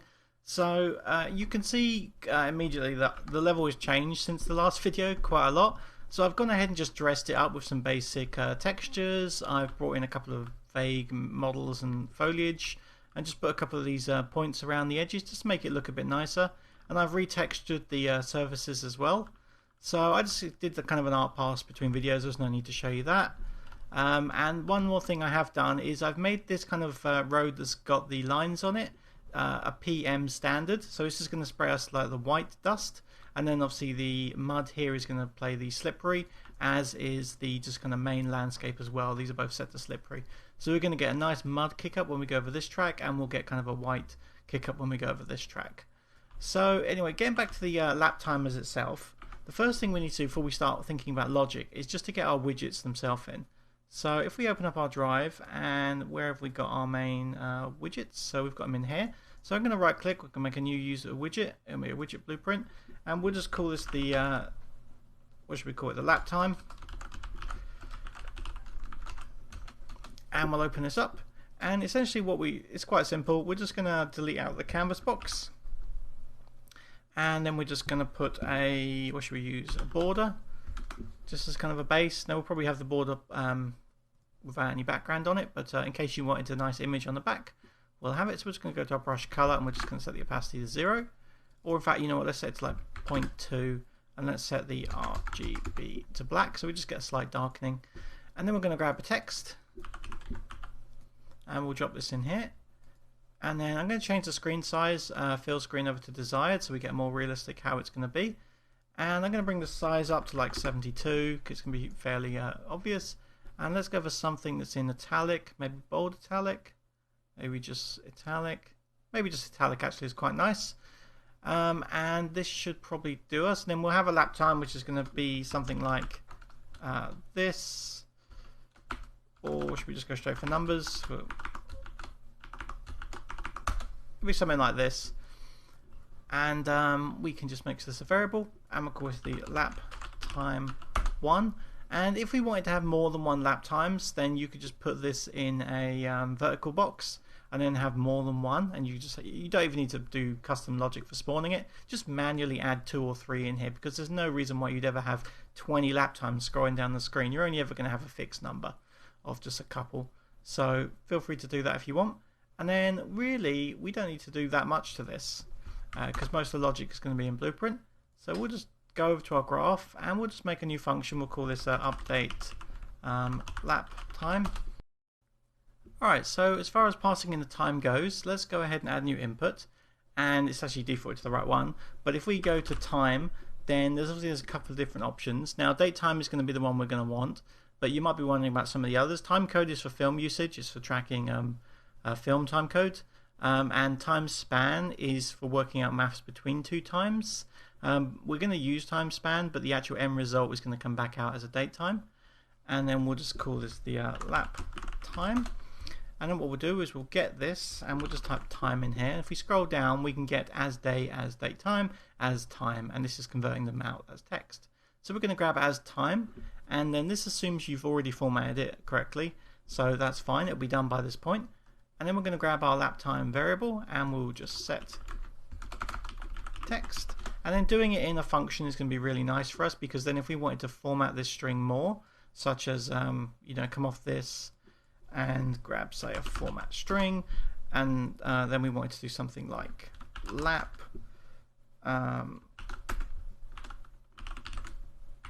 something like this, then we could feed this in like that, and we got the extra control for formatting it, and we don't have to go back into wherever we set this time stuff. So it just makes more sense to have it in a function. And with that in mind, we can kind of get onto our logic now. One last thing I'm going to do on this time, I'm just going to come down to is volatile and tick this to true. That way, if we have any invalidation panels, this makes sure it updates live, because this is probably going to need to be driven on tick. So we'll compile and save this, and we'll get on with the main logic now. And just before we get on to the blueprint stuff, we're going to need to put this into our main HUD. So let's open up the HUD itself, and I think we can just drag this in. Otherwise, you can always just grab it from the user created list. So that's our time as it looks by default. Looks pretty good. I'm thinking maybe we put it over on the left side actually. And let's anchor it to the bottom left. And it's a bit big actually. The text is a bit bigger than I thought it was. So let's open this back up. And rather than scaling it, I'm just going to change this back in the original blueprint. So I'm going to go down to like 52. And that looks pretty decent. I'm just going to zero out the sizes and size the content. And then we'll just re-put it back in its place. So something like that should work nicely. And we know it's actually going to say lap in the format version, but we can get rid of that if we want. And this should work for us. So if we just press play now, we should see a lap time. Yep, that looks good to me. So we can get on with the main blueprint now. So we're going to have to make a couple of classes. So let's we'll just work in the blueprint itself. Let's go to a new blueprint class. We'll make a new actor, and we'll just call this race checkpoint. And this will also function as the start and finish, and it can potentially act as checkpoints in the middle of the race as well. Alright, so we're in the blueprint now. We've opened up the race checkpoint, and we're going to need a couple of things in here. So to start with, we're going to need a box collision, so we're going to add this in, and we're going to jump over to the viewport actually to see this better. And we're going to start off by giving this a pretty big size. So let's go up to, let's say, 1200 by 1200, and then on the Y, let's give it something like 100. So keep it thin, but just a little bit, so just in case there's kind of frame problems. You don't want to have it on just 1 centimeter, just in case it kind of clips through it. Because that can happen if you're going very fast. So we just give it a little bit of thickness, and then this should do us for our kind of main box collision. So let's go ahead and just add a begin overlap on this, and that should have given us a begin overlap. Yep. And the other thing you might want is like a visual for this. So it depends on your game and what you're going for. You may or may not want a visual. I'm going to go ahead and add something, and if you don't want to use it, you don't have to use it. So I'm going to find a cylinder, and we're going to add this in. And we're going to give it a scale of, say, 20 by 20 by 100, and that's way too big, so let's go down to, say, 5 by 5. And then how tall is that? That's very, very tall. Let's go down to, say, 30. That looks more reasonable. And we'll bring this down, and we're going to have it clip through the floor in the level so we just know it can always be seen. And actually, I might make it a bit thinner still. And that should do us. And then what we want to do is we'll make a nice little material for this to help us out. So let's come back to our content browser, and let's just go, we haven't really got a materials folder, let's just make a new materials folder, and we're going to right click, new material, and we'll call this the checkpoint marker. Alright, now how you design this is going to be entirely up to you. There's going to be lots of different ideas and designs for this. We're just going to mock something up that looks alright. So I'm going to start off, we're going to change it to translucent, we're going to change it to unlit. We're going to grab a vector, and we'll call this the color, and we'll color it, say, a nice blue. In fact, that's a nice blue up there. So we'll go with this, and we'll multiply this because we're going to use emissive. So we're going to emissive. Maybe we'll just say it's like 3 strength. And then from the opacity, first thing we're going to need is a depth fade because it's intersecting with the geometry. So a depth fade is going to make it look that bit better. And then we should probably fade it based on distance so we don't drive clean through it. So let's go. Type distance, and let's find the where is it now? There is a nice distance fade, distance blend. Here we go. This is a nice one. So we're going to plug this into our opacity, and it's going to disappear. And if we zoom out, it should come back, and you can see there how it's working. So we want to promote these parameters because they're not designed for a scale of object that we have. So let's call this the fade offset. And if we mouse over the start offset, you can see here the default is -1000, and it should be a negative. So let's bring this up to, say, -2000, or bring it down to -2000. And then the blend range, default is 100. So let's call this the fade range. And let's just increase the range of this to, say, 250. And that'll just slow the fade effect down. So it'll happen over a longer distance, I believe. Yeah, I think that's working. So let's save that. That might actually need to go lower rather than higher, but this is fine for now. We don't want to spend too much time in materials. So I think this will work quite nicely. It's a simple material, but it should look nice. So let's go over to our race checkpoint and apply it to our mesh. And then don't forget to come down to our collision and turn collision off, because that would be very bad if you ran into this shape sphere. And then lastly, let's go to our browse, and let's just drag this in. Alright, we'll just give it a rotate to make it fit in the level. I'm just going to pull my game volume down, and we'll just press play. So there's our new checkpoint marker. If we drive over to it, fades out and we can just drive through it.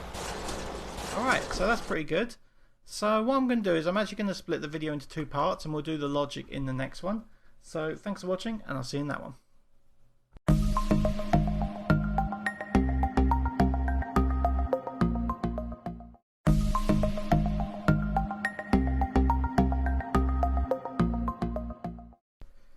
Alright, so we're going to go ahead and open up our drive vehicle pawn. Let me just pop over to the right screen.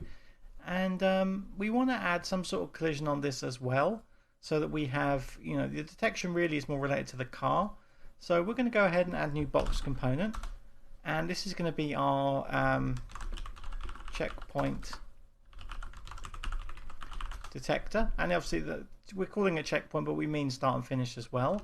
So I'm just going to move this to the front of the car and I'm just going to rescale it. Say 20 by 60 by 20, something like this, and then we'll just place it kind of more or less at the front of the car. So the minute the front of the car passes through, we should be good. I'm just going to recenter that. Okay, so now we've got the checkpoint detector. We're just going to scroll down to our begin overlap, and then we're going to begin setting this up. So we made our, let me just open up our race checkpoint as well. It's opened up on the wrong screen. Let me snap it over. So we've got this kind of thing here. Let's make a couple of attributes in here for is start and is finish. And I'm not going to implement these, but I'm also just going to add them so you kind of have an idea. But we could do checkpoint ID as a integer, and then you could just have an is checkpoint if you wanted. We'll add it, why not? Though, I mean, if it's got an ID, then it should be fairly obvious. And basically, you can have, if you wanted to, you can have it get all act as a class in your car, and you can get all the checkpoints, and then you can check checkpoints against their checkpoint ID, and you can just tick them off as you pass through them. So you can have different checkpoints required. So I'll show you a rough idea of it, but we're not going to fully do it. So anyway, is start and is finish is what we care about. So let's go back to our vehicle pawn now, and we'll get to our other actor, and we'll cast to, and what do we call it? Race checkpoint. Alright, and let's query whether this is the start, is start, and we'll also query is finish. Alright, so if it is the start, then we'll want to kind of initialize the system and get updating. And if it's the finish, we'll do something else. I'm just going to also duplicate this and set this to here. Oops. And obviously you could also check then on the third one for checkpoints, but as I say, we'll come back to an idea of that. So firstly, if we pass through, then we're just going to store it. So let's call this the start time. Actually, before I go any further, it's worth mentioning, if your game is going to have the ability to destroy cars, like you want to be able to, you know, for some one reason or another, your car's going to get destroyed, then you'll probably want to write this logic in the player controller. So instead, cast to the player controller here, and then put all your logic in there in a function, and then just call that function and pass in like the race checkpoint as a variable in your function call. I'm just going to put them all in the car because we haven't done anything in the player controller yet. So just something to note, remember, if you're going to destroy the car, then you need to store this sort of logic somewhere outside the car. So we're going to go down to our float, we'll call this the start time, and we'll just set this. And the way we'll do this is we'll just get the game time in seconds. And game time in seconds is affected by pause and slow-mo. So those things are going to, you know, if you want to be able to pause the game or go into slow motion, that's going to reflect fine in your timer. So this is a good way to work. And then if we're going to finish, then we'll store a finish time. And the finish time, again, pretty straightforward, is going to be the game time in seconds minus the start time. And we're going to use this bit of logic here again in a minute. So this will just give us a start time and a finish time when we pass through those checkpoints. And obviously we need to update the HUD itself. So we could do a get all actors of class and find the lap widget, or we could go to our main HUD widget. So if we come up to our parent class, begin play, we create our HUD, and let's promote this to a variable now. Within the HUD, you could make a new function which sets the right thing. I'm just going to go ahead and, you know what, actually no, let's do it properly. I was going to do a get all widgets of class, but let's do it properly. So let's open up our HUD and let's put this on the right screen. Let's full screen this and go to our graph, make a new function. We'll call this update lap timer, and we could also do a send lap complete notification, and on both occasions we're going to grab our lap time widget, and we will just call the actually let's go to the update lap time first, and then we called it update, was it update lap time? So we'll grab this and we'll just feed this back into it, and we'll go to our set lap complete, and we can actually do the same thing, lap time. And we probably want to send something extra for this, so we can open this up real quick and let's make a new function, end of lap, and we already have the time, it's already saved, so we don't need to pass it in again. So let's actually get rid of this and we'll do end of lap, and that way we can play some sort of visual that plays when you've done it. And if you're doing a checkpoint system, then you probably also want a send checkpoint complete, and then have the same logic we can do for our end of lap. So going back up to our drive vehicle now, we are good to just go ahead and use the HUD directly. So let's come down to here and let's grab our HUD, and we will what did we call it, finish, what did we call it actually, send lap complete. That's a terrible name actually. And then once start time is passed, we should also have a variable for is race active, or has race begun, something like that, just so that we have reference to it for our future. So we can plug this into here to true, and we can set this one over here to false, and that way we can stop updating the timer when we pass through, and we can kind of query that sort of thing. So let's get our tick now. Where is our tick? Let me just find it in the list of functions. Event tick. So on flow, update wheel effects, and then let's grab our HUD and let's check if the race is actually active, because we don't want to update it if it's not active. So we'll plug this in here, we'll grab our HUD, and we will update lap timer. True. Now to do this, we're going to have to grab our start time, oh sorry, just our finish time is all we need. No, we don't. We need the to do the same maths as we did down here. So I'm just going to copy and paste it, in fact. I'm going to paste this in here. And so this is getting our current time within the lap. Remember the start time, you know, it should work out fine. So what we need to do is format this into a date time. Now date time isn't going to plug in directly. So we could have actually used a time span pin directly. So we're going to have to do one little hack to make it work as a date time. So I'm just going to grab this and we're going to say time span, and time span has a from seconds, so we can convert a from seconds into time span, and then to plug this into a date time we can do something like an add date time, and then all we have to do is split the struct so we have nothing in it, so we just add zeros to it so it starts at 0, and then this should give us our timer. Right now this is going to work. So let's just give this a try and see if anything happens. So far, fine. We haven't actually got a starting checkpoint in. So let's drag in a start point. We'll just rotate this around. And we will, oh, we haven't exposed those to editor. So let's make sure is start, is finished. This one and this one are also exposed. Let's drag these back off.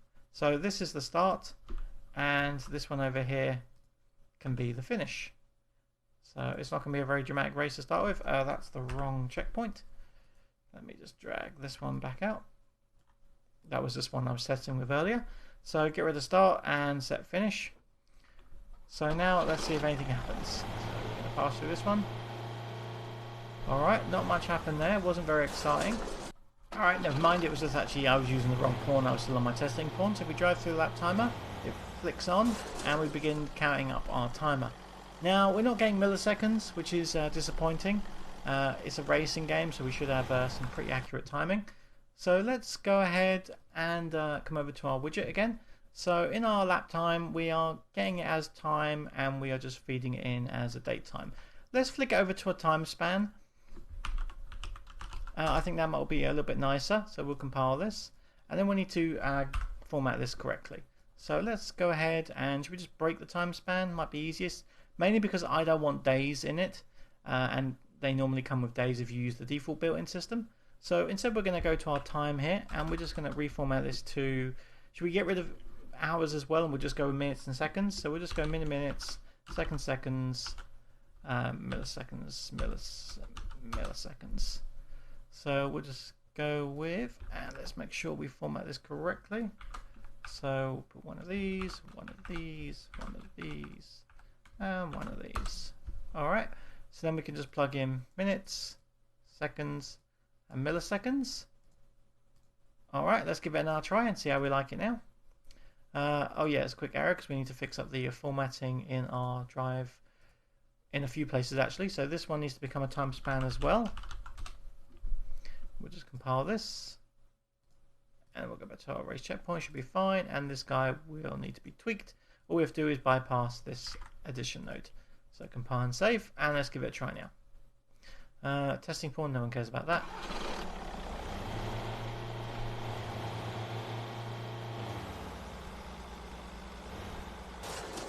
Alright, looking better. We haven't got any padding though, so we do want to get some padding going on. And that's very easy to add. So what we can do, we can go back over to our lap timer, and what we've done is we plugged these in directly as integers. What we want to do is instead convert them to text. So to text from an integer, and then the formatting for it, and we don't actually need hours, let's go straight to minutes. We're going to get rid of grouping, and we'll set the min digits to 2 and the max digits to 2 as well, which will get rid of our overly verbose milliseconds. So we'll just plug this into our minutes, we'll plug this into our seconds, and this into our milliseconds. And I'm also going to add a second colon into these, and I'm getting rid of the lap text as well, because lap should come up after you've done a lap and not before. So let's go ahead and press play now, and let's give it another try. Alright, looking interesting. I only put double colons in so I can see it a bit clearer. So it looks pretty good, and let's try if we go through this. The timer should just stop updating. Brilliant. So good start. Let's reformat this again. Let's get rid of the double colons now. We should probably go to commas really, but whatever, this will do for now. And then we want to add a little bit more visual flair to it, I think. So this is our main lap time, and then let's wrap it in a vertical box, a bit like what I mentioned before. So, and we'll grab a new text, add this in, and this will be a smaller text, and it'll be in italic as well. It is variable, and we'll call this the past lap time, something like that. So if you were doing a full loop, then this will give you kind of a previous one to compare against. And also on this one, it would be really nice if we got a little bit of animation on it. So let's go ahead and add new animation, and we'll call this lap. And then on the lap, we're just going to, let's change the color on it. So let's add a key for color, and we'll just make it pretty sudden. And what we'll do is we're going to recolor it to like gold. I think would be nice. Let's just key it there. And then we'll go back up to 0.5, and then we'll reset it back to white and key that. So it's just, alright, and we'll make it a bit snappier actually still. Good. And then we're going to also do the scale of it. So we should probably scale it using transform. So let me just try this, 1.5. Yeah, that's what I want. So let's go to a more reasonable number, not 0. And we'll go to our start frame, and we'll just key it at 1. We'll go to the end frame and key it at 1. And we'll go to our dramatic frame, and we'll key it to like 1.3. Maybe that's a bit much, 1.2 and 1.2. Something like that. It'd almost be nice if it pivots from the bottom, but I'm going to leave it like this for now. So we're just going to save this, and we'll just press play. Alright, we didn't actually key that change. 1.2, 1.2, and we'll key. I'm so used to having auto key on. That looks pretty cool. So that just gives us a little animation to play. So we'll just save this, and we'll go to our graph now. So we've got the end of lap. So what we can do is we can grab our lap animation, and we can just play animation. and we don't need to really change anything on it. It'll just be pretty much that. And then we've got our secondary lap timer here, past time lap. So what we could do is we can go to the end of lap, we can grab our past time lap, and we could just set text. And this is currently a past time lap, so it's just literally showing us what we had before. But we could also compare it against, shall we say, a best time lap. And you should really do this in like a player controller and request the data back. But I am going to go ahead and skip that and just do it in here. So I'm going to null it out by default. I'm going to go back to our graph, go to our update lap timer, and we're going to want to save our lap time. So pretty much the variable, and we'll say current time. So again, it's a bit naughty doing this in the widget blueprint, but it's going to make it work for us in a nice quick way. And it'd be easy to refactor this if you wanted to later. So let's go back to our end of lap. We'll grab our current time, and we will grab our formatting options. And we could just go ahead and promote this to a function. Format time span. And we'll just, let me have a quick look. Yeah, this could just be pure. So let's convert this to a pure node, save it, go back to here, and we can reformat this. And go to our end of lap, and we'll grab our current time, which we've already got actually. Grab our format time span, and we'll just set it like this.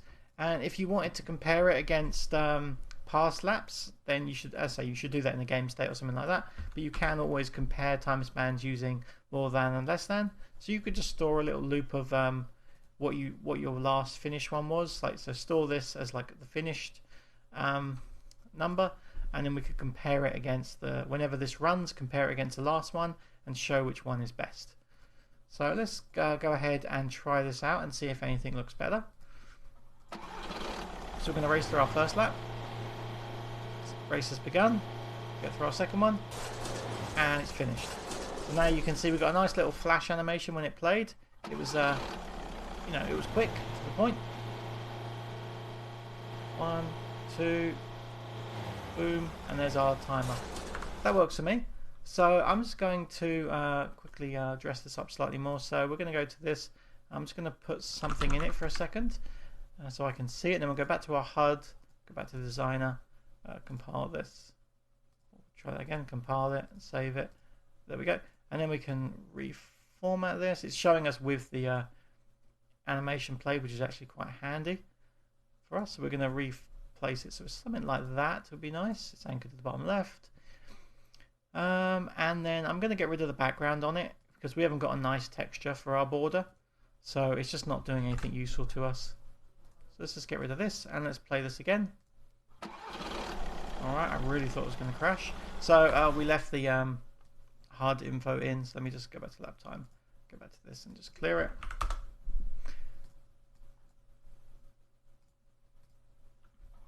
Alright, so let's start off. And you could also get rid of the initial timer until we start the race. Alright, that's looking pretty good. So I mentioned about checkpoints, and we're not going to actually set the checkpoint system up. But as an idea for you, if we come down to our checkpoint system, you could do something like a map of checkpoints versus indexes, and then compare which one's been done, like checkpoint progress. Now if you look at something like the vehicle game, they've just statically done theirs, so it's not flexible like what we're kind of thinking about. So if you wanted to build it just like theirs, it's really easy, but if you want something a bit more flexible, it is a bit more work. So you could do something like this as a checkpoint progress, and then every time you pass through a checkpoint, you can just add to it, because we can always get is checkpoint and then get the checkpoint ID. So we can actually add to it like this, and if you've passed through it, then obviously we're going to tick it to true. And that's going to give you a list of kind of all your checkpoints versus whether or not you pass through them or not. And then the last thing you need to do then is you need to get all actors of class of your checkpoints, and you need to work out how many there were, and have a, and then you could look at their indexes, or you could just make the assumption that you ordered them correctly and say, okay, there's 10 checkpoints, which means this needs to have 10 elements in its array. It should have 0 to 9, and if it does and they all have tick true, then we've passed through all of our checkpoints, and we can finish the race. And if we haven't ticked off all 10, then we can't finish the race because we missed one of our checkpoints out. So it's pretty simple to add. I don't want to add it in our example, but we'll leave it there because this video is pretty long already. So thanks for watching, and I'll see you in the next one.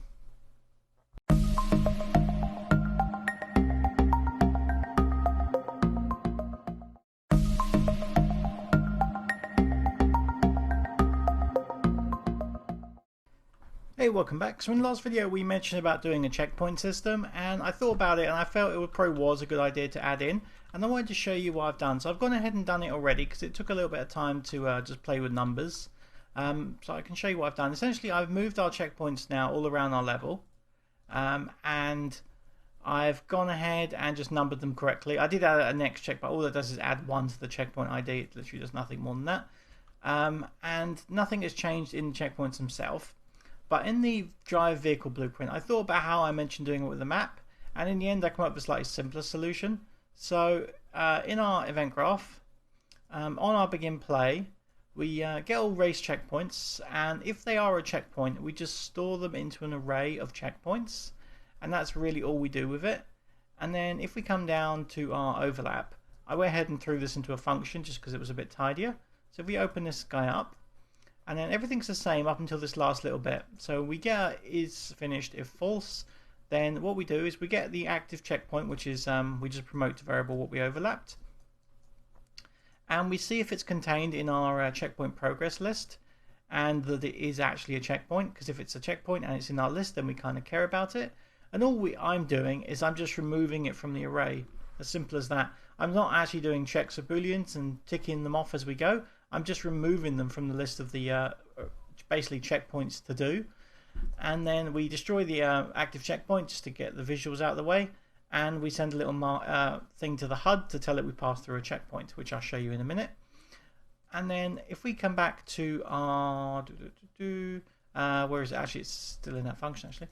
In the finished, we get our checkpoint progress and we get the length of the array of what's left, and if the array is equal to 0, i.e. we pass through all checkpoints, then we can go ahead and just run the normal logic for finishing. And that's pretty much that. I mentioned I changed the material slightly. So in our static mesh, in our checkpoint maker, what I went and did is I added a second distance blend, and this one is inverse, so this is the second one. And basically it just cuts it off at a distance now. So zooming out, it will eventually disappear there. So that was just kind of a quick and dirty way of making our checkpoints disappear so we don't see the entire level's worth of checkpoints at once. Now, probably in a better system, you would send a little notify when you pass through a checkpoint to find the next checkpoint in the list, which is just a for each loop through to find the next index after the one you're currently on. So if you get your current index is 2, and you're just like, right, okay, I want to find index 3, loop through until you find index 3, and then you could tick the visibility on for your cylinder so that you only showed the next checkpoint in the list. And you could also do things like coloring them different colors. I thought this was a nice simple solution just to do it in the material itself. So you can go ahead and do that. And I've just spotted over there one extra thing we could do is we could feed this into a lerp, and then we can use the B channel to set what is our kind of when we can see it, what is the opacity. So we could just change this to 0.4, and it will give us a slightly more faded cylinder, which I think will look nice. So we'll throw this in here. And then I mentioned the HUD. So when we pass through a checkpoint, we call this onCheckpoint function, which is in our HUD, and all we do is we play this animation. So if I come up to our designer and click on our new checkpoint, basically I've just animated the transform and the rotation and the scale. So what we get is this effect. So it spins on and then drops off. So I just play it through. Alright, it's simple, it's to the point, and of course you could go ahead and play a little sound effect at the same time. So that would just be a 2D sound anyway, so you could just play sound 2D, and you could play a little sound for passing through a checkpoint. I'm a bit vastly lacking in sound effects. So if we go ahead and play now, and we just accelerate off, and we full screen this. So we pass through our first checkpoint and we start the timer. I'm just going to turn my game sounds down. And we pass through the second one, and we get a little checkpoint notification. Down there, and essentially you can see what we're doing. And if you wanted to do per checkpoint timers now, it would be very easy to take what we've done and adapt it to checkpoints. So it took a little bit of time playing, that's why I'm not showing you recording this one live, especially just animating that widget. Oh god, I'm a terrible driver. But yeah, I wanted to show you an idea of how you could do the checkpoints, and from what we've done here, it could easily be expanded considerably to be supporting multiple colors to show you the next checkpoint. Recolor the finish and start timers would be a nice touch. Playing some sound effects when you pass through a checkpoint. Probably exposing out the size of the box to blueprint would be nice. Not required, but nice. Remember, we didn't do it as a thingy because you can always just select the box here and just rescale it. There's no actual need to do the work of exposing it in the construction script. You can just rescale it here. Just a note, because I've seen a lot of people do that and they go through the effort of setting up the construction script to do it. There's not really any need. You can just select the box and rescale it. I know it's fractionally nicer on Artist to have one scaler, but you know, it's one extra click, so saves you a bit of work. So yeah, I think it's a good system. I think we've got a kind of an overall good car system, so we're probably going to be wrapping up in the next video. And yeah, so thanks for watching, and I'll see you in the last one.